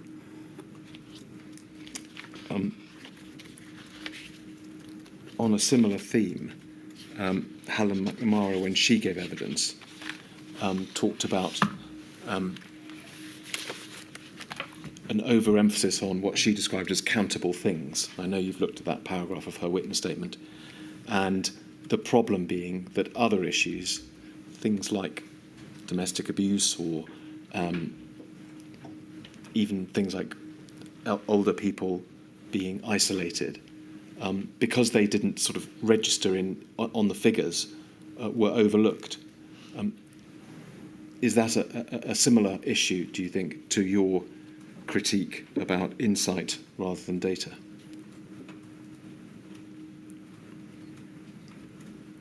Yes. And help us. I mean, we're looking forwards. If we have another situation like this, what would you recommend for change? How should things be done differently to try and provide more insight next time? I think that it's important to recognise the dashboard was a very important product that served a very important need that allowed decision makers to have up-to-date information on the crisis at that time. But like any tool, it should not be used for every single purpose. For instance, I'm not sure what Helen means by not showing up in the data, whether she's saying it's a perceived risk, whether there is evidence of this occurring but not in the data that is being shown in the dashboard, or that there isn't any data on it. All those things could be true. But I do think that for the future it's important, and this is where we speak to sort of COVID-A. It's about what is the right tool, the appropriate tool for the problem we're trying to solve, and making sure that given that lens, do we have other lenses on the world to ensure that we think we've got a proper view of the situation, of the priorities, and to make sure that we understand as best as we can what the evidence is before we make a decision. And I think her suggestion was that certainly dashboards, as you say, were very useful, but perhaps they should include other areas or these sort of richer picture items as well as hospital capacity and so on. I think that the way I would look at it is that modern dashboards, we can build automated systems that very quickly flow the most recent data to number 10. The speed at which analysis or policy or information flows to number 10 is through traditional processes, people emailing private offices, emailing, etc. So what I would suggest is, that what we need to do is build out similar toolkits that allow us to make sure that decision makers have the appropriate information on risks like this, or alternatively, make sure that decisions are taken at the right level where that information is known. And that is the other side of the same coin, but looked at from a different way. Sticking with data, Dr. Warner, but moving on to a slightly different issue. You were obviously very immersed in all of these data issues during the pandemic. When did it become obvious to you, on a data perspective, that there were ethnic disparities or disparities in the experience of different ethnic groups appearing in the data? I remember discussions in SAGE to this effect, but I can't give you an exact date. So that's the SAGE, probably February, March, noting that the hospital data probably was showing up differential experiences. Was this something that was taken forward in terms of the dashboard, or trying to develop these sort of data analytical techniques at an early stage, or not? I don't know what was in the dashboard. The dashboard has a large range of information. Was it something, whether it's on the dashboard or in other terms of data exploitation, that you had personal involvement in? I don't think I did, no. Or experience of? I don't have any memories of that. Do you, sitting here now, have any sort of reflections on whether enough was done to capture or analyse the disparities that emerged during the pandemic? As discussed in my statement, I think that our data collection, our analysis, our ability to spend time to look for that was weak across the board. And I think the reason that is important, we strengthen it for the very issues that you're raising now.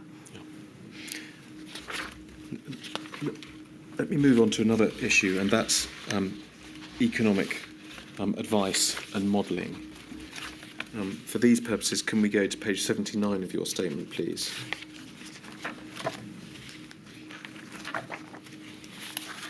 Paragraph 309.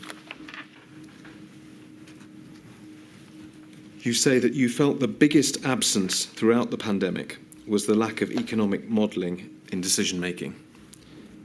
You say that HMT, who is responsible for economic modelling, has a strong set of policy officials, but when it came to your interactions for all aspects of your work in government, you found that HMT was severely limited when it came to specialists in science, advanced analytics, technology or data.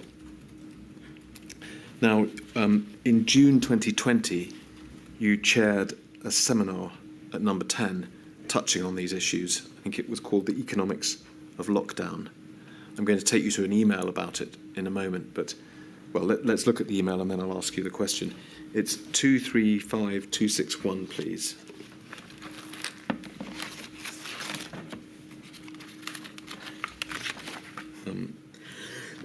This is, in fact, an email from Clare Lombardelli, who gave evidence this morning. She was at this seminar. You're not copied in on the email. I think it's an internal HMT email. We'll look at the content of it in a moment, but can you give us some evidence from your own knowledge about how this seminar came about, who arranged it, what was its purpose, and so on? I don't remember how it's set up. I think it's very unlikely that I set it up because I had very good relationships with the Bayes data science team, who I knew were doing a lot of work in this area. Therefore, if I was to organise a seminar of this type, I'm almost certain I would have involved them. Can you give us any clues as to who set it up? Can we assume it was set up at the Number 10 end of things rather than, for example, by the Treasury? If it was, from the email, it looks like it was not set up from the Treasury, and therefore the other two people in the room were Simon Case of Number 10 or Patrick Vallance, and of those two, well, your guess is as good as mine. All right. Well, let's look at the email. Clare Lombardelli is, as it were, reporting back to her colleagues, isn't she? She says she attended an odd seminar with the above title. Well, how much memory do you have of the seminar now, Dr. Warner? Almost nothing. All right. She refers to it. The cast list was the below, I think she's referring to the. If we scroll out, it's the addressee list for the email below. Seems to suggest that Chris Whitty may have been there, and Simon Case, and someone from the Bank of England, and also Patrick Vallance. Does that sound right to you? Or perhaps you can't now remember. I would trust the email list over my memory. Yes. But certainly it seems to be, we can see that it's some people, a high-level discussion. Yes? The Cabinet Secretary. I believe he was a permanent secretary in the Cabinet Office. But yes, agreed. If you're looking at 4, maybe 5 perm secs in that meeting. Yes. Then this. The discussion, very familiar. The economists all did a very clear pitch on smarter NPIs being able to deliver the same level of virus control at lower economic cost. She refers to a paper. There was a general conclusion by economists that the economics is not being considered enough, and a desire for a place to bring this together. They posed 3 options. 1, an economic sage. 2, a single model. 3, something more informal. Now, pausing there, as we've just seen, you also felt that more economic modelling, more economic analysis ought to be being done. Did you? Yeah, I mean, that's probably why I was invited to this. So carrying on reading, we said that Clare Lombardelli states the economists obviously killed the single model. We asked her this morning why it was so obvious that the economists killed the single model, and in summary she said, well, it's just not achievable to have a single model which takes into account both epidemiology, health, economics.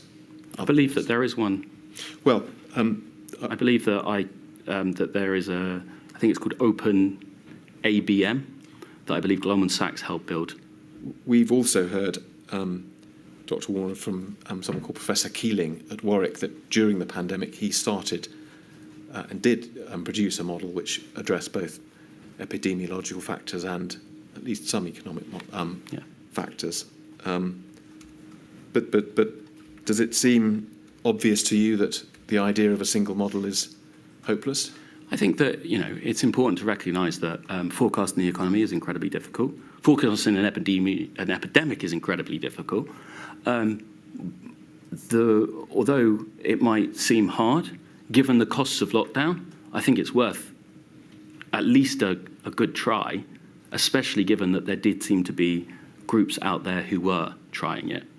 Certainly the view of Professor Keeling, who had done this work during the pandemic, and also Professor Woolhouse, another epidemiologist who gave evidence, we saw his email at the beginning of your evidence, was that this is something that ought to be worked on before the next pandemic, the more sophisticated models that could draw these factors together.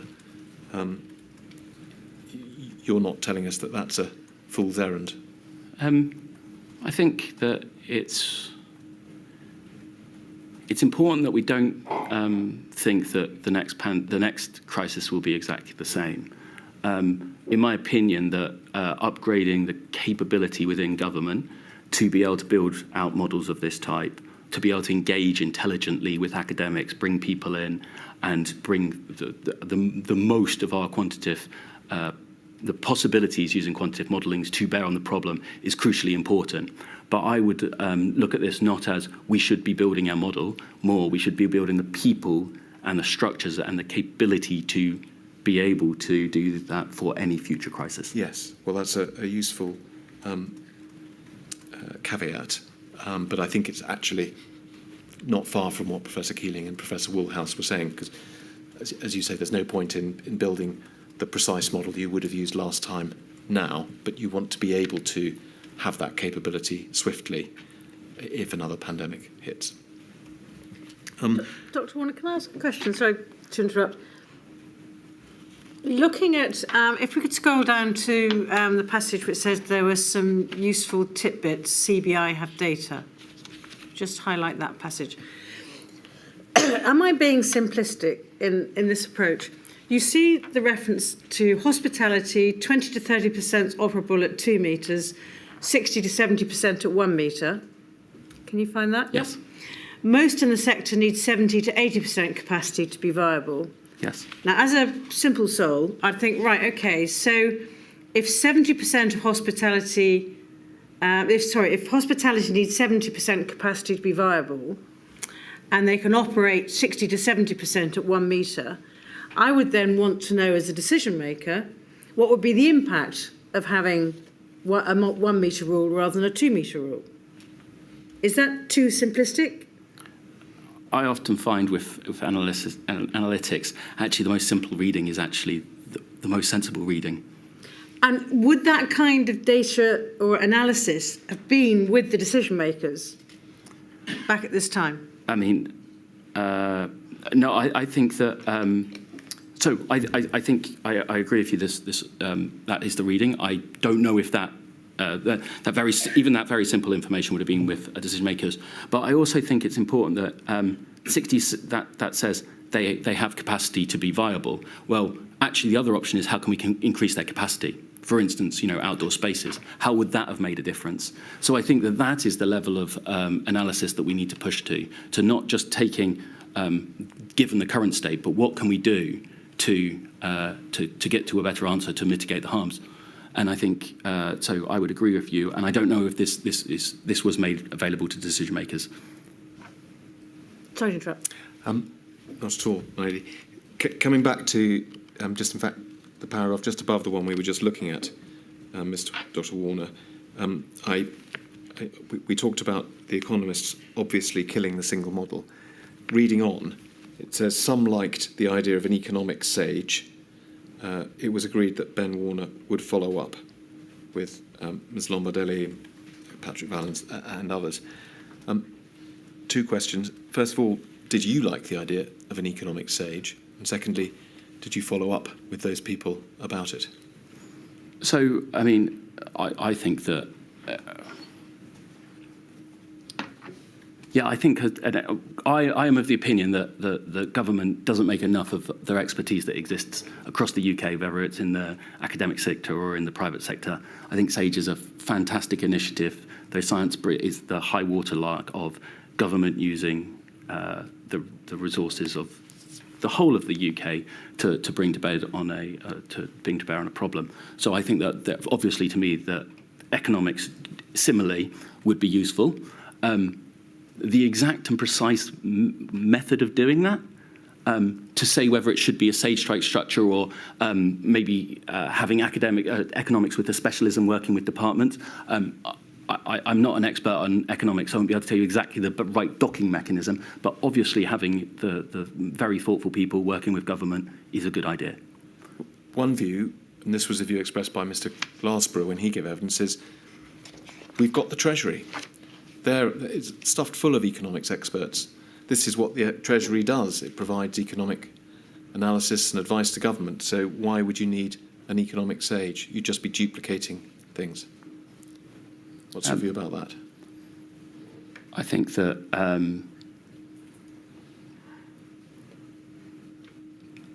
leaving aside my view of what the capability of the Treasury is, obviously having a diversity of viewpoints is important. Obviously bringing outsider expertise is valuable.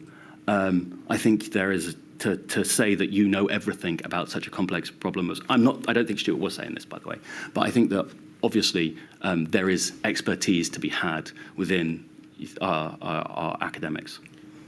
Did you follow this idea up at the time? Yes.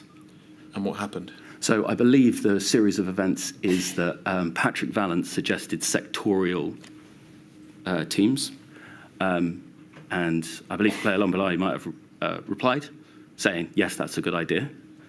I made, I believe, an argument for using the for a single model. I don't know past that. I don't think it would have been appropriate for me to set up this type of body. I think that I'm not an economist, and I don't have an inbuilt knowledge of government departments, the best way to lock it in, etc. But I do think an economic sage would have been, or no, I think us making more use of our academic sector across the piece. I mean, I don't think we should specialise just economics. There's other people. For instance, I had a very interesting talk at one point with a health economist who I tried to dock into to testing, because I think the more people we get in, and also the more resources, right? I think that throughout the time in COVID, we saw that the capability and the capacity of the academic teams was they were struggling at times, and giving them that extra resource would definitely be helpful. You know, our academic sector is packed full of really talented people, and we should always be trying to use them in government. Can I show you a related document, Dr. Warner, and it's INQ 302264997.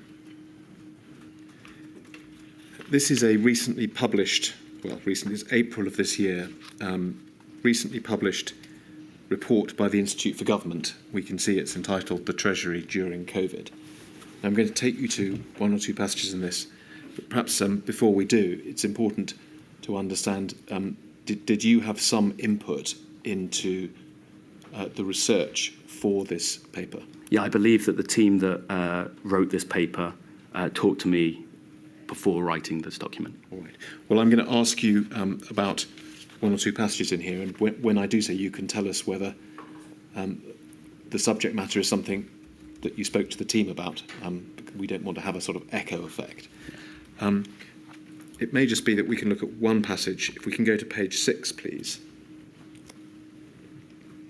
This is the executive summary chapter, but at the bottom of the page, please, final paragraph, we see the report says, when it came to more in-depth economic analysis, for example, predicting the potential economic impacts of different policy options or projecting how economic behaviour might respond to a renewed spread of the disease, the Treasury shared information much less effectively with the rest of government, particularly in 2020. And then this, senior Treasury officials also vetoed proposals from other departments to establish a cross-departmental group to discuss economic impacts and the proposal for a socio-economic version of SAGE, which could have fed external expertise into government in a more systemic way.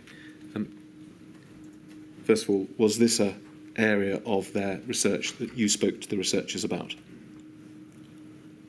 I'm afraid I can't say with any certainty. All right, well, leaving that to one side then, can you help us understand this suggestion that plans for economic SAGE, which we just saw being discussed at the seminar and in that email, may have been vetoed by senior Treasury officials? I think that Treasury would have been the appropriate place for an economic SAGE, in the same way Go Science is the appropriate secretariat for the scientific SAGE. It did not occur. That's all I can. I got the vetoed could mean an active veto or a passive veto, and I don't know which one the Institute of Government is referring to here. Well, let me just ask you about your own experience, Dr. Warner. You were the person looking at that email who was tasked with trying to take this forward. You've told us you tried. Sorry, I didn't want to give the impression that I tried to set up an economic SAGE. There was follow-up to that. I don't think I would have been the appropriate person to set up an economic SAGE. I don't even know who are what are the best economic departments in the UK. I see. All right, well, let's just look at one more angle on this. It may be that it helps, maybe it doesn't, but it's an exchange, a WhatsApp exchange you had with Tom Shinner, who worked at the Cabinet Office, did he not?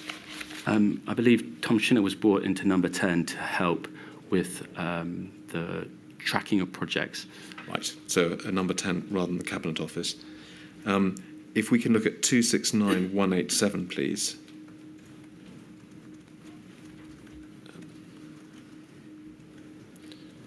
Page 17.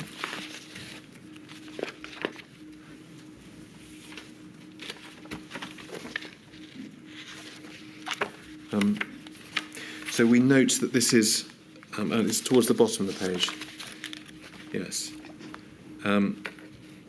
So I'm showing you where it starts depressingly. So let's just note the date. We've gone forward a bit. It's February 2021. So I think it's Tom Shinner who says, depressingly, I think there's quite a lot of truth in this about the Treasury approach. And you say, I'm waging my own small war against HMT. Their culture is fucked. My new favourite line whenever they mention VFM, value for money, I believe so, yes. is, well, it's only X% of eat out to help out and probably won't have such a terrible effect. What were your views about the HMT's culture in February 2021? I think that HMT, in some ways, they have a very strong culture that enables and empowers their officials, and that culture is very effective for some things they do. I think that culture becomes and that has a positive effect, but I think it has a negative effect when it comes to places where special technical knowledge, like I mentioned around like advanced analytics, data, technology, and I think in that areas it creates a negative effect. Also at this point, I think that we are discussing with Head Treasury around the use of the toy model, and I feel like they, as my witness statement documents, that I was concerned that the Treasury were not necessarily providing a neutral set of information for the Chancellor to make decisions upon. Yes, well, that is something that's in your witness statement, but I'm not going to go into it with you in detail now. But just sticking with this idea of the culture, you've referred to matters that are, as it were, internal to the Treasury, that their resources, their analytical capability, what they were doing or not doing properly with the toy model. Is it possible that your rather jaundiced impression of their culture also relates to their co-working and the way in which they were or weren't working with other government departments and number 10? I think that a open, transparent culture is always crucially important. I think that I had that working with numerous other organisations and groups. I think it is also important to mention, though, that for some of my interactions with treasuries, this message is true. However, in other areas, they were unbelievably helpful. They were thoughtful and really helped. For instance, they actually seconded a couple of officials into 10DS to help us around the spending review. So I think it's important that, you know, when we reflect on these WhatsApps, that we're seeing a specific view at a specific point of time about, you know, one issue, but it doesn't necessarily reflect my entire views of what is a complex organisation. Thank you, Dr. Wong. We can take that down. Just one further quick issue, and then I want to ask you about COVID-A. The quick issue is about an entry in your diary referring to long COVID.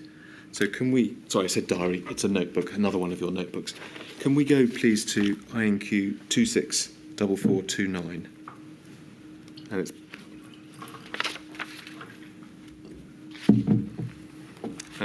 if we go to, right, we've gone straight to that page, which is fine, Dr. Warner, because you've looked at this book and the other pages of it, haven't you? Yes. And so we see there about 5 or 6 lines down, a line which says infections up, long COVID. I want to ask you a few questions about that in a moment, but before that, are you able to help us roughly estimate the date on which you wrote that entry? I believe from discussions earlier we decided it's about March 2021. Right. We can see just below that it certainly seems to have been before June of whichever year you were in, because you are wondering what's going to happen on June the 21st. So the main question was it 2020 or 2021? You can see just above that, it says, maybe spelled incorrectly, efficiency of AZ, which I think is referring to the AstraZeneca vaccine. Yes. And there are other references in the book which make you think that we're certainly in the first few months of 2021 rather than 2020. Yes.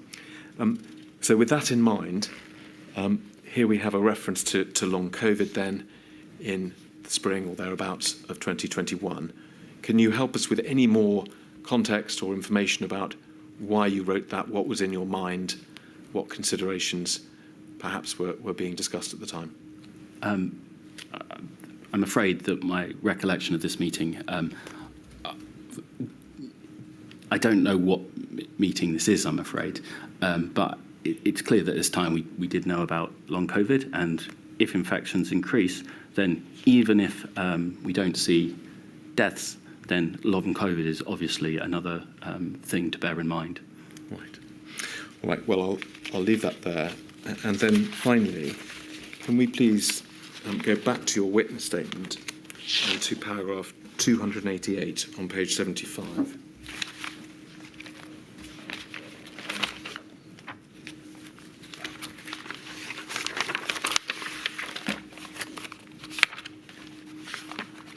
And you refer here, Dr. Warner, to a retrospective meeting which happened in February 2021.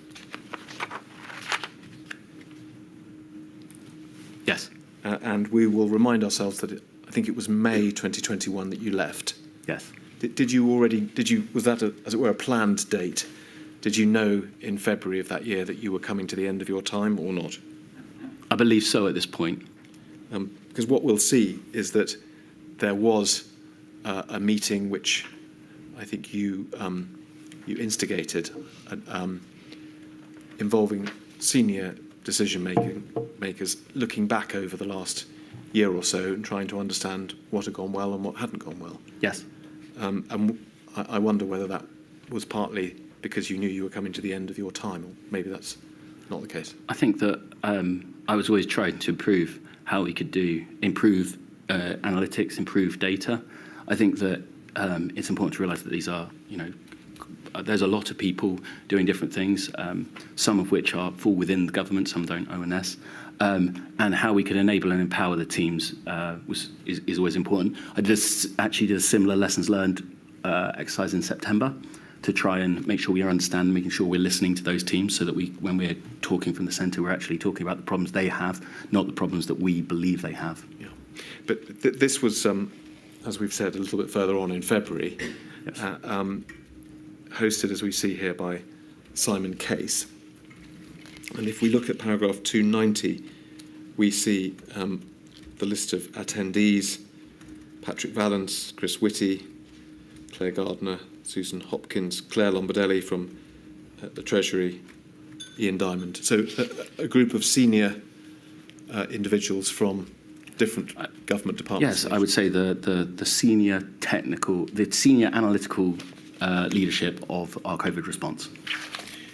And let's look, if we may, just at that there are a number of documents that we have relating to this meeting, but I want to take you to the Chair's brief for it, which is, thankfully we have it on screen. And again, a number of issues that were discussed. I'm going to ask you, if we can turn to page 2, just about a few questions about one of the themes, which was around governance and decision-making structures. Before I do that, can you just give us an idea of, in more general terms, what the purpose of the meeting was, what the sort of scope of the issues that were to be discussed was? If we just flip back one page, yeah. We see the idea of a retrospective, which is a well-known thing that is done often within software development teams, where it's basically just trying to uncover the mistakes that are made, and as the sort of retrospective sort of, I'm going to call it a creed, says, whatever we discover, we understand and truly believe that everyone did the best job they could, given what they knew at the time, their skills and ability, the resources available, and the situation to hand. So what we're trying to do here is say to teams, actually, it doesn't help us by playing some sort of blame game. Actually, we know that improving analytics is important. We know this is a complex thing. We need to make sure that everyone's, and so it's trying to promote that open, truthful, transparent culture that actually allows us to discuss the issues and move forward with solutions rather than play some sort of blame game, etc. Which I don't want to in any way further the senior leaders, but it was just an idea that is done in software development that we thought might be valuable here. Yeah. And so if we can go over the page then, the first of the themes that was to be addressed was governance and decision-making structures. And to be clear, this is a document which was drafted before the meeting, wasn't it? Which detailed the advance thoughts that the people who were to attend the meeting had submitted. So I believe that I talked to a large number of different people across the entire analytical landscape, including more junior members, because I think that's also important that we're not just sort of talking to senior leaders. These people lead large organisations. So that's where my comments come from. And then the senior leaders themselves, I think, put forward a document as to what they believed. And I think that Simon Case's private office had some very good officials who constructed this document together to provide him with the best possible speaking notes so that he could lead the meeting. So that's the genesis of it. And we can see that the obstacle then is identified as there being no forum to set the long-term analytical plan, to prioritise resources, to drive operational action or evaluate programmes. The comment, which I think is your input, Yes. says you feel this is where a lot of the other problems stem from. This meeting is necessary and needs to be hosted by the Cabinet Secretary is itself evidence of the lack of this forum. And then we see comments by others, including from Patrick Vallance, commenting that there has been at times a lack of clear reporting lines for SAGE in the absence of COBRA. And also Rob Harrison, for example, who was a Director General at the Cabinet Office, I think, referring to a general lack of proactive, longer-term thinking. So were these the problems to which you thought that COVID-A was the answer? Yes, I think that, as it says there about the prioritisation of resources, the data infrastructure that needs to be built, where's the best place to put our software engineering talent at that point in time? Those decisions, there was no forum for that. For also discussing other problems that these teams were having, there was no forum. So that's my idea of a COVID-A is, it's just sort of like, well, there's a COVID operational, there's a COVID strategy, so COVID analysis. I think it was created, a COVID-A, was it not? I don't know what the energetic force of this meeting and what actually ended up doing to a degree. Let's not worry too much then in any event about what happened last time, but looking forward, can you see that this is a sort of gap which might need filling in future situations? Yes, I think that I think it's important to realise that to build data infrastructure takes a large amount of time, investment. To do analysis takes time.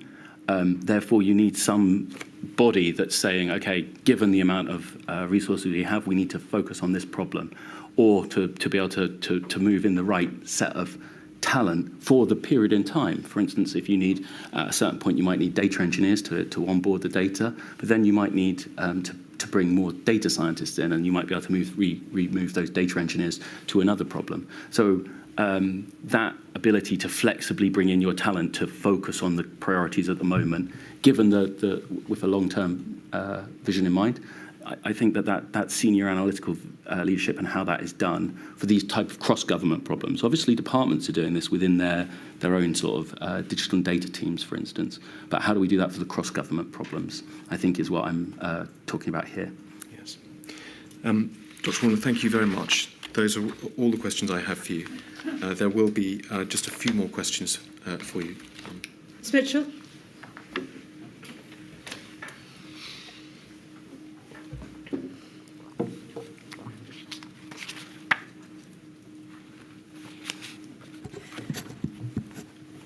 I appear as instructed by Amar Anwar and Company on behalf of the Scottish COVID bereaved. Dr Warner, I'd like to ask you some questions about data, in particular availability of data. The inquiry has already heard a little and probably will hear a lot more in later parts of this module, that there were problems obtaining data from devolved administrations and that efforts were being made to resolve these. In particular, that devolved administrations thought they were unable to share data on COVID because of GDPR. And we understand that efforts were being made to obtain legal advice to explain to them that that wasn't the case. Were you aware of these difficulties in obtaining data from devolved administrations, particularly in relation to the Scottish Government? Across government, data sharing is an issue, and then also how the statistics is done across the devolved administrations. I don't believe I'm aware of those specific areas, but in general, those are problems that occur for not just COVID, but many other government problems. And we heard about that in your evidence so far. I suppose it stands to reason if there are problems getting data, it impacts upon the problems of analysis. But can you identify for us, were there any specific impacts upon areas of devolved administration that impacted upon your work? I think that, as discussed previously, whenever you have a lack of data, it means that you can't focus on those problems. So the problems that you've mentioned about that existed around devolved administration, I'm sure, hindered the ability to analyse that data and then produce the necessary information to decision makers. And was that something that you found where you hindered in that regard? In my role, that type of level of specificity around a data source would not be what I would look at. We tried to set up we set up a data sharing team within the central GDS, which I think moved to the CDDO office, to try and give teams that are struggling with those issues a set of experts that could give them advice, including legal advice, to try and address these exact problems. Following up from that, can I ask whether or not you're aware of the person who was involved in liaising with the Scottish Government in that regard? So perhaps we can follow up and ask that person. I'm afraid I don't. Would you be able to find that out for us? I'm afraid that the question you're asking is very important. It depends on the exact nature of the data. Where that data, which department it sits in. So that would be the place to ask, is the department that was interacting on the issues that you are worried about. And it could be actually multiple departments, which speaks to why data availability in government is sometimes very hard for these cross-government issues. Thank you. Thank you, my lady. Those are the questions that I would like to ask. Thank you very much indeed, Ms Mitchell. That completes the questioning. Dr Warner, thank you very much. I'm sorry it's been a long afternoon for you answering such questions and with such care. Obviously, you've been very careful with your answers. Thank you for all your help, and we shall resume tomorrow at 10 a.m. Thank you.